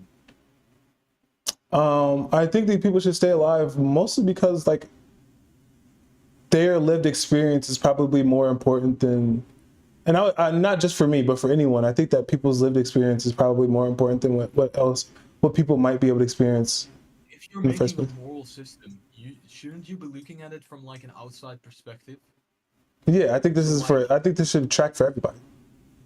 Okay, so from an outside perspective, what matters more? The number 700 or 1? Like, why prioritize anyone over anyone else without like a valid reason if you're looking at it from a non-biased perspective, right? Well, aren't morals based on the self? Like a moral are morals based on society or the self? I mean, it depends, right? You have people who have moral systems that only care about themselves, but most moral systems are a societal thing. So Is moral like is not murdering someone societally good morally, or is it also just like that equally as bad personally? Like I feel like killing someone is that is societal, right? The reason why I should care is because their teleology, right? Like, let's say a guy is very distantly related to me. This is a black guy, right? This black guy, right? Why wouldn't I kill him if I'm looking at this very egoistic way of thinking, like you? Well, my teleology doesn't give a fuck if he's alive or not, so let's kill him, right? You should also care about what his teleology is. What did you say? no. I don't think that I should care about his teleology, but I think that I should care about the societal impacts of doing such thing. Like, let's say we lived in a world where there were no laws. Do I think people should go around killing each other? Fuck, I can't answer that question. I don't know. Like, I think a main reason why people don't kill others is not because they don't want to, but because societally it has so much of an impact negatively on their own self that it doesn't outweigh the consequences of doing such an action. Laws are basically just a way to enforce morals. That's all it is. It's just enforced morals, right? Yeah, I agree to an extent. So if you didn't have laws, that all that meant is you didn't have enforced morals. So it just means you're not gonna do anything if people do immoral stuff. That doesn't mean that it isn't immoral. Yeah, I think if everyone went around killing people, that would have like such a negative effect on my own life that it wouldn't be positive. And when I say my own life, I mean anyone's own life. Like if everyone killed whoever they disliked, which I think is what murder would turn into if it was just legal, then it would be like a net negative. Like there wouldn't be a positive aspect of that. For myself, and by myself I mean like for anyone's self. I think things that have like a net negative societal impact also have a negative impact on my own person, which is why I think that murder would be bad. I mean, I'm gonna be honest with you, bro. One guy getting murdered is probably not gonna impact you personally. No, not one guy, but if every single person murdered people they disliked, then it would eventually impact me negatively. It wouldn't allow me to live with the safety that I live with. I'd always have to be on edge. It wouldn't allow me to like, enjoy certain aspects of my life. So I think overall it wouldn't benefit me, which is why I don't think it should be a thing. If you were guaranteed that it's just one guy dying, would you now say that it's okay to kill him? Like if it's just one guy, we make it legal to kill this one guy that we all dislike? Isn't that what capital punishment is when you kill someone, like the death sentence? No, that's based on like breaking certain laws or morals. That's not based on like, oh, I don't like the way your face looks. So you're saying, would I be okay with there being a law that allowed us to kill one innocent person? Yeah, let's say we just randomly picked one, and this is the first and only time we'll ever do this. We're just randomly spinning a wheel, You know it's not gonna be you, yeah? You know it's not gonna be you. Some random guy that you don't know is gonna die. Would you? Yeah. No safety for you is changed. You're not gonna die Yeah. anyways. So Yeah. Who cares? really, Yeah. 100%. nah, bro. Come on, bro. You have I'm to being be- so serious. You're trying to sound cool or some shit. That's what. I'm not trying to. I genuinely believe this. I know it sounds crazy because most people probably would never think such a thing, but I just genuinely I don't care, and I don't think most other people would care. Like like if you were to put it up to a vote, if you were to put this law up to a vote, and every single person could vote anonymously, I don't think most people would care. What would you vote? Would you vote for doing it? Yeah. Why? What the fuck? Like if I have to vote yes or no, if I have to vote yes or no, I'll probably vote no. But if I had like no choice, like if it was just like yes, then like whatever. If you had to go to the place, right, to say no, but if you didn't go there by default, it would be yes. Would you put the effort in your day to go there and vote no? This is the Charlie problem. I wouldn't go. I would not do anything. I'm not touching it. That's not the trolley problem though, because It trolley is. Problem, no, the trolley problem is guy A dies or guy B dies. In this case, Yeah, it's but- no one dies or someone dies. Do you The vote problem no with one the- dies or someone dies? No, the main part of the trolley problem is you either kill one person and you have no involvement in it, or you switch the lever and then you decide to kill more people. Or it's like the idea is that the trolley is going towards 5 people. You can either pull the lever and just kill one person, but then you actively kill one person, or you don't pull the lever and you have like no moral, whatever the word is, Yeah, saying that in you this killed case- them. Yeah, we know, but in this case, if you say yes, then no one dies. So the moral involvement is in killing no one. There's no moral blame on you because you didn't kill anyone. You basically avoided one guy from dying with no other like trade-off. I mean, if it's not like super inconveniencing me, then sure, yeah, I would vote for him to stay alive. So, But like if people voted for him to die, I wouldn't care that much. bro, wouldn't you like hate society at that point and have like disdain for everyone around you for voting yes? No. Why? No. No. Say they're like disgusting human beings for voting yes.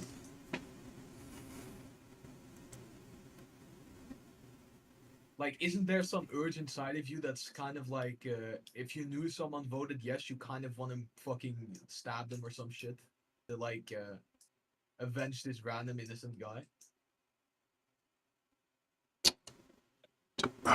It's crazy, bro.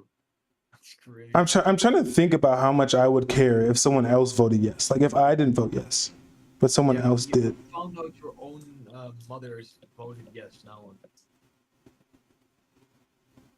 I guess my biggest problem wouldn't be that they did vote yes, but like why?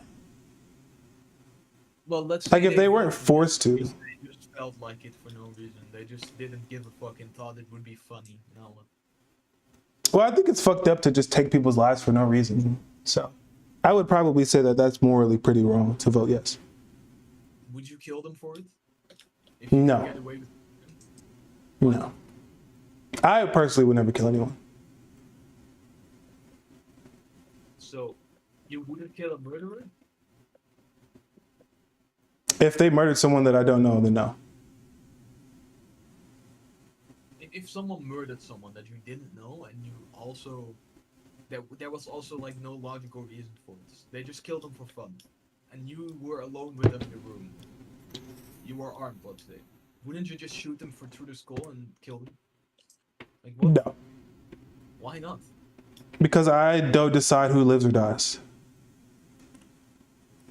Right. Or at If least you I don't- shouldn't. If you don't, then the guy just gets away with it. Nothing happens. Or he even kills more people. Like what? Would you kill baby Hitler? I mean, baby Hitler didn't do anything wrong yet. I would kill adult Hitler. Like, would you kill adult Hitler?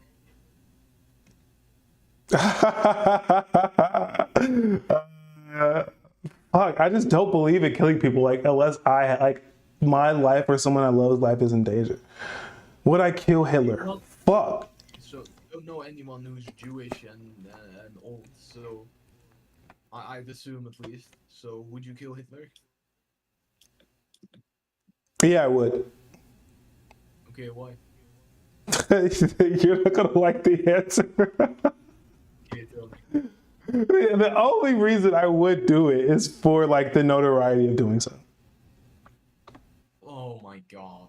So for the credit is what you're saying? That's what Abs- notoriety means, right? Oh my Yeah, god, bro. absolutely. Oh, come on, bro. People would think I was a fucking hero, dude. Hell yeah. Let's say if you killed him, no one would know. Like, you would stay anonymous. Would you not do it? Oh, would I do it if no one knew that I did it? Yeah. Yeah, probably. Hitler's a really bad guy.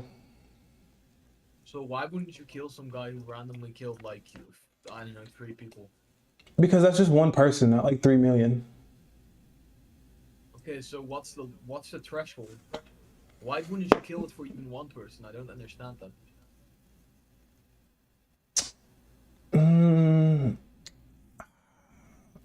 I don't think that that's like. I don't think that's enough, man. Like you have to do some really bad stuff for me to be like, oh yeah, like I would just like end your life. If it doesn't involve me. If a guy raped a random woman, wouldn't you kill him? I don't believe in that, no. So you don't support death penalty for rapists and stuff? And I mean actual rape, not some accusation or some bullshit like 5 years ago the boss said this and this. I mean like actually like pushing to the ground in a dark alleyway shit. Do I believe in the death penalty? Yeah, for these rapists in a fucking alleyway.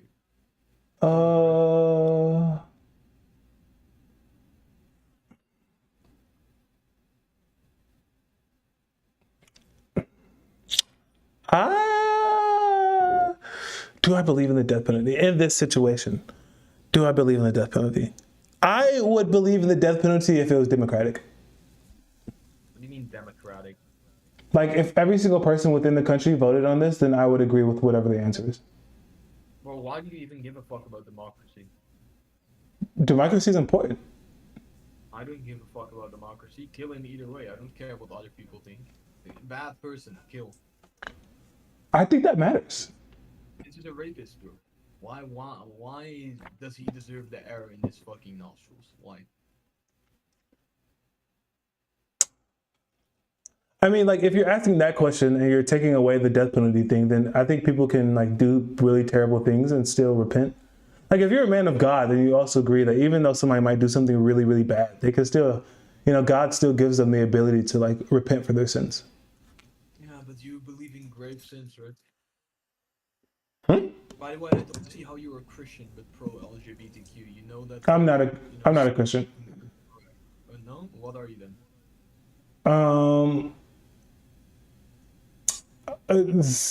I would consider myself agnostic, but agnostic is a pussy view, so atheist is like the non-pussy answer, but I'm agnostic. Like I don't completely believe that God doesn't exist. I just don't think that there's any religion that depicts God in the way that I think the Bible, like any Abrahamic religion, depicts God, if that makes sense. Okay, so you do believe in God? No, I don't. I don't believe that there. I believe that there is a higher power, but I don't think that there is any religion that actually accurately depicts what this person or thing is. You'd still be a theist. You wouldn't be a fucking atheist just because. Yeah, so then I guess I'm a theist. But no, I would probably choose agnostic because I can lean either way. I could say that there probably isn't a God, but I could also say there might be one. Okay, so then you don't believe in that. But anyways, we have grave sins, right? But these things, right? If you had to choose, right? No democracy. Would you pick the rapist get executed or prison? What would you do? Like, honestly.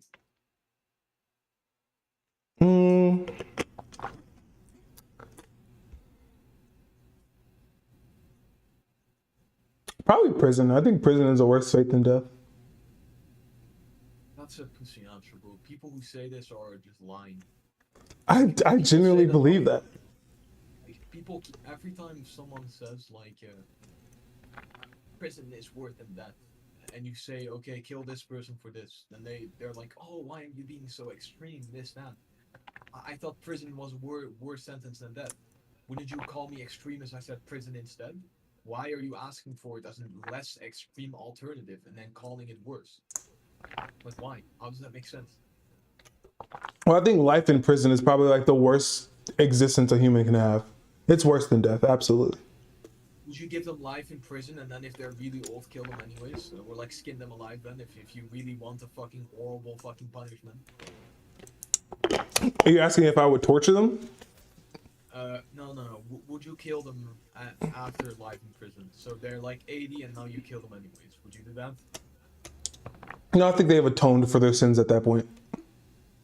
Okay, so you think they deserve a second chance, I guess? In society? Yeah. Mm. Like for existence, basically. Do rapists deserve a second chance?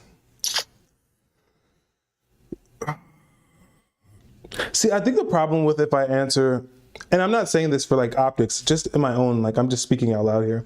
If I say no, then I think I'd have to also make that claim for any other person that commits a crime. Either that, or I have to state that some crimes are worse than others, which I do believe they are.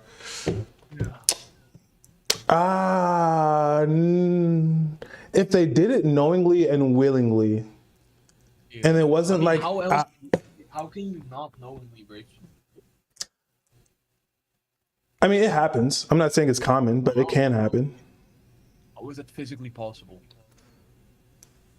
Okay, well, I don't want to get into that, but I can say that if someone did it, if someone did it and they weren't, if they were genuinely, like they genuinely felt bad about it, then I'd say that they probably deserve a second chance. Fuck no. Fuck no. Really? Yeah, bad them. I don't give a fuck. Kill them. Like, you're being too soft about this shit, bro. With your laws, people would be like, they would literally rape women knowingly because they want the punishment. But, like, it's a transaction to them, right? They think the punishment is worth the crime. They're basically paying to rape her. That's basically how your system would go. Especially in America right now. Like, a few years in prison. These fucking loner-ass men will be like, okay, sex with random woman or for few years in prison.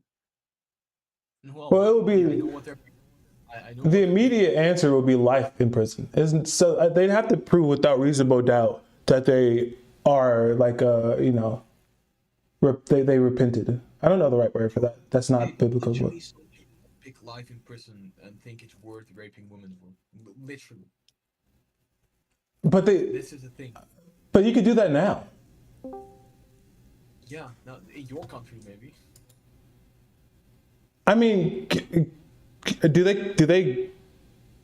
What's the word? They give the death sentence for grape, and other country. Yeah.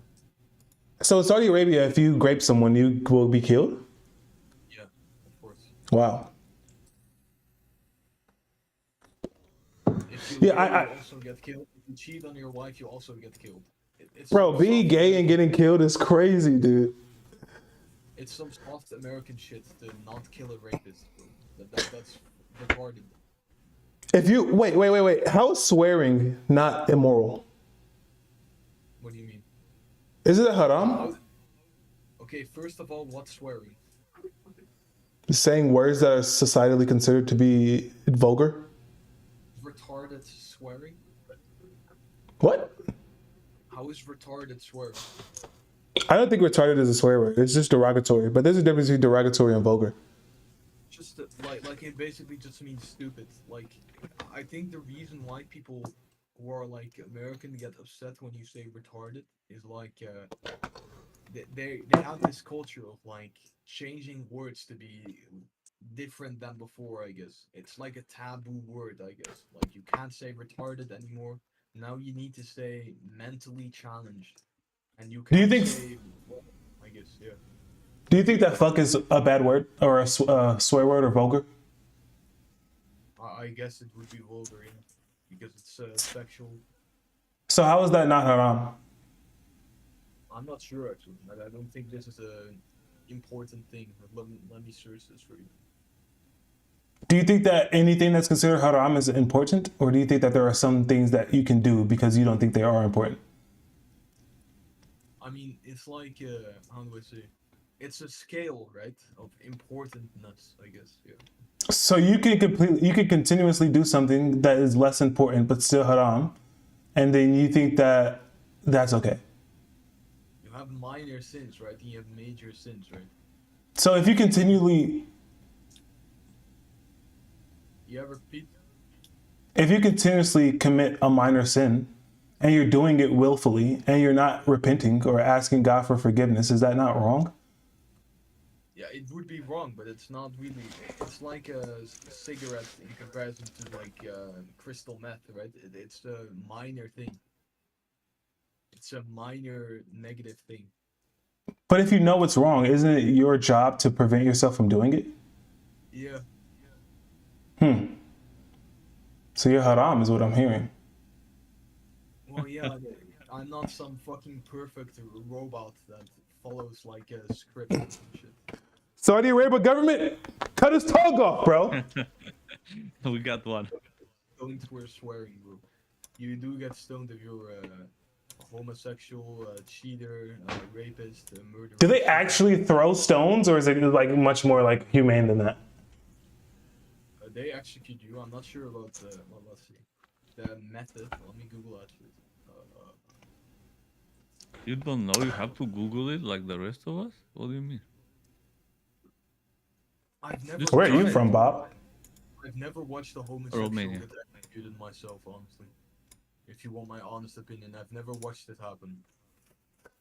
Do you think that if you removed, okay, so for you, homosexuality is bad, not religiously, but because teleologically it's against the natural order of things? I mean, there's a load of reasons for it.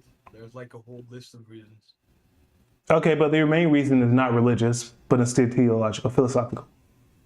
For me, no, but that's something I can use for you.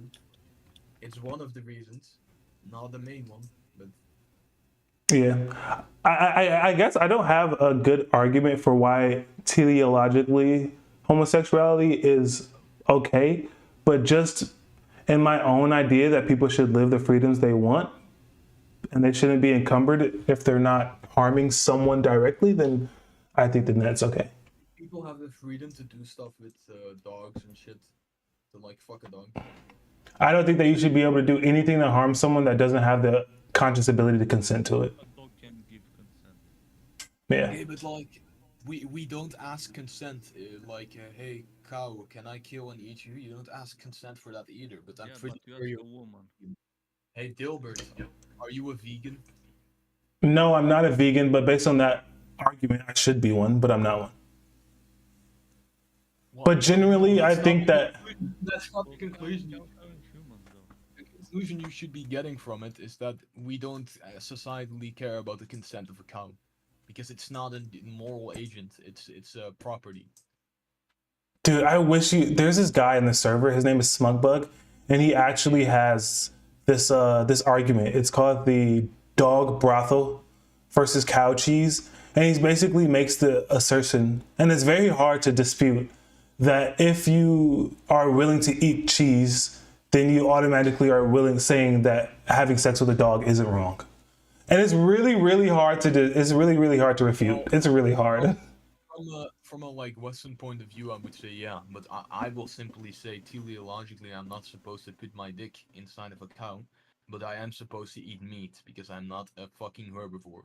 So that's a really easy justification for why you eat a cow and drink milk and shit, but why you don't But fuck one. you don't have to eat meat to survive. You do have to eat meat to be a healthy human being. We're not a herbivore.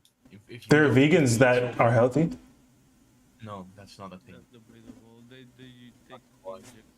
injections and vitamins. Yeah, they take all kinds of chemicals to remotely stay sort of healthy, and they're still like have severe malnutrition. It's still debatable if they're healthy.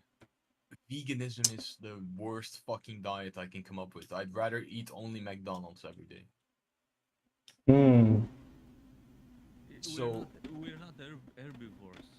We're not carnivores. We're have somewhere in a between, and we have a need both. teleological excuse to eat both meat and vegetables. You can do both according to your nature. What you can't do according to your nature is fuck a cow. There's a clear reason So, why you can't get one pregnant. so Tim Flo, sorry, Tim. Is there ever a case that you think it's moral to go against our teleology? Teleology? No, Never, no matter what. yeah, never. Dang, that's crazy. Wait. No, wait a minute. What would be something that's, let's say, committing, cheating on your wife? That's haram and stuff. Okay. What if I Yeah. have like a prisoner? Like I kidnap someone and I'm gonna harm that person. If you don't like fuck with somebody else in the next week or something, and give me proof, would that be a sin? Would you do it? You're saying The kidnapping shit and of that torturing person I someone? kidnap. By the way, I'm You're gonna. talking about Come on. kidnapping and torturing someone? Yeah, if you don't commit to this. Yeah, that's not allowed. You can't kidnap and torture someone. Well, no, I'm asking you. You can help that person. I will set them free, but you have to like cheat on your wife and give me evidence, like the clip and shit. Yeah, this is some really weird scenario. I'm not sure actually. I You would say wouldn't it's help that not- person. You would be harming them also by not doing the deed. If you want my personal answer, I probably wouldn't do it. Yeah, I wouldn't. Wow, so you're an ethical egoist, Tim. You're ethical. You're just like me, bro. You're just like me. Wait.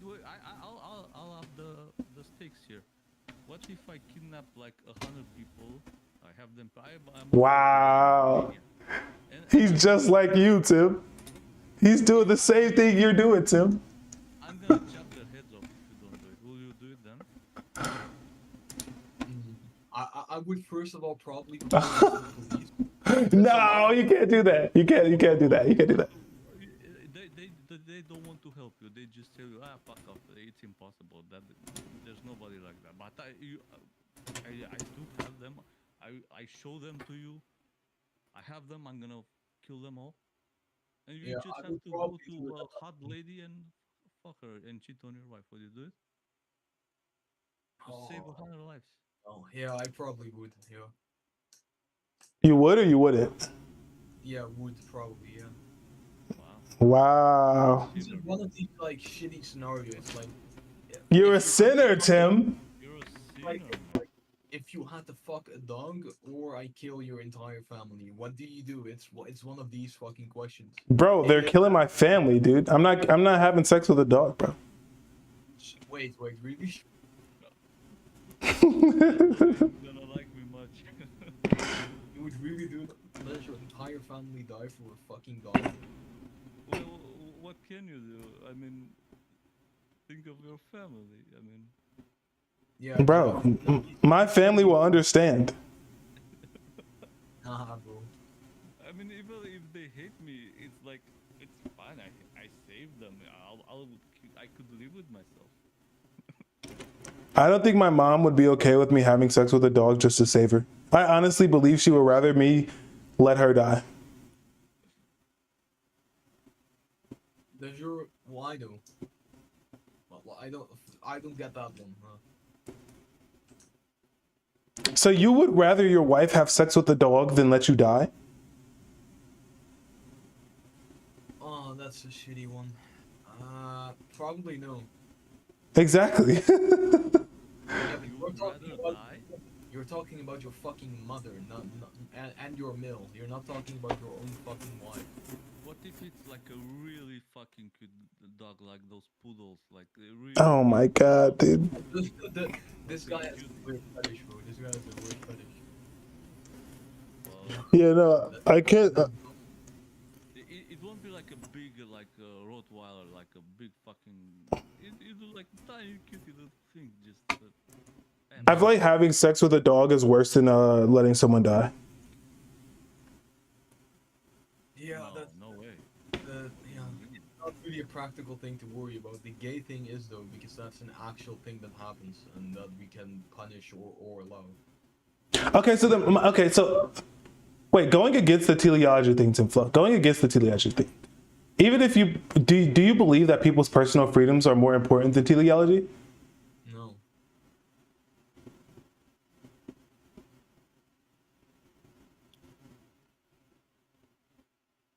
Why are you silent? I said no. I just don't understand why. Okay, so do you think someone's personal freedom to suck, I don't know, bullcock is more important than the teleology to not do that? Do you think people should be free to do whatever the fuck they want with? No, because they can't consent. The bull can't consent. The reason why you don't have sex with bulls is not because it's degenerate, but well, it is degenerate. I genuinely do not give a fuck about the consent of the bull. If You I want to kill the bull and eat it, I will. I don't care. But you care about the consent of the bull when it comes to degeneracy, like having relations with it, obviously. That's not why I care. That's not the reason why I care. The bull, like, if there's a cow, right, and a bull, I think it's okay for the bull to rape the cow because I don't think the cow has a sense of consent and that the consent of the cow matters. Yeah, but that's The natural. reason why. Okay, yeah, exactly. It's natural. It's teleologically okay for a bull to do that, but not for. But I'm talking about humans. Wait a minute. I don't think bulls can rape a cow. They just fuck if they can. It's not Yeah, either. but the cow runs away, right? I mean, I guess rape is a human thing. So I guess he's saying that like you can't bulls like animals can't rape each other because it's not that doesn't exist in their world. No, even if you say they can, because I would say they probably can, right? Because animals can like protest and they don't want the sex, but the male is doing it anyways, right? That shit is real. That can happen, right? I don't care. That's as simple as it is. The consent of the cow doesn't matter. The bull will fuck it anyways. It doesn't matter. That's how it goes, right? Well, The the reason. thing about you said that dude like fucking a bull or doing something with a bull, like animals do have rights in modern society because they're like higher level beings like dogs even.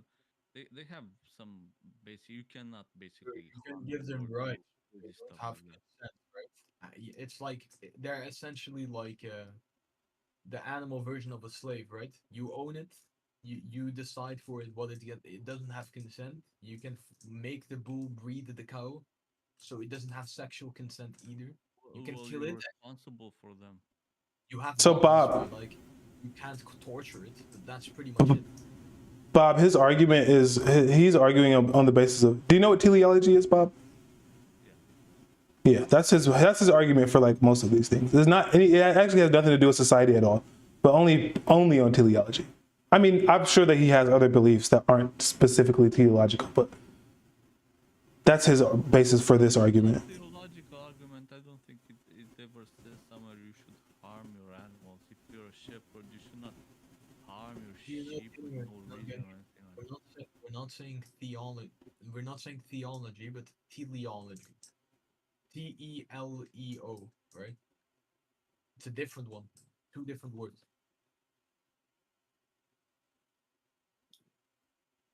Okay, well, I must not know the meaning of both. I don't know. So teleology is oh, you can explain it to. So it's like the purpose of a certain thing, right? So the purpose of the mouth is to eat. The purpose of the eye is to see, right? The purpose of a human is to survive and reproduce, right? These kind of things, right? That's what we're talking about. So you're not supposed to do that shit, and that's why it's wrong. Not because of the cow, like needs consent for you to do anything or to kill it and eat it or shit like that. The cow doesn't need, like, you don't need to give consent to from the cow or to the cow. You So kill the cow Tim, and yeah. do you think that? So you said that going against teleology is always immoral. Do you think that putting yourself in a circumstance where you're more likely to die is immoral? Where you're more likely to die. I mean that's not really that's hard, I guess. If you're doing it Like on if purpose, then so immoral, but if it's like you just made the wrong choice, then that's just an accident. So like if someone, yeah, so if someone like if someone goes boxing, like a professional boxer or a professional MMA fighter, is that immoral? Because there's a chance that they could die. Immoral if he's doing it to try and die, right? If it's just like suicidal ideology, that's why he's not doing boxing, then yeah. But if it's just like he's risking it, right? But he isn't doing it like purposefully, then no. Because risks are like, you can't measure that shit, right?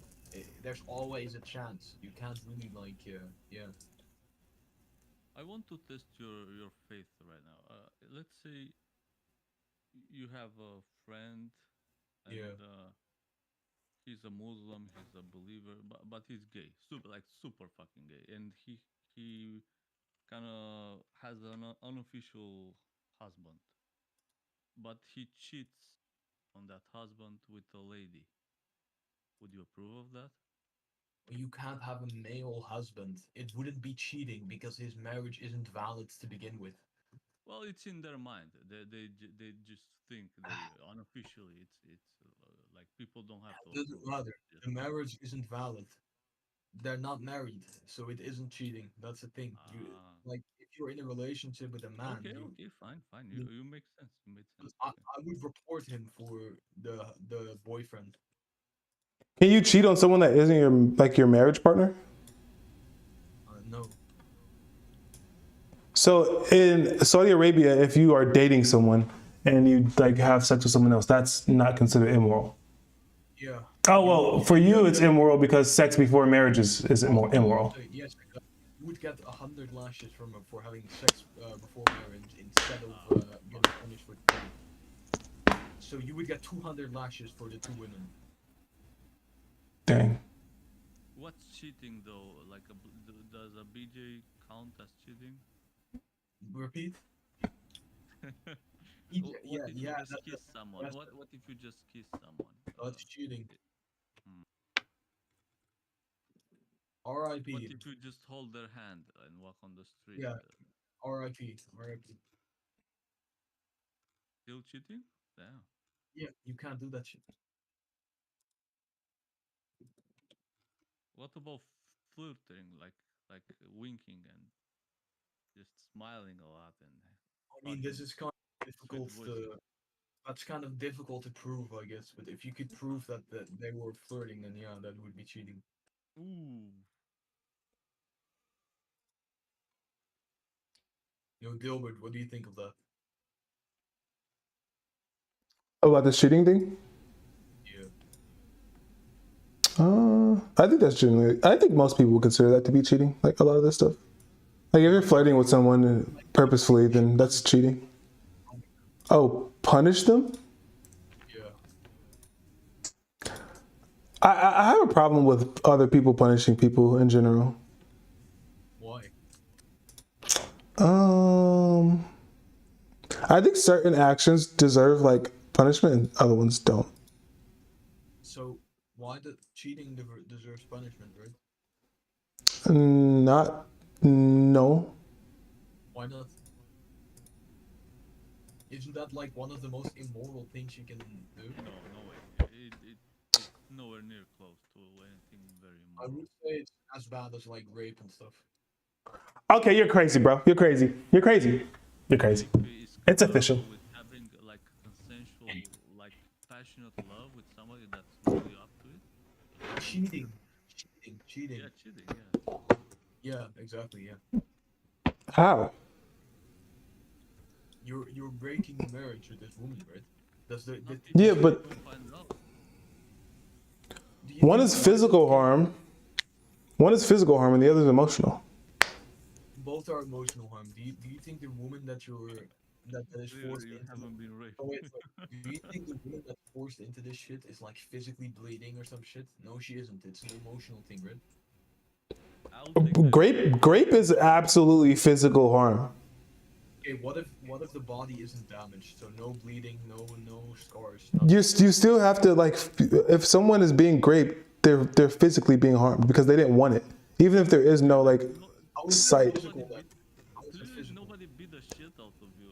Like I had that happening to me when I was like a kid. The harm It is sucks, man. the harm is about like honor and a mental thing, right? That's what it's about. It's not about. It's physical harm because you're violating someone's physical privacy. That's If not I slap physical. if I slap you and it doesn't hurt, did I physically harm you or no? No, Bro, what? that wouldn't be a slap. That would be just touching my face. If I could slap you and it not hurt, I still physically harmed you. Not a slap. You're just touching my face. That's like saying if I punch you but it doesn't hurt, well then you're just laying your fist upon my fucking skin.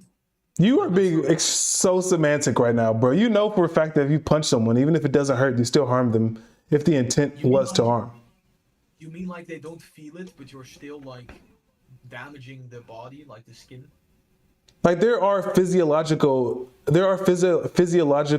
effects from grape that aren't just emotional. Like the body does things. I mean, children from grape can be what is it called? Ejected. What's the right word for that? Miscarried because of the physical damage. There's in the vagina itself. There's physical damage. That's an assumption Most- that you make. That's not some guarantee. Let's say that isn't happening, right? Let's say that didn't happen. Now what? It's still physically harming them though, because they didn't want it and it's physically happening to them. What is physically being Wait, damaged? wait, I'll explain it to you. If like a big bodybuilder guy like catches you and rapes you, just fucks you in the ass, like really hurts you. Yeah, but that's not what we're saying. We're not saying there's like physical harm to the body. This woman, right, is okay. There's no body part like hurt. It's about like the honor and the mentality behind it, right? That's the issue. But you can physically harm someone even if there's no damage. How? It's the intent behind it. Well, what if he didn't try to damage her body parts? Now what? There's no. But the intent, grape is forceful. Yeah, but it's not. So then the intent is force physically, which means that there has to be harm behind it, even if there isn't any visible harm done.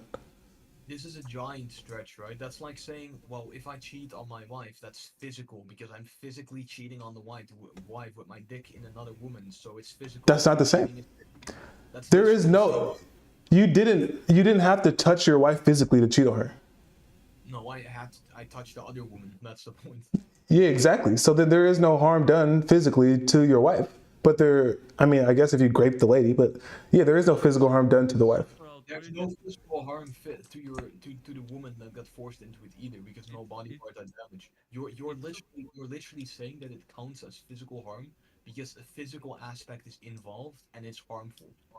Yes, exactly. It makes physical harm. Yes, it is. Tim, you're outrageous, man, because you're saying you can rape someone in a safe way that you do not damage them physically, which I never heard this in my fucking life. You can. Let's say a woman is drugged and then You didn't do it right if it hurts. let's say a woman is drugged and then a man like Jesus grabs her Christ. vagina. Well, there's no bleeding, there's no scarring, right? No harm done. Still bad. So if I choke you and I don't leave any marks, were you physically harmed or not? No. Bro, what the frick, dude? Outrageous stuff. What do you mean? That's just basic logic. Like if I punch you in the fucking arm, and there's no damage to your arm, you weren't physically harmed. What if it hurts and you still see a bruise? Dilbert, give me 1 second, bro. Tim, when they were waterboarding like Middle Easterners, the CIA in Guantanamo, whatever. Yeah. Was that not torture? They were not doing permanent damage or visible scars or anything like that. According to you, that's fine. That's just kidding Well, around. okay, you're making two assumptions. One, that I think it's fine, which I never said. The other one is that I think every single time you rape them, It's impossible for any physical damage to be there. No one said that either. I'm just saying that the physical damage is not a guarantee, and it's not important either. It's not really the relevant factor. I It's don't really literally care about torture. When you're waterboarding a person, it's like no one's the talking worst about that. thing, but it doesn't Like leave a changing trace. topic, something completely different. Not according to you. If it's not, there are no scars, there's no bleeding, there's just Yeah, the scar's suffering. healed. That's the point. There was a scar, right? It just healed. It's not the same thing. What scar? Where? If What do you you mean, where? drowned, have you ever been in the situation of almost drowning? There's no pain. I was What fall? Okay, what did you say? What running? drowning. When they Drowning. you know what waterboarding is? They pour water down your throat, and you have the sensation of drowning for minutes. Yeah, But this would there's be no. like this would be a method of like torture, right? So this is about pain. The reason why you care about this is pain, not because your body is physically damaged, and this is a form of physical damage. So these people care not because it's like they lack a finger now or they have a scar. They care because of the pain they had to go through, right? So rape victims that don't get damaged much don't experience pain of any No, kind like during the the reason why rape is bad is not because it hurt the vagina. That's not the fucking issue. The issue is like a form of like, first of all, you're going against the Yeah, consent. but now you're going against what you said. We were saying, yeah, it's terrible because it's damaging, even if the No, scarring but is that's much. not even a guarantee. Now you're agreeing with us. No, I'm not agreeing with you. I'm saying there doesn't even need to be any pain. They can be raped without any physical like pain in the vagina. It's not a requirement at all. Yo, Dilbert, are you there? Yeah, but I'm about to hop off the stream. I'm getting tired. I need to take a nap. Oh, okay. I'll see you. Yeah, good talking to you though, bro. Yeah, yeah. All right. Well, that was an eventful conversation for sure. I've been live for 5 hours. So we are going to call it a day here. Thank you everyone for watching. Thanks for the follows. Streaming on multiple things here. Did it get to the JD Vance? I don't think I would do the. I was supposed to review the JD Vance thing. I'm not doing that anymore. It's old news, but was able to answer like the political stuff. So happy that I got through that. And that's going to be it for me today, guys. I hope you enjoyed watching this. Tim, I know that's how you feel. I know that's how you feel. But I will see you guys tomorrow, Thursday. Hope you enjoyed today's stream. 86 followers today. Road to 100 followers. That's my goal, 100 followers. All right. See you guys later. Bye.